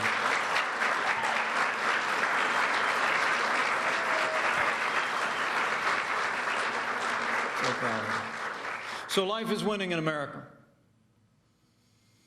And as we continue to work as a nation to emerge from the heartbreaking days through which we have passed, days that have seen more than 150,000 families suffer loss, as we continue to work every day to bring our nation through this time of testing, we are coming to a time for choosing. And it's never been more important to keep fighting for life. To keep caring, to keep reaching out with compassion, and to keep standing with all the men and women who stand for life in the public square. As President Trump said not long ago, quote, "Every person is worth protecting, every human soul is divine, and every human life, born and unborn, is made in the holy image of Almighty God."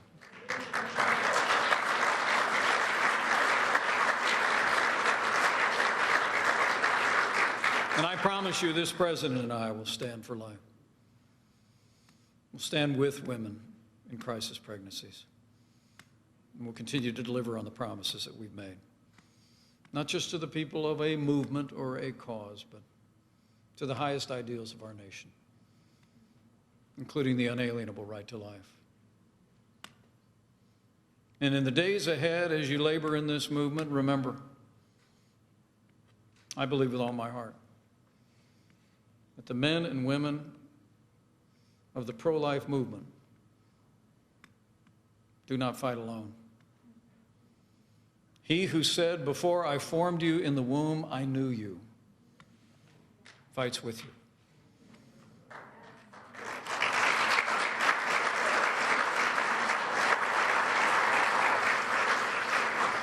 And when we make the cause of the author of life our cause, we make his work on this earth our own. And that means life wins.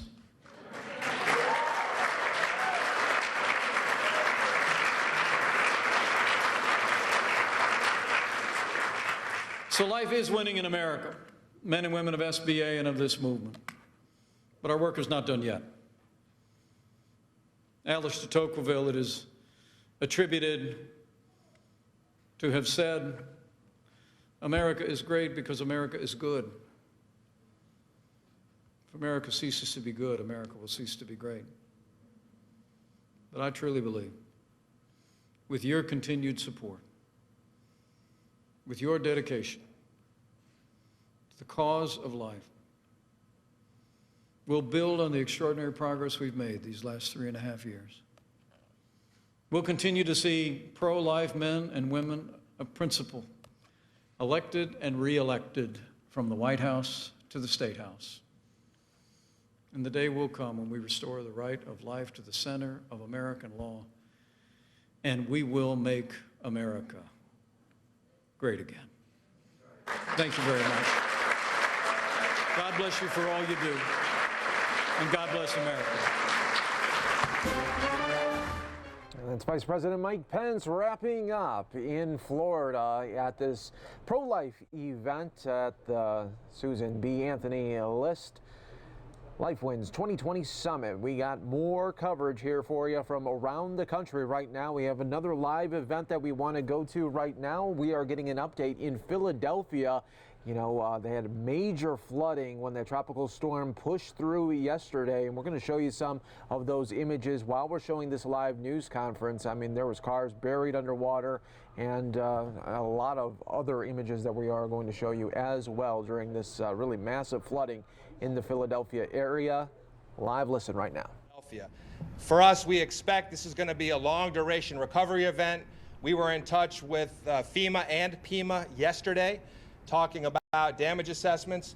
That's occurring across the city. It's important to recognize we did have damage all across the city, whether it was limbs down, power outages, road closures, flooding.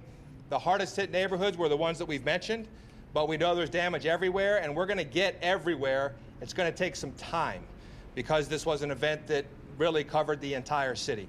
So it's going to take some time to get out there, but again, if for any reason you feel like you're in danger, don't hesitate to call 911. And if you have a question that's not an emergency, you can always dial 311 and they'll get you to the right place. As I mentioned, we do have interpretation services available.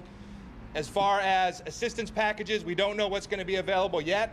As we complete our disaster assessments, we'll be talking with PEMA. That's our gateway to FEMA and the Small Business Administration, which is typically where we get relief services from, but rest assured that we're also working with our own Department of Commerce, all of our local, state, and federal partners, doing everything we can to get folks help. And we also know, because we feel it too, you know, this is on top of COVID and all the other things that folks are dealing with around the city. So we would encourage you. We also have access to behavioral health services. You can find that information on our website or at either of these reception centers.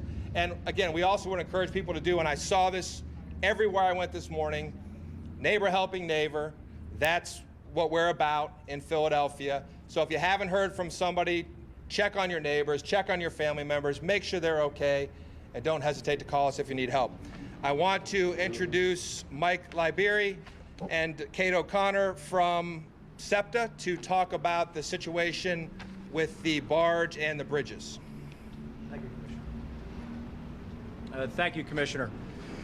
So to echo the Commissioner's comments, SEPTA spent the previous 24 to 30 hours prior to the storm preparing for the storm, gearing up for staffing levels and to battle what we knew would be a significant impact to the city.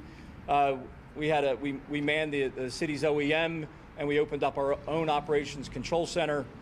Through the height of the storm, we assisted with the city with about 8 or 10 rescues and bus shelters and movements for city residents. Throughout the course of the day, we had some challenges with our city trolley system.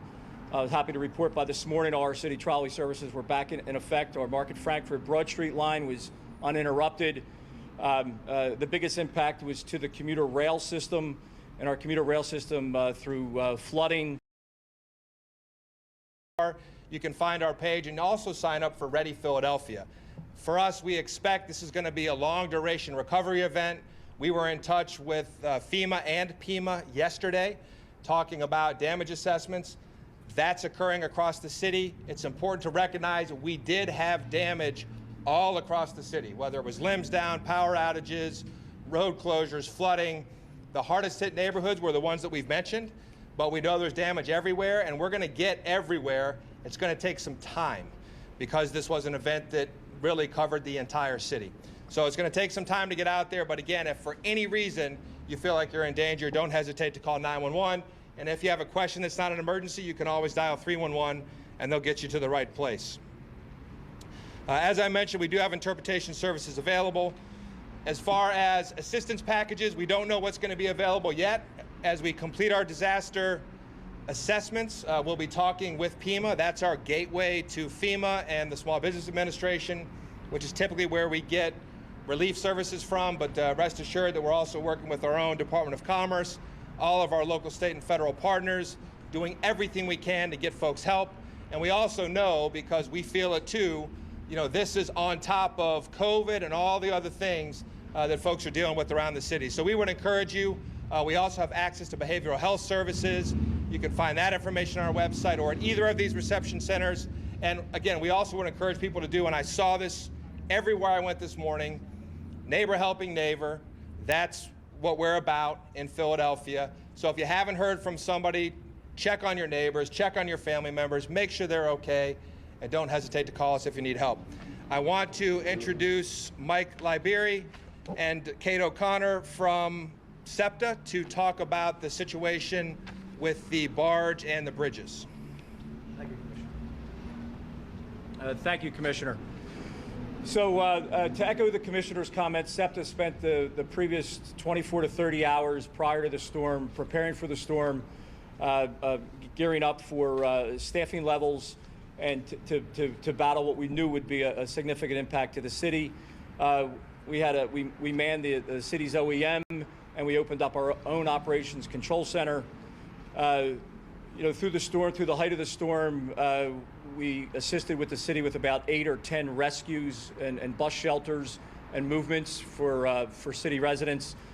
Throughout the course of the day, we had some challenges with our city trolley system. I was happy to report by this morning all our city trolley services were back in effect. Our Market Frankford Broad Street line was uninterrupted. The biggest impact was to the commuter rail system, and our commuter rail system through flooding and down trees throughout the area took on a larger hit compared to any other systems. Buses were mainly detoured and things of that nature, which some are still in effect today. However, overnight, the barge situation on the Schuylkill River presented a new challenge for us, as the possibility, we were worried about the possibility that it could come free and hit the Market Frankford connector bridge, the Market Street connector bridge for the railroad. And because of that, we took some precaution this morning. Out of abundance of caution, we suspended service between Suburban and 30th Street. And in a sense, when you cut the line like that, you require about a third more staffing levels, and that's why some things were suspended this morning and some things were not. And then as of 0800, we had about half the railroad commuter system back, and we bussed between 30th Street and Suburban Station. As of the start of this press conference, 1400, and through residual delays to about 1500 hours, we will reestablish the entire commuter rail system again, just like it was running on Monday, with through traffic through Suburban and 30th Street Station, with a belief that the barge is secured right now. So we hope that continues, and we hope that tomorrow we are unimpacted by any of the effects of the storm, and we're open, wide open tomorrow. So any questions on the service? We'll do Q&A at the end. So. Oh, I'm Guy sorry. Triano from the Red Cross. Guy Triano from the Red Cross. Hi, good afternoon. Guy Triano from the American Red Cross, Southeastern Pennsylvania region. We have been working with the Philadelphia and the OEM. Last night we sheltered over 130 individuals, and we are fielding calls continuously today. Right now we're expecting to shelter at least 160 residents this evening, and we are accepting calls as they continue to come in there. Our top priority right now is getting shelter and giving people a dry, safe place to stay. If you need assistance, we ask you and we encourage you to call 1-800-RED-CROSS. We will be in contact with you to provide you some assistance. And we're sheltering currently right now in South Philadelphia at a local hotel, following all safety precautions through to COVID.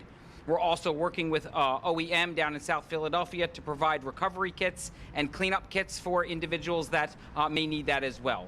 So thank you very much. At this point in time, I'd like to turn it over to Brian Abernathy.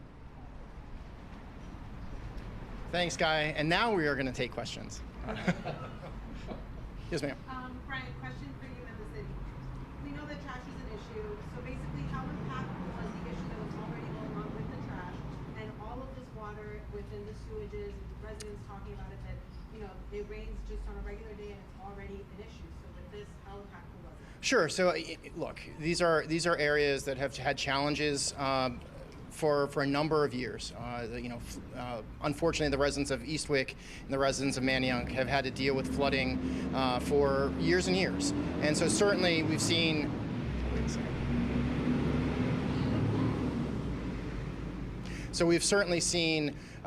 trash be an issue. We certainly understand that some of our inlets were clogged, but our sanitation workers were working hard throughout the storm.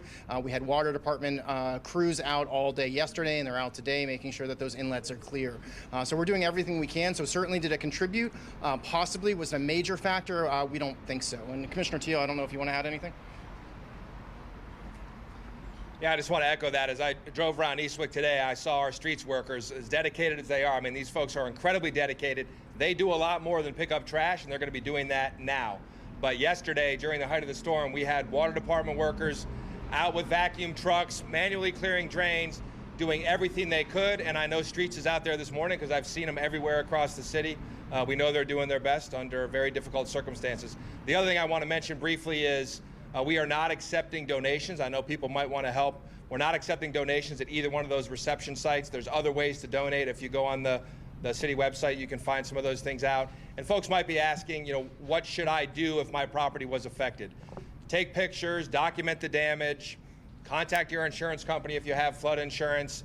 And again, over time, please sign up for that Storm PHL, 888, 777, and check our social media sites for additional information, because we really do need, even during this additional damage assessment, we need to get a sense of how much damage there was, because there are thresholds we have to meet with the federal government to get help.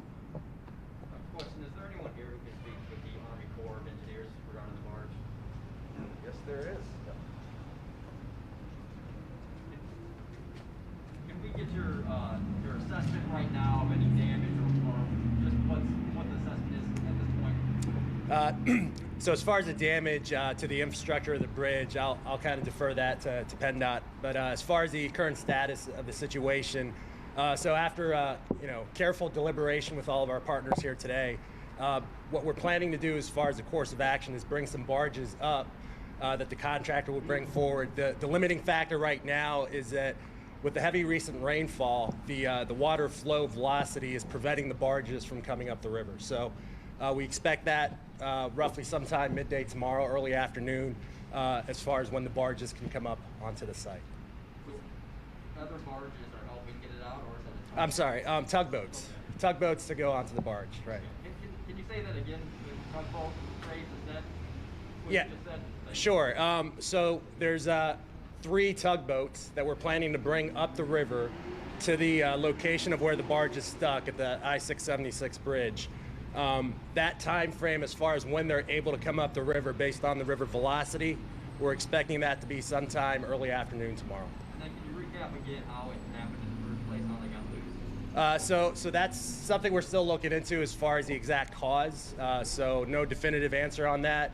There's various factors as far as what caused that barge to come loose from the anchors that it had to the riverbed. So more to follow on that.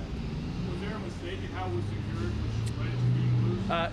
No, none that we're aware of at this time. No mistakes or accidents that led to the cause that we're aware of. You have PennDOT to comment on the bridge status? Sure.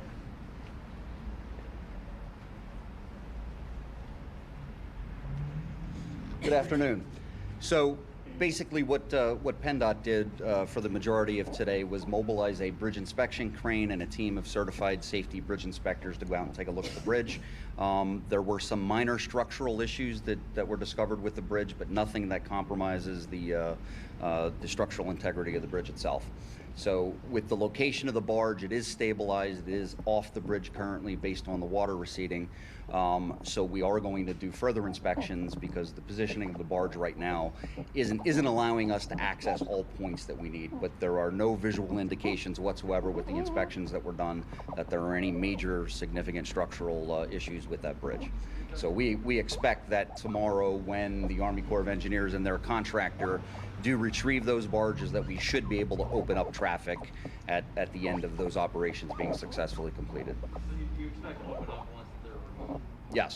Yes. Over an abundance of caution, we decided to keep traffic off simply because the barges are stable now, but if the high tide and other water flow issues would cause those barges to break loose again, they could hit and impact the bridge again. So we're keeping traffic off until they get secured with the tugboats and get moved to their original mooring location. What were the minor structural issues?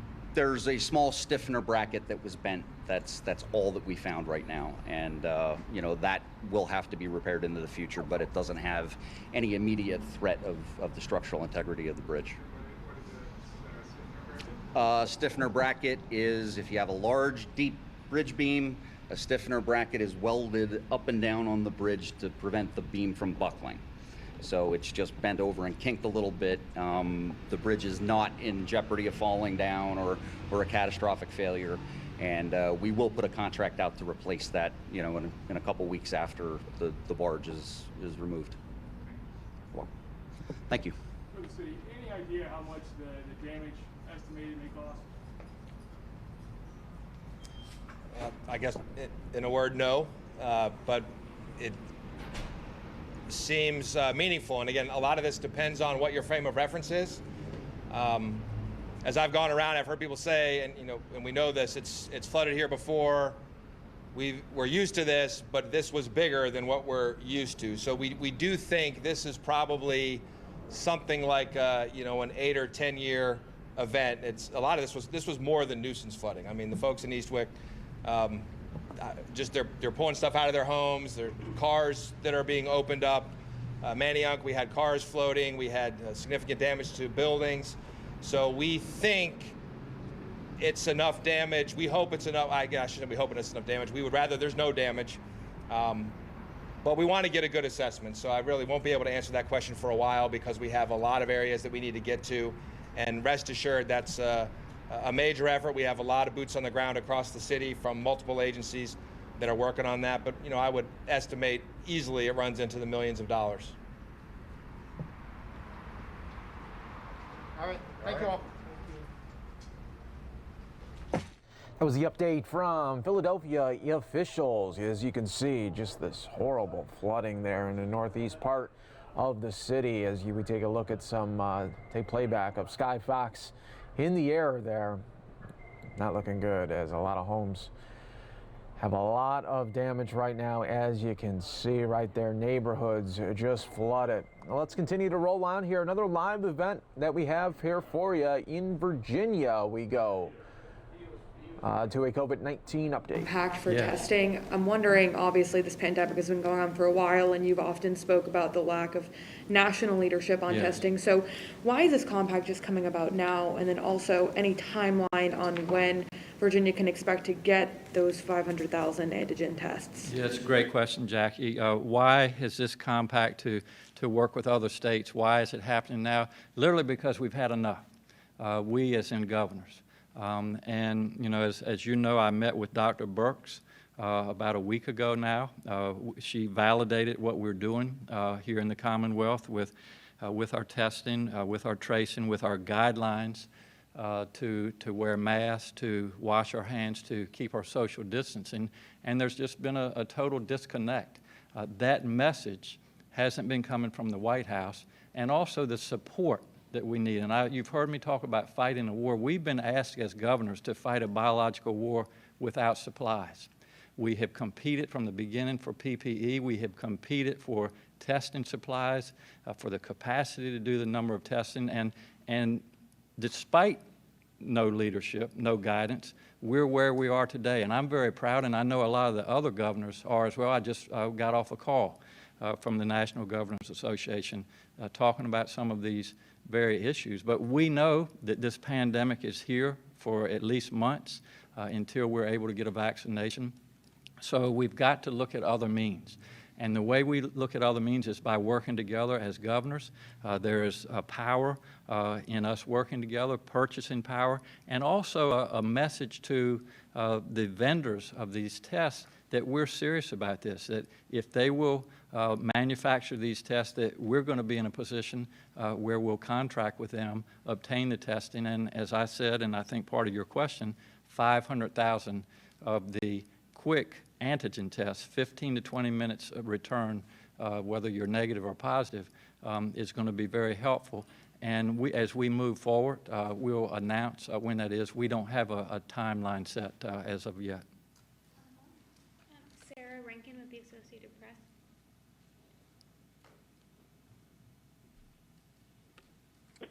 Hi, good afternoon, Governor. I'd like to ask about a recent report about the Virginia Parole Board that your administration received from the Office of the State Inspector General. The version released to the press was almost entirely redacted, but did note that some allegations had been substantiated. I wondered if you can tell us about what the Inspector General's findings were and what is being done to address them. Yes, I appreciate the question, Sarah. Our Secretary of Public Safety is here. Brian, if you want to address that.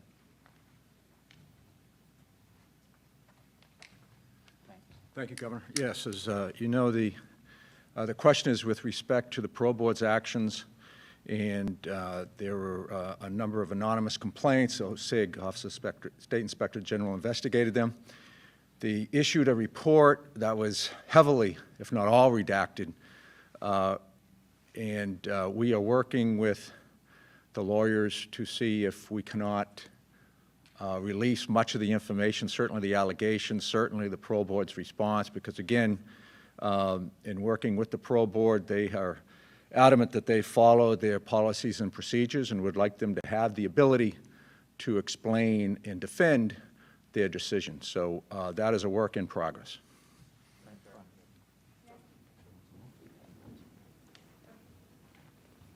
Clark Mercer, Governor's Chief of Staff, and this came in shortly before the press conference. I did not share with the Secretary, but per the code, the Parole Board and the IG been working with the Attorney General. They will be releasing the report to the Speaker, the Majority Leader, the Minority Leader of the House of Delegates, and the President Pro Tem, the Majority Leader, and the Minority Leader of the Senate per the code. So that's good news. And we have certainly told the Inspector General that we would like this report shared with as many people as possible.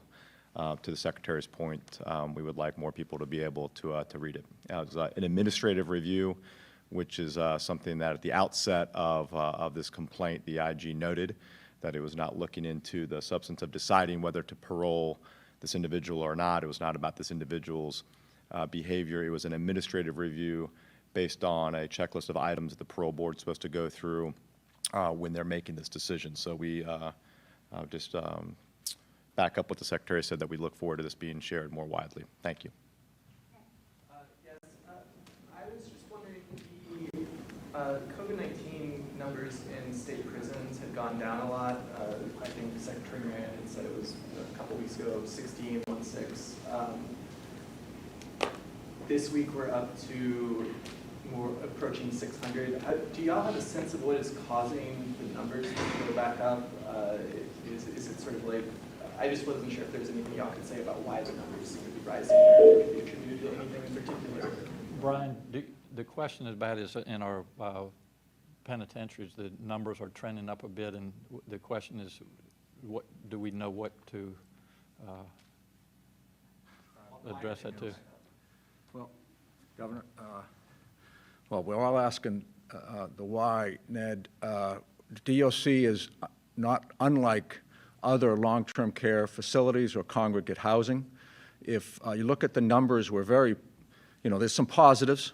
We've tested over 29,000, we've had 29,000 tests. Some offenders have been tested multiple times. So we are really aggressively testing in our corrections facilities. 3 weeks ago, if you had asked that question, I would have told you we had 16 active cases.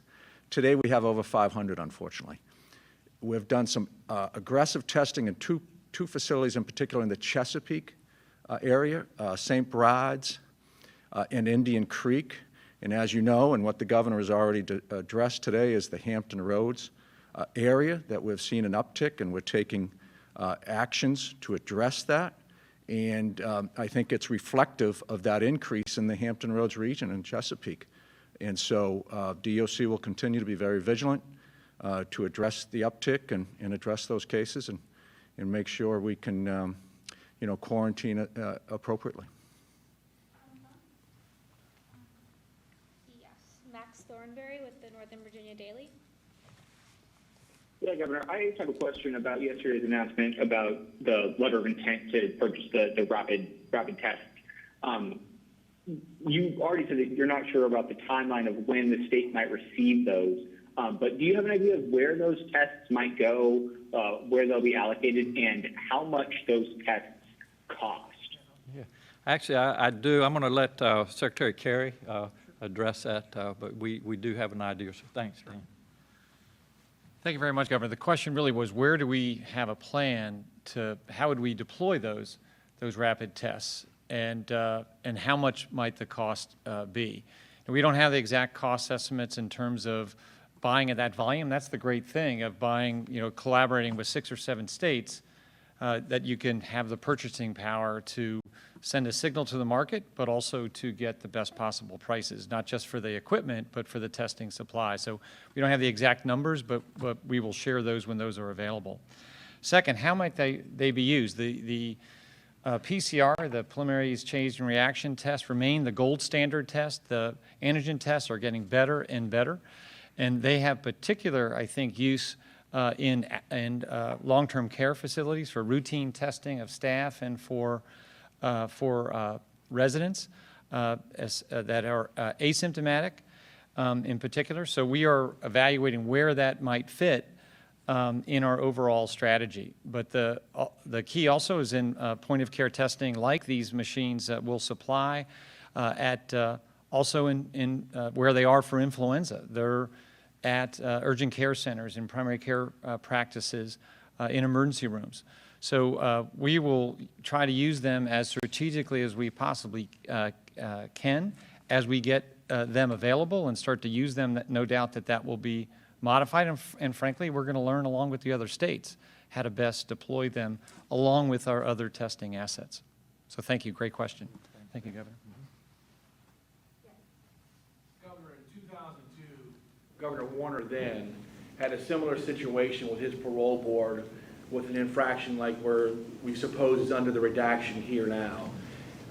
He fired the entire parole board. What is your action going to be once you see what's under that redacted investigation report? Well, we'll take a look at that, but you know, right now I support our parole board, and I don't have any intentions of making any changes. Yep. The next question is from Patrick Larson with UPM. Hi, Governor. So my question relates to the COVID-wise testing app. I'm just wondering what sort of plans the state has in order to get people to actually download that app. As I understand, ideally, we'd be looking at about 60% of Virginians using it to both update themselves and, update others. But yeah, I'm just wondering what sort of strategies are in place for getting those numbers up. Yeah, no, it's a great question, and I think the question is about COVID-wise, the app that I was talking about. How do we market that? How do we encourage Virginians to use that? And certainly starting from my position, we have over 100,000 state employees, and I will certainly encourage them. We've been in touch with our colleges and universities. They are very excited about this app, and I think we'll be encouraging their students. As you know, that's just right around the corner when our colleges and universities start back up this fall. Even at the K through 12 for individuals that have phones, that's certainly a decision that parents can make.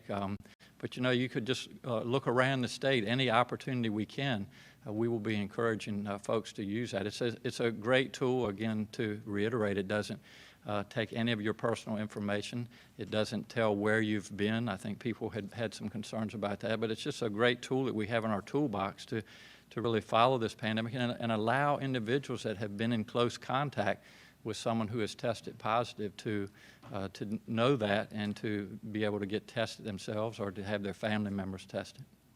Governor? Yes. Can I make a Sure. additional comment? Yes. In addition to what the governor just said, I think it's also really important to remember the comments earlier from Pastor Jones. Having trusted leaders in the black and brown communities of the Commonwealth who speaking out and saying they're using this app, that their phones are part of the COVID fight, is going to be really critical to the uptake of this use of this application. The African American and Latinx communities have been particularly hard hit by COVID-19. We want to make sure that they also have an opportunity to use this. You mentioned the number of 55% of the population needing to use the app. That comes from a study done in Oxford. Now, Oxford study also found something else, which is that for every one person who uses the app, it averts 1 or 2 infections. So whatever we get is going to be really important in the fight against COVID-19. We're going to shoot for hundreds of thousands, millions of people, hopefully, using the app, but we encourage every single person who gets this message from this news conference and from our marketing campaign to use this tool. Mentioned that this app will not track who you are, where you are, but for those folks who are concerned about Big Brother watching, how do you let them know about this situation, and what makes this app different from maybe Facebook, Twitter, some of those other apps that are heavily used? Yes, you want to address that? Sure. We're going to have the best people answer your question. I am not an IT expert, so I appreciate the question. But come on, and we'll address that. And Dan, if you want to follow up, that's fine. Yeah, that sounds perfect. Thank you, sir. That's a great question. We have been asked that question plenty of times. So the difference is it's not where and who, which is what Facebook does, right? This is basically looking at the distance, not your location. It's the distance and your signal strength. That's the difference, right? It's not where and who, which what Facebook, all your other apps, social media apps pretty much know where you are, what you're doing, what your activity is. This app does nothing except the fact that this is the strength of the Bluetooth, right? It's basically Jeff Stover, like in this morning, like we were talking about it, he kind of explained in a very nice way. It's like your Bluetooth watch and a phone, or your phone and another speaker which plays your music, right? The farther you are, it's not going to get it. The closer you are, it's going to get it. So the great example I thought he gave this morning. So yeah, that's pretty much the difference. So. Thanks so much for that. Anything? Governor, just to add one more question. Really, the essential question was, why should we trust this? Why should the public trust this? And I'll simply say I downloaded it. It's not something in the future. It's there now. Go there right now and ask the viewers at home to download it right now. It's there, ready to go. I downloaded the active application this morning. So the other thing is that I think it's a unique relationship. I realize that Google and Apple mine information. That is one of their businesses. But this has been not a free-for-all. Only one partner to each state of the 50 states were able to come together and declare this is the partnership between government and industry, one per state, to make sure that we could focus efforts not just for the time to market, and we got here as you know today, but also to make sure that we focus on the trust building, that it's not 500 vendors that some are playing by the rules and some aren't, but there's a limited number of vendors, and it's not 50 vendors because some vendors like Spring ML work with other states, but a limited number of vendors and states working together in a collaborative way to build that trust. And this is not the beginning of that effort, and it's certainly not the end of that effort, as we heard about from Pastor Jones earlier this afternoon. So I will simply say that it's because of the technology, but also because of how it's been limited to combine with states and state health departments to make sure this is really touching the most trusted elements within the states. So that is one of those strategies. Thank you, Governor. Thank you, Dr. Gary. Well, thanks to all of you for being with us this afternoon, and hopefully you found this information helpful. I'd like to again thank Pastor Jones for making the trip from Norfolk and sharing his experience and how we can get into our communities, do more testing and more tracing. I think we really have some great tools in our toolbox here in Virginia now. I'm excited about COVID-wise, and I hope you all will take the opportunity to try it and use it, and I think it will help us all better control this pandemic. I'm also, as a clinician, very excited about the compact that we formed with other states and with our using the rapid testing. And I think some other states will really fall in line with us, and that will give us even more power. But to be able to have a test that gives us results in 15 to 20 minutes will be a real game changer. We are continuing to use, as Dr. Carey said, the PCR test. That's the gold standard right now, but as we move through this pandemic, the rapid antigen test is going to be very helpful. The last thing I just want to encourage everybody, we are all in this together. There are individuals that have lost their electricity from this storm that came through yesterday, so I encourage all of you to check on your loved ones, check on your neighbors, make sure if they need your help, that you reach out to them. And then, something that I have seen so much during this pandemic is really people coming together and helping each other. Last week I was in Norfolk. Today I was here in Richmond with our food banks. Virginia has contributed to a program called We Care. We have contributed $1.4 million. This is an interesting statistic. Prior to COVID-19, about 9% of our population was food insecure. That means that they weren't sure where their next meal was going to come from. Now, 3 or 4 months, 5 months into COVID-19, 22% of our population is food insecure.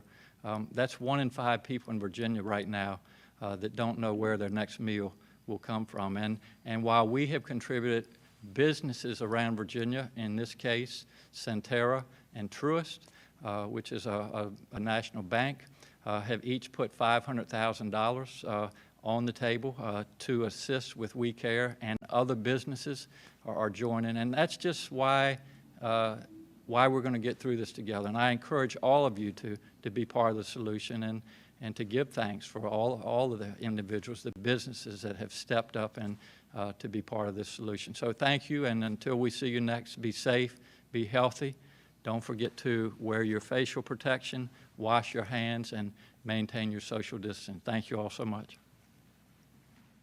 Update there in Virginia wrapping up. Let's go right now to the Dow as you see the final hour of trading about to get going in about 5 minutes here, but it's a big day here as we are expecting more than 300 points as we start the final hour of trading there. As you can see, up big right now, 305 in the green. Live look at the Capitol right now, where both Democrats and Republicans still trying to get some sort of a deal for the COVID-19 stimulus relief bill number 4. They're still talking about it right there in the Capitol, so we'll continue to follow that here for you on News Now from Fox. In the meantime, let's show you just a little bit more of the update from Chicago today. Chicago Public Schools announcing they're going to be all online to start this school year. More one-on-one support and more small group instruction, which we know works for our students with disabilities. And so a lot of that guidance will be in the updated special education guidance that's also going to accompany this plan. The other thing I'll say is that our principals are going to receive a guidance document that helps them manage remote learning. And a lot of these things that people are inquiring about around accountability, et cetera, principals are going to be trained on how to monitor that at the local level. I apologize for going back to the sports. I'm trying to manage all the questions I'm receiving. Someone at Beth from CBS 2 is asking, if school is not safe, what does that mean for fall sports? Are you saying that you're waiting to hear from So we heard from ISB about the revised schedules for sports, which is already, information that's out in the public domain. I think what I just said earlier is that it's safe to say that if we can't have in-person instruction, it's highly unlikely that we're going to have competitive sports in the fall. We need definitive guidance from ISB and IHSA on that. Fran wants to know, Fran Spielman from the Sun-Times, aren't you concerned about students who still live in neighborhoods without high-speed internet, that their service is hopelessly behind, wiping out the progress that CPS has made? I am extremely concerned about not just the progress that CPS has made, because the overall progress in the story we talk about with regard to progress in CPS is not about the district, it's about individual students, and more importantly, students that have been left out, students who come from economically disadvantaged backgrounds. I am extremely concerned about what this means for them, and I've said that time and time again. We are doing everything that we can to try to mitigate any adverse effects to kids having to be educated in this way. So I want to make no mistake. I'm also concerned about kids who live in environments that are unsafe. So there are a host of things that I'm concerned about, but I think the plan that we've put in place is the safest plan at this time. But again, we remain committed to getting kids back in school as quickly as possible, and I hope that the health conditions allow us to do that on November 6th. Marianne, last two on topic, and then let's move on. Okay, thank you. From Craig Wall, you talked a little bit about the school meals. How will those be distributed and make sure that folks receive those that need them? Yeah, we're going to resurrect the plan that we used in the spring. So we reduced some of those sites this summer, but we will be introducing more sites that will come online. Again, we served about 15 million meals over the last 3 months of the school year. So we anticipate that need will be there, and people should expect to see more sites coming online, and we will continue to share that information directly with families as well as on all of our social sites. What happens to the safe passage workers from Sarah Schulte? Will they still get paid? And what about all the kids who rely on school as a safe haven? The safe passage workers, first of all, I've said time and time again, that's one of the best programs we have in CPS. The men and women who work in that program are pillars in their community, and so we will continue to work with them. We will continue to employ them. We will find ways for them to support our students, whether it's through SEL, home visits, etc. We know that there are students who need additional support beyond what we may be offering, and so we think that they will be able, they have the trust in the community to do home visits and things like that. So we will be utilizing them in other ways, but we remain committed to that program. Thank you. Mayor, there's several questions about the shooting on Oak and Rush Street last night. Any reaction to that, as it's such a popular spot for folks to visit and shop and see a shooting like that in broad daylight? Well, again, obviously the investigation of that continues. My understanding is that this was an individual who fancies himself as a rapper, but is also a member of a gang. There's been an ongoing conflict between his gang and another. He was live streaming his travels through the city, and he was found. So it's concerning to me anytime there's a shooting anywhere in our city. We have worked a lot and continue to have, I think, constructive relationships with our partners in the downtown area, the Mag Mile Association, and others. We provide them with, and actually had a conversation with them yesterday, right before the shooting happened, and we'll continue to work with them. But look, what we're seeing is a manifestation of a larger problem, which is that way too many young men, and particularly young men of color, have access to guns and are willing to use those guns to settle petty grievances. And I will say the same thing that I've been saying now consistently over the course of this summer. There is not one solution to solve this problem. But one of the things that we must do, is overcome our fear and put our faith in local-based solutions. And by that I mean we cannot give shelter to shooters, period. We must step up and do the right thing. People who are involved in these shootings are not strangers. They are known in the community, on the block. The reason that CPD was able to successfully bring one of the killers of the 9-year-old to justice as quickly as possible is because the community stepped up. We need to see that over and over again. As mayor, I have a focus on making sure that every single community, regardless of circumstances, is as safe as possible. Public safety cannot be a commodity that is only available to the wealthy. But for all the resources that we can put in, for all of the investments that we can and will continue to make in communities, bottom line is, when a community is challenged by violence, we also need the community members to step up as well. Give no shelter to killers. Give no shelter to people who recklessly shoot into crowds and claim our children. Give no shelter to anyone who thinks that the reason and the way to resolve any dispute is at the end of a gun. We have to keep and remain diligent, do everything that we're doing holistically to support communities, to bring resources in, absolutely, to lean into our community-based organizations, lean into our faith community, but we also need community members to step up, overcome their fear, and provide support for their neighbors who are suffering. Craig Delamore is asking, can you comment on Chicago police mistakenly arresting 69-year-old former state representative Art Turner Sr. on a warrant for a 33-year-old man with tattooed arms and the same name?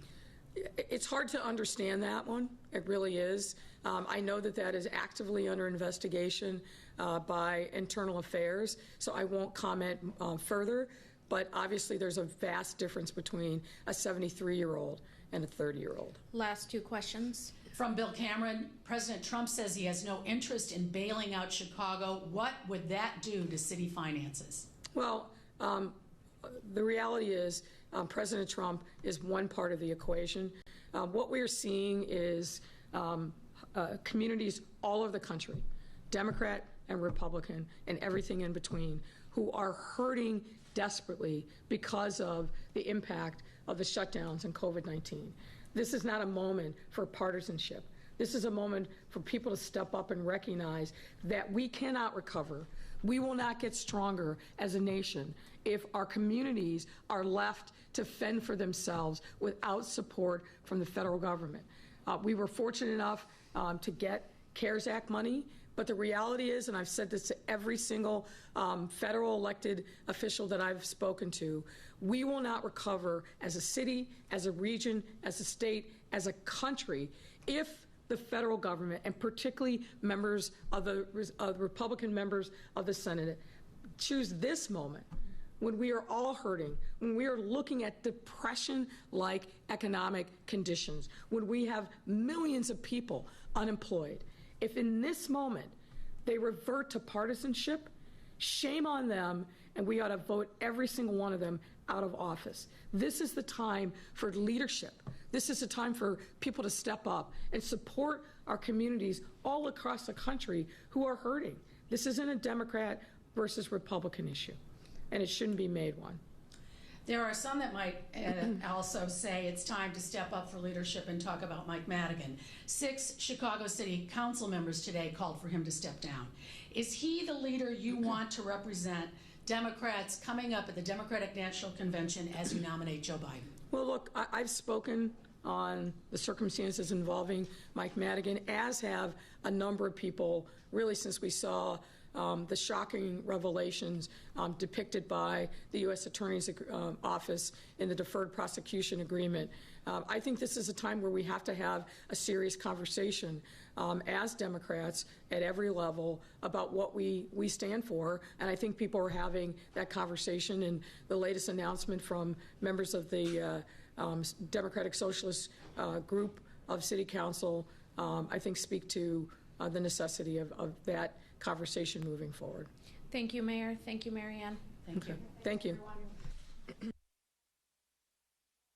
All right, everybody, good afternoon. Thank you so much for watching News Now from Fox. Pilar Arias here. Happy hump day. It is Wednesday. Can't believe we are already so far into August. Feels like yesterday it just started. It was this past weekend. I hope you all are having a great day. We got plenty of coronavirus updates and top stories from across the country to get to all day on the stream. For those of you watching us on YouTube, I'm going to check the latest numbers. It appears there is 514 of you. I want to give you a heads up. Arizona Governor Doug Ducey is meeting with President Trump today. It's a very high-profile meeting, we all know, and that's because for a little bit, Arizona was spiking so much it was considered the epicenter of the coronavirus pandemic right here in the U.S. for like less than a week, like a few days. But all eyes were on Arizona as well as many other hotspots. So because of that, we have a separate YouTube stream that we're going to be going to. Now, it's not going to be live. It's going to be tape playback. But as soon as that happens, we're going to be ending this YouTube stream and starting another one. I wanted to give you a heads up. That YouTube stream, it's already been created, so you can be on standby to watch that. But I just want to let you know this stream will be ending and we will be starting another YouTube stream. Not everybody watches us on YouTube. Some people watch us in other ways as well. You can find us on fox10phoenix.com. You can find us on coronavirusnow.com. You can find us on apps on your smart TV as well. So we are all over the place trying to get to all you News Nowers across the country and even worldwide. Speaking of, if you're watching on YouTube, feel free to let me know exactly where you are watching from. Again, my name is Pilar Arias. I'm one of 3 News Now hosts. You've got me, you've got Mike Pace, you've got Christy Larson, and we stream on YouTube 14 hours a day. So again, so happy to be here with you all. I'm going to take you out to the state of Michigan for their coronavirus update from earlier today. And again, if any other news breaks, any other updates happen live, I'll bring them to you right here on the stream. 15, 10, 9, 8, 7, 6.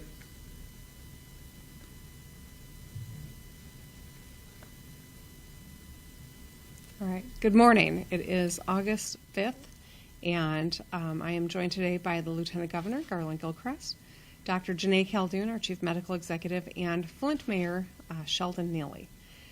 So I want to start today by talking about Michigan State Police Trooper Caleb Starr, who passed away after he was struck by a drunk driver on July 10th.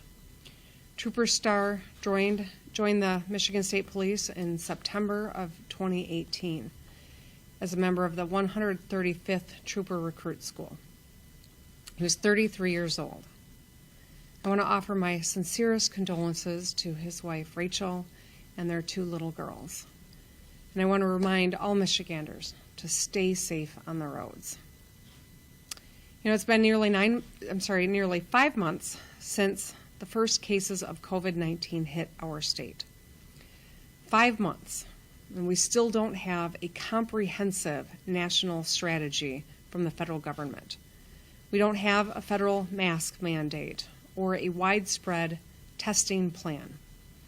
And the federal government has not yet agreed on a recovery plan to help the states and locals mitigate the unprecedented impact that this virus has had.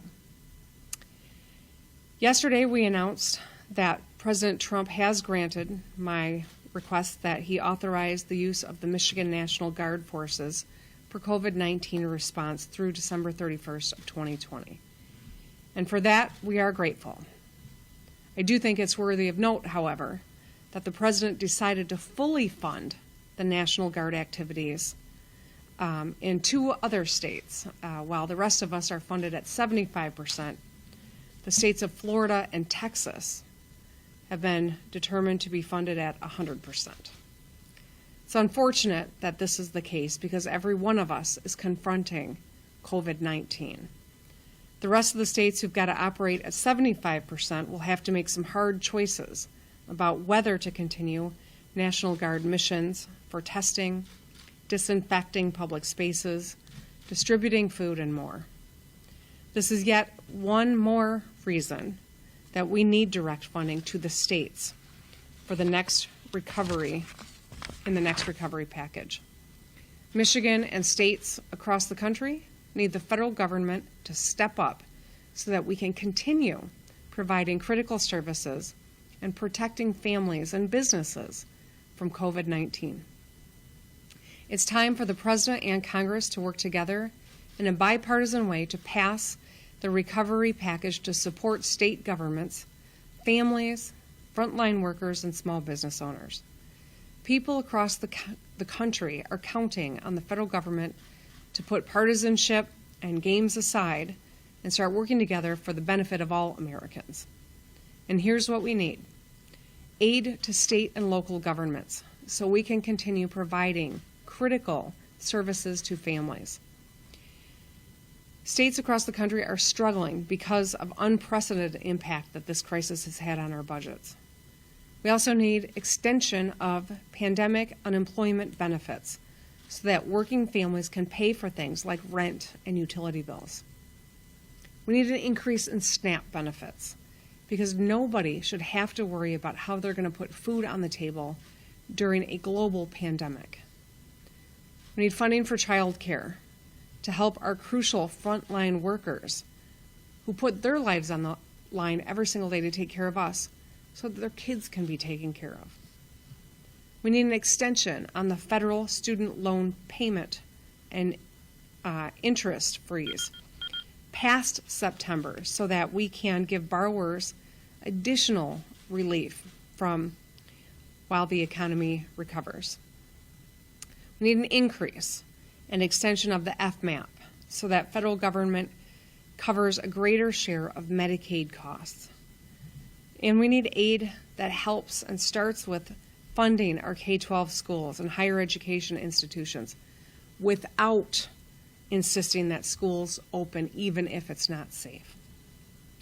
After delaying action for months, Senator McConnell and the Senate Republicans released a proposal last week that fails to meet the scale of the crisis we confront. Unlike the House-passed HEROES Act, McConnell's plan guts benefits for millions of Americans and puts our economic recovery more out of reach. With more than 25 million people out of work and unemployment claims on the rise for the second week in a row, now is not the time to slash benefits that have been a lifeline for so many Americans.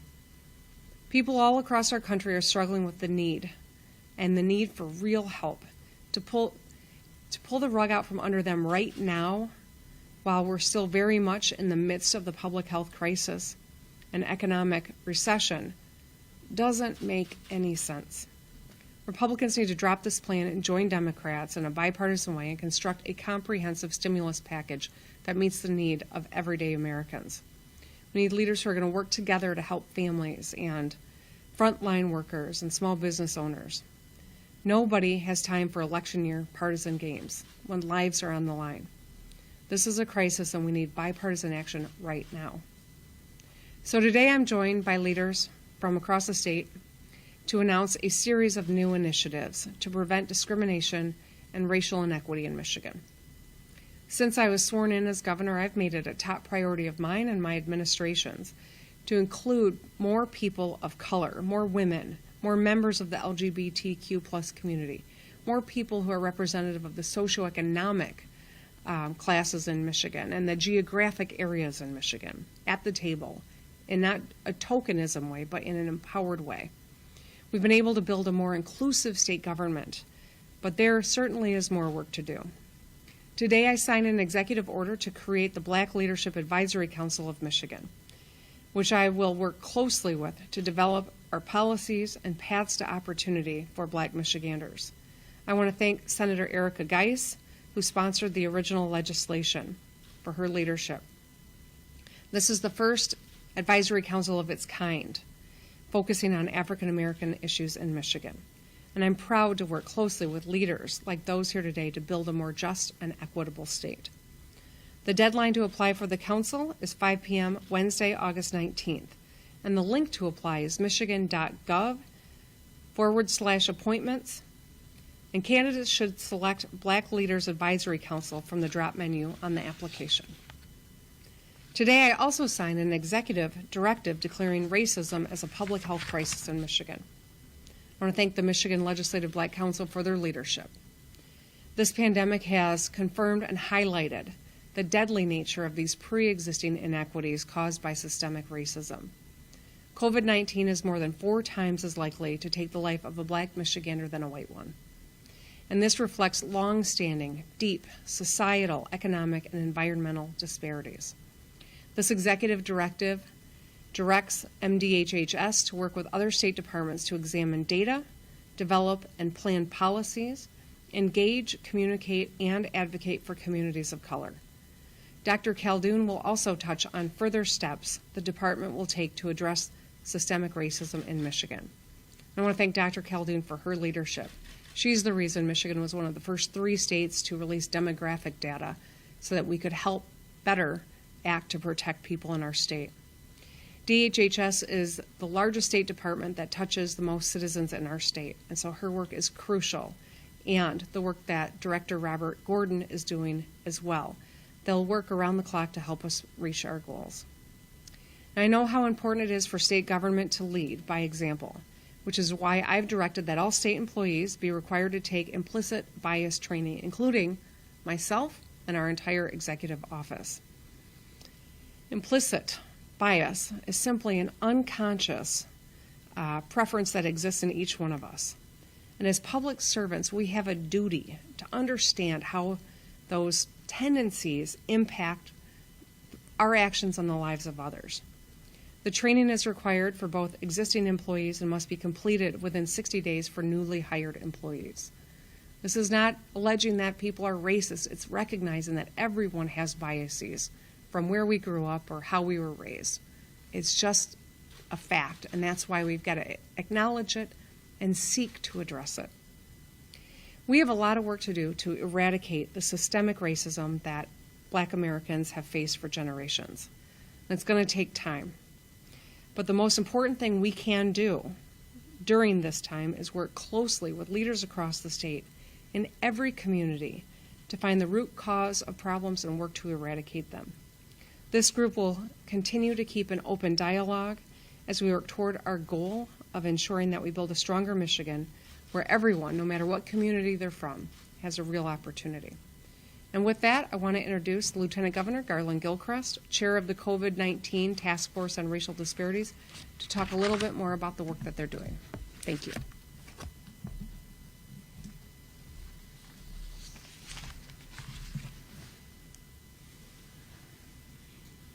Thank you, Governor. And good morning, everyone. I would like to also acknowledge Dr. Janae Khaldun and Flint Mayor Sheldon Neely, who you'll be hearing from in a few moments. I, too, want to express my deepest condolences to the family of Trooper Caleb Starr. The entire state of Michigan is feeling this tragic loss, and he will be missed by all of his colleagues in the Michigan State Police. We thank him and all of you for your service. These past several months have been very difficult for all of us as we have dealt with this virus that moves quickly and silently. It has been tough for the families who've lost loved ones to this devastating virus, and I count myself among those, losing 23 people in my life to COVID-19. It's been tough for the frontline workers who have faced great uncertainty as they showed up to work to keep vital life-sustaining services operating. I saw this firsthand yesterday when I went to get tested out of an abundance of caution when one of our sitting state senators in the legislature tested positive for COVID-19. And I pray for his recovery. And I pray that everyone who may have even feared they've been in contact with someone gets tested. Thankfully, my results did come back negative. But I encourage every person, again, to get tested. And you can find the nearest testing location at michigan.gov/coronavirus test. It's been really difficult for our children who've basically had to relearn how to learn, taking classes online, who haven't seen their friends or classmates or even some family members in months. And again, I feel this personally with my twin 6-year-olds and my baby girl, Ruby. This has been really difficult for employees who've had to work differently, or for those who haven't been able to work because their workplaces have had to pause operations in the name of public health and public safety. But if you're a black person in Michigan, or if you're a person of color in our state, the pandemic has been even more difficult in all of these cases. You see, we know that coronavirus itself doesn't discriminate, but it literally feeds upon the discriminatory inequities that exist in our system. This pandemic has held a mirror up to our entire country's healthcare system, and we've seen that communities of color are suffering at higher rates in part because of a lack of attachment to that healthcare system. In our state, we've still had about 40% of our deaths be black residents from coronavirus, but our population is merely 14%. In addition to being more likely to work in one of those jobs that is really risky in the context of the pandemic, but critical and needing to function, black and brown employees have been more likely to be laid off or to have their hours reduced. A report from the University of Michigan actually found that nearly half of black Detroiters and a third of Latino Detroiters say they have lost their jobs due to this pandemic. And we all know too well that businesses owned by black and other people of color entrepreneurs have been more likely to have had to close down and less likely to receive government assistance, especially from the federal government, that the assistance that they would need to keep the paychecks flowing, to keep people on their payrolls, and to not close their operations and continue to be the anchors that they are in the communities. While these injustices in our country, frankly, have been exacerbated and intensified by coronavirus, they are as old as America itself. They're the same inequities that after the killings of George Floyd and so many others have motivated Americans from every background and identity to confront the legacy of systemic racism that has been a stain on our nation for centuries. That is why we're saying what should have been said long ago. Racism is a public health crisis. However, it is not enough to simply label an injustice. We have to actively take steps to replace injustice with justice.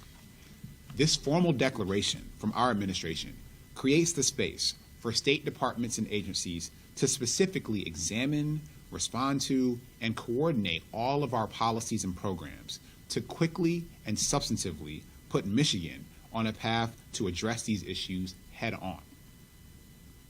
The governor mentioned signing an executive order creating the Black Leadership Advisory Council. This will be a leading pillar of this effort to lay a new foundation of equity and inclusion in Michigan.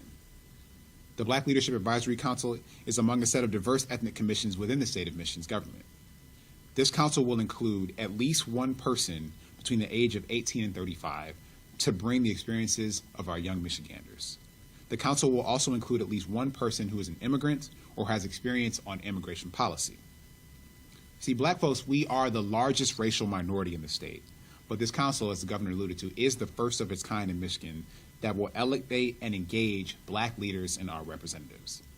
It will build upon the work that we've begun with the Michigan Coronavirus Task Force on Racial Disparities. And it will expand the scope of that work to develop policies to address disparities in health, create generational economic opportunity, lead to community investment, provide access to affordable and available housing, increase public safety in the truest sense, make investments in education, environmental justice, and broadly create more opportunities for black Michiganders to pursue happiness and success. When we have full and complete representation, We have policies and programs that can address people's full and complete concerns. We are one of the first states, and still, unfortunately, to this day, one of just a few states who are actually tracking and reporting our cases of coronavirus and COVID-19 deaths by race and ethnicity. We're the first administration to join our neighbors in the March for Justice as we march down Woodward. Just going to break in here really quick, everyone, to let you know that it looks like we're going to have a State Department briefing live here any moment. As soon as that starts, I'll be changing gears. We're the first state to form a task force to specifically and explicitly apply the full force of state government to address the racial disparities that we have seen during this pandemic and how they connect to longer-term health disparities. And we were the first administration to require implicit bias training in state government and in medical professional licensure processes. So just as we've used data and science and evidence to drive action during this crisis, we will use data and science and evidence to act on equity and inclusion. The state will begin examining this data to document the differences in health outcomes among racial and ethnic groups in Michigan and how it must be collected, analyzed, and made publicly available to help leaders implement equitable policies. This will help departments better understand how racial disparities in societal, environmental, and behavioral factors intersect to affect resources like good jobs, access to healthy and affordable food and housing, equitable transportation options, quality public education, and opportunities for diverse entrepreneurs. The Equity Impact Assessment Tool, which I'm frankly very excited about, that Dr. Khaldun will speak to, is another thing that we're introducing. The Michigan Department of Health and Human Services has launched this tool to further address implicit bias and how we can make sure that equity is centered in the choices that we make as state government. This will use data, community engagement, and analysis as a way to make sure the policies and the practices within the department are providing the best services in mitigating inequities and disparities. If we are going to design a new system that works for everyone, we need to ensure that everyone has a seat at the table. That is why we're putting out this call to action today for people to step up and lend their voices and experiences to building a better Michigan. You can start by applying for the Black Leadership Council. Advisory Council. I want to second that and go to michigan.gov/appointments to do so.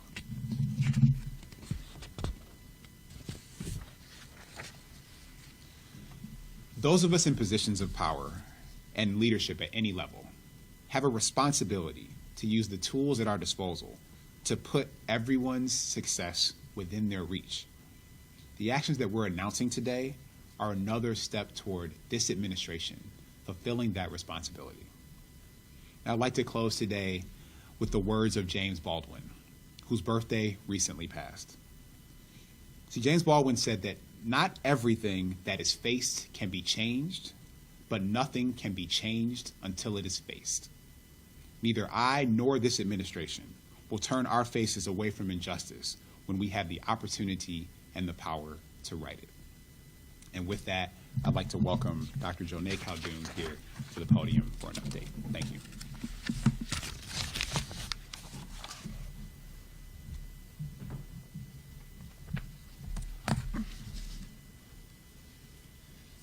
Good morning, and thank you, Lieutenant Governor and Governor. So I'm proud to stand with Governor Whitmer, Lieutenant Governor Gilchrist, and Mayor Neely today to declare racism a public health crisis. As has been discussed many times, communities of color are disproportionately impacted by many health conditions, whether it's cancer mortality, heart disease, diabetes, maternal mortality, infant mortality, and now COVID-19. The statistics are staggering, and we must do better. And let's be clear, these disparities have nothing to do with genetics and race. They are due to unequal treatment and racism that have plagued our society for centuries. But I'm encouraged because there is something that we can do about it. Declaring racism as a public health crisis means that we will and must tackle this with urgency and intention.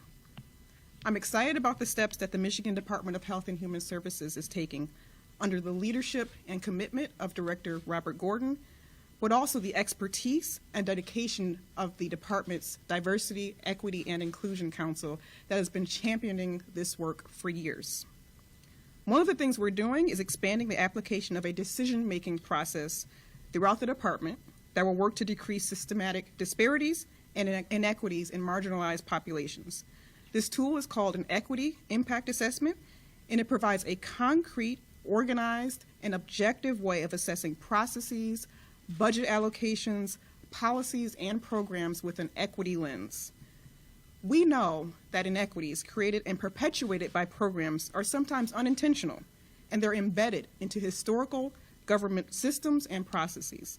And the Equity Impact Assessment will guide MDHHS leaders to think through implications of their decisions on minority populations and will absolutely help reduce disparities and inequities.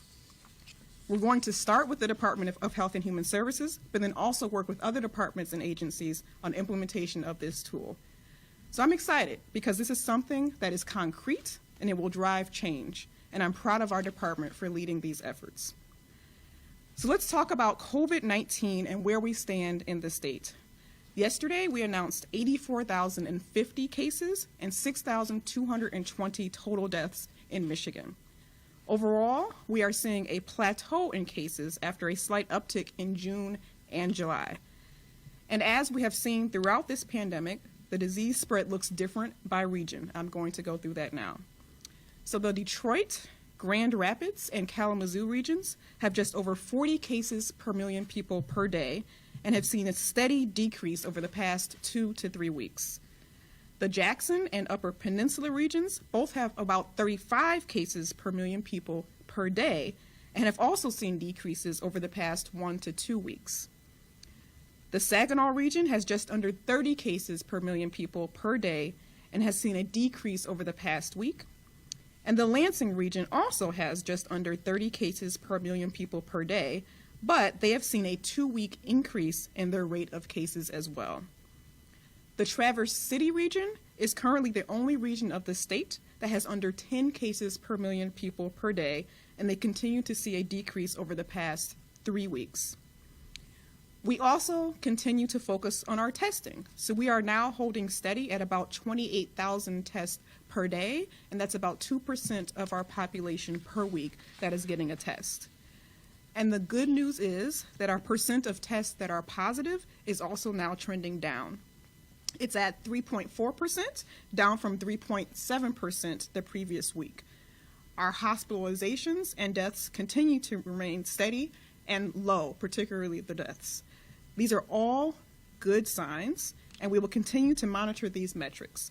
But as we all know, even if a trend is stabilizing, it only takes a few people to create an outbreak and have the disease spread rapidly. So these plateauing trends are not reasons to let our guard down. There's still disease spread across the state, and we're still seeing several outbreaks across the state in every region. So last week, our local health department. All right, everybody, thanks so much for watching News Now from Fox. Pilar Arias still here with you. We've been watching a coronavirus update in Michigan, but now we're going to head on over to the state of Illinois, where Governor Pritzker has come out live. Good afternoon, everyone, and welcome to today's briefing on the status of COVID-19 in Illinois. To start, I'd like to turn it over to our IDPH director. Mines, Mississippi has to offer in the world. Thank you, Governor, and good afternoon, everyone. The number of cases statewide is generally trending upward, and positivity rates have increased throughout the state. Of course, more in some counties and regions than others. Many people may be thinking that the numbers aren't that bad, that we look better than many other states. They're better than what they were a few months ago, and that is true. They're not as high as they were in April and May, but they are increasing. And if we don't take further steps to reduce the spread of the virus, our numbers will continue to go up, and we will be right back where we were just a few months ago. Anyone who thinks that wearing a mask or keeping their distance doesn't help, you are just wrong. Both of those incredibly simple actions have been shown to slow the spread of the virus and decrease the number of cases. Let me just share one specific example. This was recently released in an article in a journal, and it was talking about 2 hairstylists that had COVID-19 that were on the job before they knew they were positive. They found out they were positive, and so in contact tracing and trying to identify all the people that they exposed, there were 139 clients who these 2 hairstylists had interacted with while they were symptomatic or pre-symptomatic. But as it would be, the company's policy and the community's policy was that indoors people wear face coverings. And as a result, after testing and looking at all the people that were exposed, there were no secondary cases reported from clients that had been exposed to those hairstylists. And just in case you think that maybe they weren't really positive, but the stylist did happen to infect their spouse and their child and their child's partner. So I think this is great evidence that, in fact, these all right, those of you watching on YouTube, I'm going to be ending this YouTube stream right now. That's because we've got the picture of the tape playback of President Donald Trump with Doug Ducey. So again, I'm going to be ending this stream, starting a new one. 1,759 people were newly diagnosed with COVID-19 for a total of 186,471 cases. Since yesterday, most regrettably, 30 additional individuals were reported to have lost their battle with COVID for a total of 7,573 lives lost. As of last night, 1,552 individuals were in the hospital, hospitalized with COVID. Of those, 368 individuals were in the intensive care unit, and 129 individuals were on ventilators. In the last 24 hours, 46,668 lab results have been reported for a total of 2,896,063 tests performed statewide.